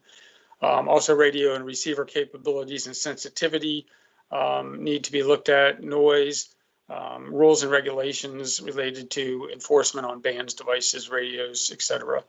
And then security-related topics as well. Next slide. Continuing on to the framework, fundamental guidelines could include things like protecting incumbent services. That's probably a good one. Avoid high-cost years creation approach, the sort of KISS approach, and recognition that one size does not fit all. I think that's already known, but you can't just take one of these. As the unlicensed group went into some detail on the different spectrum sharing things that are out there today, they don't just automatically fit in terms of applying to other spectrum approaches. It really comes down to almost a purpose-built approach. And then, moving on down the list here, one of the goals is stimulating innovation and focus on use by all services. And then so the key elements really, as we look at this, are, and I think all the working groups agreed, a data-driven, evidence-based approach is probably going to be the winner over time. And that would utilize, everything, from measurable interference to, being able to look at geography, et cetera. And, so part of the focus is how to achieve some of that data collection. I know this was a big topic in the AI working group as well, access to data, and it should be across the various elements. And also look at the cost benefit approach clearly when and that's one of the FCC's mission goals too for spectrum. Next slide, please. So as we look at IoT, we've got several key observations here. The verticals are, as we see some of these emerge and become more adopted, this is a relative chart in terms of, between requirements and the market. So the requirements for things like industrial, transportation, finance are fairly high. as well as oil and gas. When you start to look at things like human safety, they're in there in the transportation and industrial as well as some of the control loops in industrial for these PLCs and so forth. So the requirements are really driven by this, latency or ultra reliable low latency communication capability in 5G, compute needs at the edge to reduce that even further, or to provide on-site compute where you can't have trips to the cloud, jitter, loss, reliability of power, and therefore you start to get some of the issues around private ownership or operator. And then there's data privacy, there's throughput needs, there's IoT, IT, OT convergence, or from the actual users. Well, we're seeing this worldwide IoT enterprise demand for private, sort of locally licensed spectrum grow. The 10 largest industrial countries already have some type of private spectrum in place, or locally licensed spectrum. Next. And then this is a chart that was adapted from some of the ADIS IoT characterization. It's a little bit tough to see, but if you look at the data rates on the left-hand axis and the end-to-end latency requirements, and there's some gray lines here, but you really start to see what services demand higher latency or higher throughput and some of the key features of 5G or even beyond 5G to be successful. And this is where we really need to be focused when you look at what the demands are specifically when you're looking at things like less than 1 millisecond. And you saw the chart earlier where Samsung's vision is down to 100 milliseconds latency. And you're going to see those type needs in medical and in industrial and potentially even for transportation. Data rates are also really important too, depending on what vertical you're in. I would recommend spending some time with a magnifying glass looking at this slide later. Next. All right, so the key areas for recommendation, and on the right, you'll see a little bit of a comparison. We presented this actually in the September meeting, where we were asked to provide, what the benefits of either mid-band or millimeter wave were for some type of local licensed use. And realistically, both are very viable. I think it's really, you start to look at the spectrum reuse with millimeter wave, you could argue you have a little bit greater reuse because of the propagation characteristics. But some of the areas for consideration for private spectrum for these captured type spaces, needs really are typically confined to a geographic area or a captured space, a building, campuses, things like that.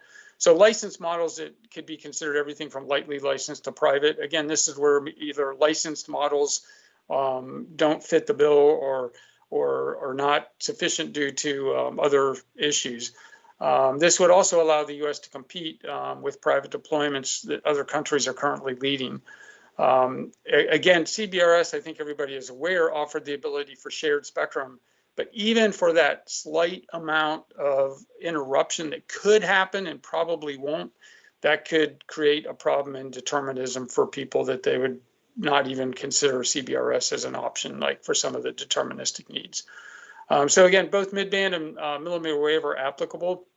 Shielding requirements would be required, and probably rules related to that, as we've looked at this year and last year, because you could get leakage inside out or even inside in if you've got multi-tenants in a large building or environment. So windows, doors, things like that would allow propagation and leakage to happen.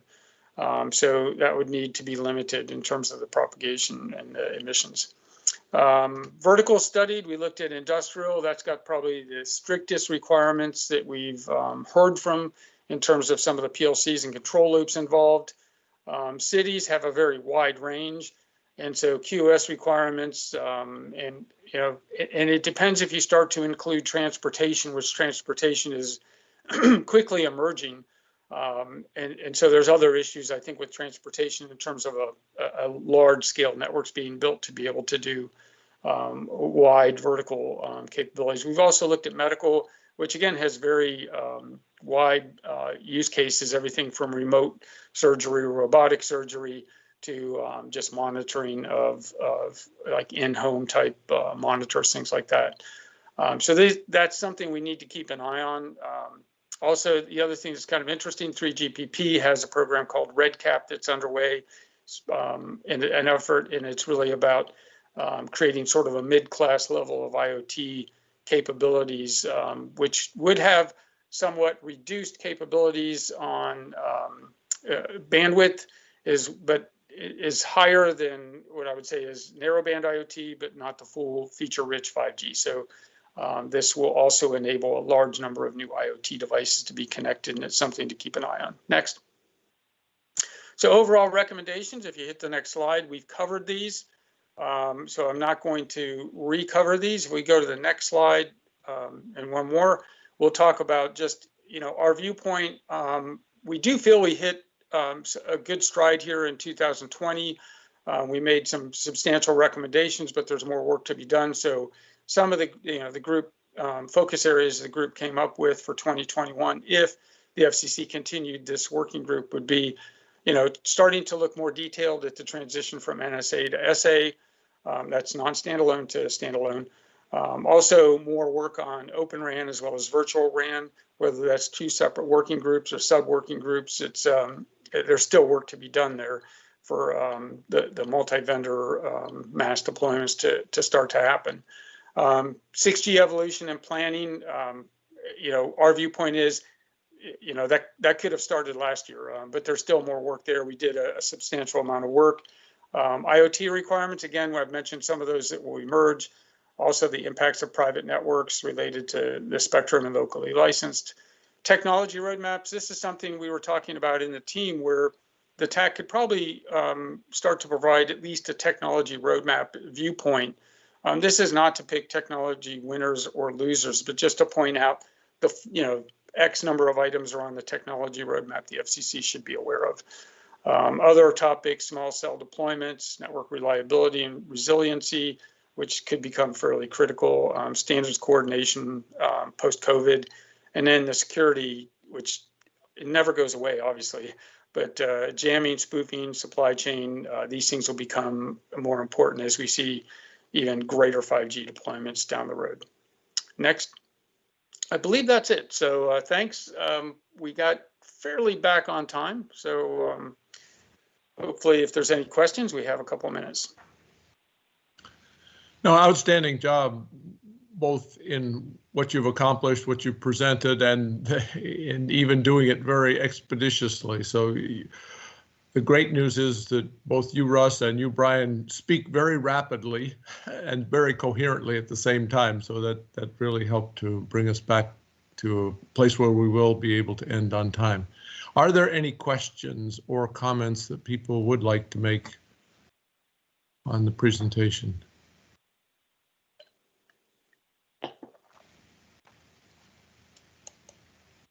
I've got one. This is Mark Bayless. Okay, Mark.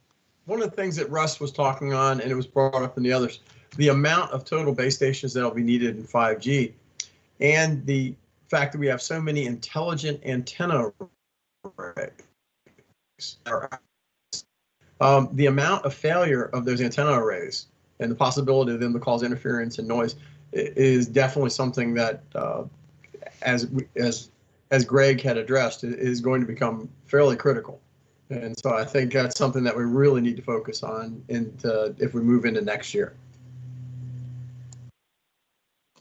Good. Thank you, Mark. I think it's a good comment, and we could add it to that last slide, second to the last slide. Great. Any other final comments? All right, we'll move into the closing stretch here, and I'll start with an apology. I failed to give Manisha an opportunity as our FCC's Chief Technology Officer to give her opening comments, so you get to do double duty, Manisha, with your opening comments and your closing comments all wrapped into one bow.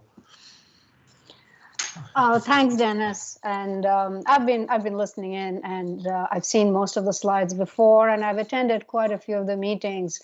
And I think all of the groups have done a really good job of narrowing down the wealth of information that we've gathered over the last 9 months since this tag got started into what I would say is, I mean, actionable recommendations, which is what we were looking for.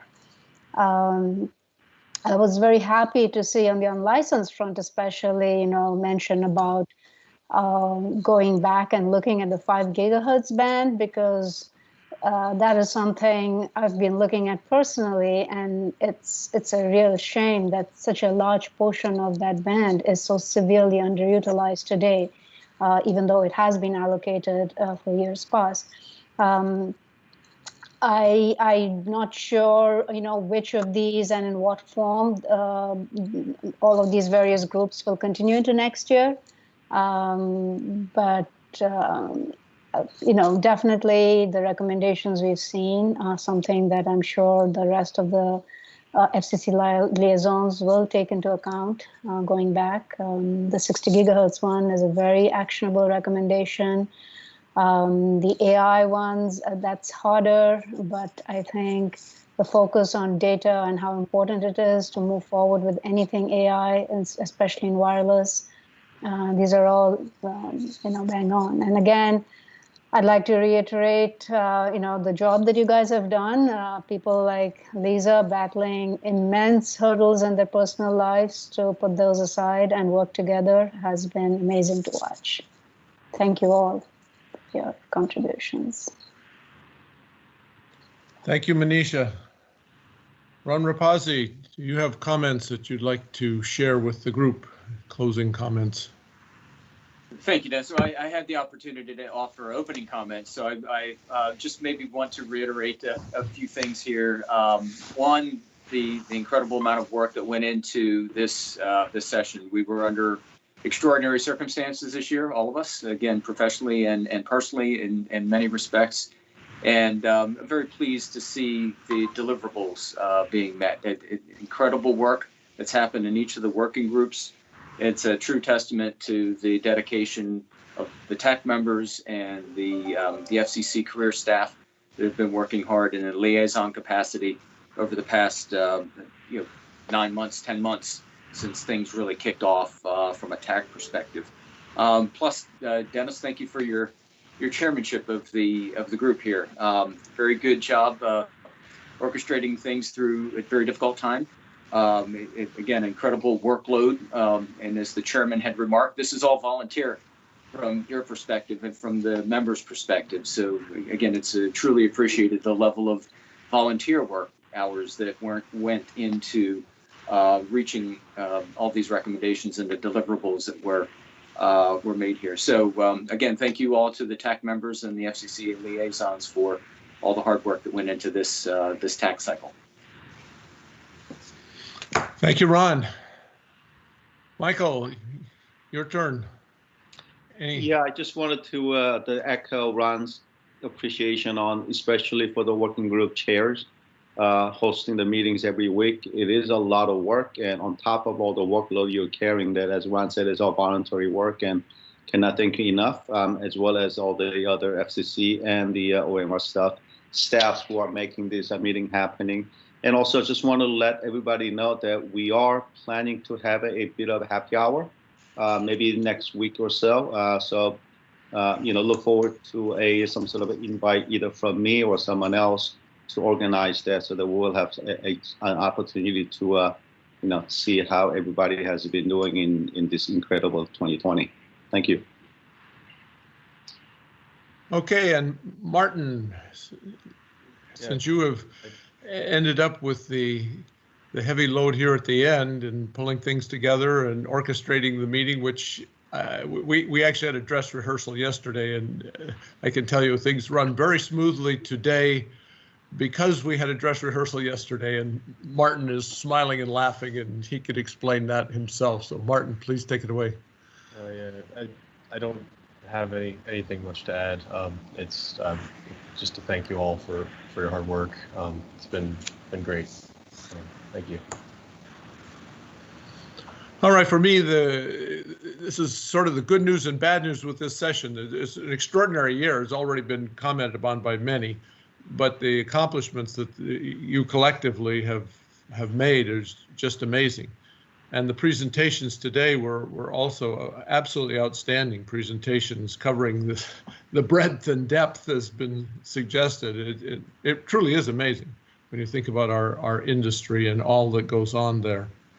The one downside, and Greg was the one who voiced it, but we could easily have used another hour today. But as chairman, my job is to make sure we finish on time, so we will do that. But the one missing ingredient today is that we didn't have the opportunity for the interaction that is so much a part of the TAC and the contributions made in the meeting by the full TAC members. And I know you're all involved in one way or another with the week-by-week working groups, but this is one, the do different, do better for next year is to make sure we have an adequate amount of time available for that highly valuable interaction. So we'll move with that. Looking forward, this is an interesting point in the cycle, having been involved with the TAC for now 22 years, which is always amazing for me even to say. But we've experienced the transition multiple times now, and transition from one administration to another, and in this case, one party to another. And we know that that is a somewhat disruptive impact, has a disruptive impact on the commission itself and certainly on the TAC as well. Again, part of the conversation yesterday is that there is considerable stability within the staff itself. Ron pointed that out with some rigor, that he even questioned the team. You will be here, right? And so that's the nice thing that we have to look forward to. Michael and Martin will be here, as well as Ron and the others that we have been working with, and I'll recognize them shortly.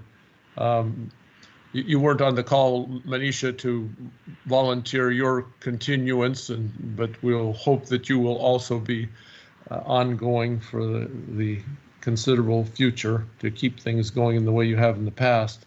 But we will have a new chairman for the FCC. As of yesterday, Chairman Pai announced that he will be stepping down on the 20th, and that would be in keeping with the transition from Republican to Democratic Party. So we will have other new commissioners as well, and new ideas that will come with them. So this is a period of watch and wait. One of the things that we will attempt to do, and this is kind of a bond between the FCC team and certainly myself as well, is to establish the continuity to the maximum degree possible. Ultimately, as you know, the TAC is the chairman's TAC, chairman of the FCC, and therefore, ultimately, the charters for the working groups are established and approved, and this is one of the cases where Chairman Pai has probably been one of the most active chairmen in directing and reviewing the activities of the TAC, and had much greater hands-on involvement than perhaps many others, as supportive as they often were of the TAC. He's really gotten engaged at a different level. So we'll see what happens as we transition, but again, the anticipation is that we will move forward as quickly as we can. We've had some discussions too, a meeting of the co-chairs along the way, and I think at least this is very tentative, but at least the recommendations that will go forward would say that there is a need to continue the work of the Artificial Intelligence Working Group. There's still much to be done there. We'll certainly have a need to continue on the theme of 6G, since it is, and 5G rollout, but 6G, as we continue to look forward to the defining of that still amorphous concept as it moves forward, but is now already a hot topic in the standards area, and various 6G organizations are forming and moving, and so we need to be on top of that as well. And certainly there's been almost unanimous acclaim that we do need to jump on the area of dynamic spectrum access and management. So that's certainly one that will be a recommendation for the new chairman to go after. So insofar, we won't have official group meetings of those groups or other groups until such time as they're chartered by the chairman. But if there are people who would like to informally get together on subjects like that, I'm sure that no one will stop them from doing so.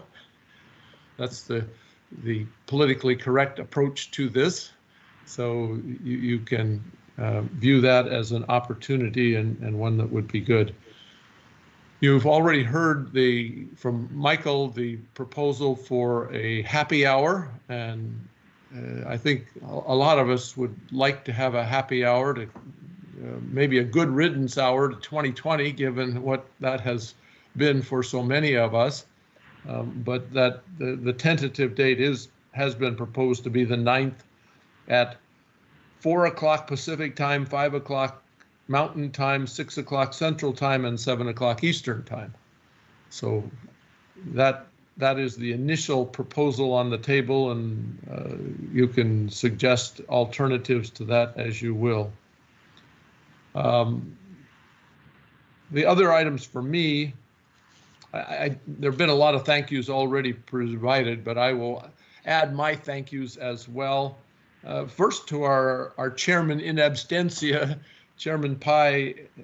I've already spoken quite a bit about him, but he has been terrific for the TAC, and including today, and appreciate his willingness to actually extend his time as well. He was only scheduled to be with us for half an hour, and he spent 45 minutes with us, so that was greatly appreciated by me, and I'm sure all of you as well, and the encouragement he provided.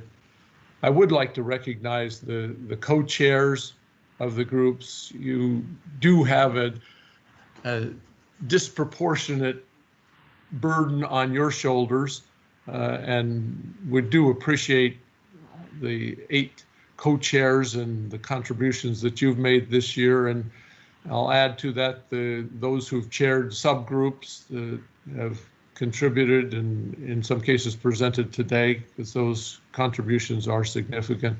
But overall, I think this is probably one of the most active TACs that we have had. One of the good news, bad news. The bad news being COVID. The good news is we're all, with our limited travel schedules, much more available, and I think there's been an intensity that has come to the working group meetings based on availability that we've perhaps not ever seen before. I'd like to also recognize the subject matter experts that have come to us. Similarly, we've had some of the most outstanding experts in each of the topical areas that we have sought engagement with. And this is, again, people more available than they otherwise might be, and making themselves available to us has been a wonderful feature. So we really thank them, and in most cases in absentia. The liaisons have also been perhaps more active than ever before. I don't know that you've counted them, but I pulled the names off all 4 of the working groups, and we have 15 members of the FCC staff who have been actively engaged in the working group, some of them engaged in all 4 working groups, which is quite an amazing feat by itself.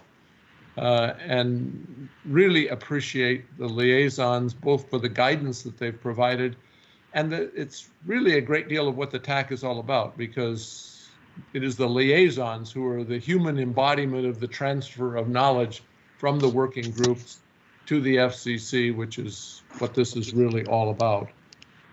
I'd like to finally just present my thanks. And it's fun to have the gallery view, so I can see you as I'm thanking you. But Ron Rapazzi, I do want to thank you for the engagement and support and encouragement that you've provided to the group. to Manisha, you have clearly been the most active CTO that we've ever had with the TAC, and that's been enormously appreciated, even presenting to some of the groups with your own significant areas of expertise and representing the TAC as you go out, not only as CTO FCC, but representing your role and your connection to the TAC as well. For Martin, I recognize you for stepping in at the last minute here and doing so much to make for a smooth running meeting, and do greatly appreciate that. And finally, Michael, through the year, your leadership and support and encouragement and guidance has been just terrific as our designated federal officer. So many people to be thanked, and I've probably forgotten some, but I'll mention the one last group that are often under-recognized, and that's those who are behind the scenes actually administering and running this. So Jeff and Steve, and we appreciate you all and those working with you on the keeping the video running and keeping the external group available or aware of what we're doing, and the website available to them to see the actions here. So many people to be thanked. Finally, I just want to point out that this being the season that it is, I do wish you all a wonderful holiday season. Enjoy it thoroughly, in spite of all of the clouds and all of the challenges and all of the sadness that we recognized at the start of this session. And this has been quite a year, but thank you one and all, and please do find a way to enjoy the season, including our gathering hopefully on the 9th of December. With that, unless someone has a final comment to be made, I wish you adieu for now, and we will look forward to both gathering on the 9th and look forward to an exciting 2021, where we get all of 2020 behind us and where we have a particularly strong tax season before us. Well, thank you, Dennis. Thanks, Dennis. Thank you, Dennis. Well done. Thank you all. Thanks very much, Dennis. Thank you, Dennis. Thanks, Dennis. Happy holidays. Dennis, Thanks, everybody bye. have a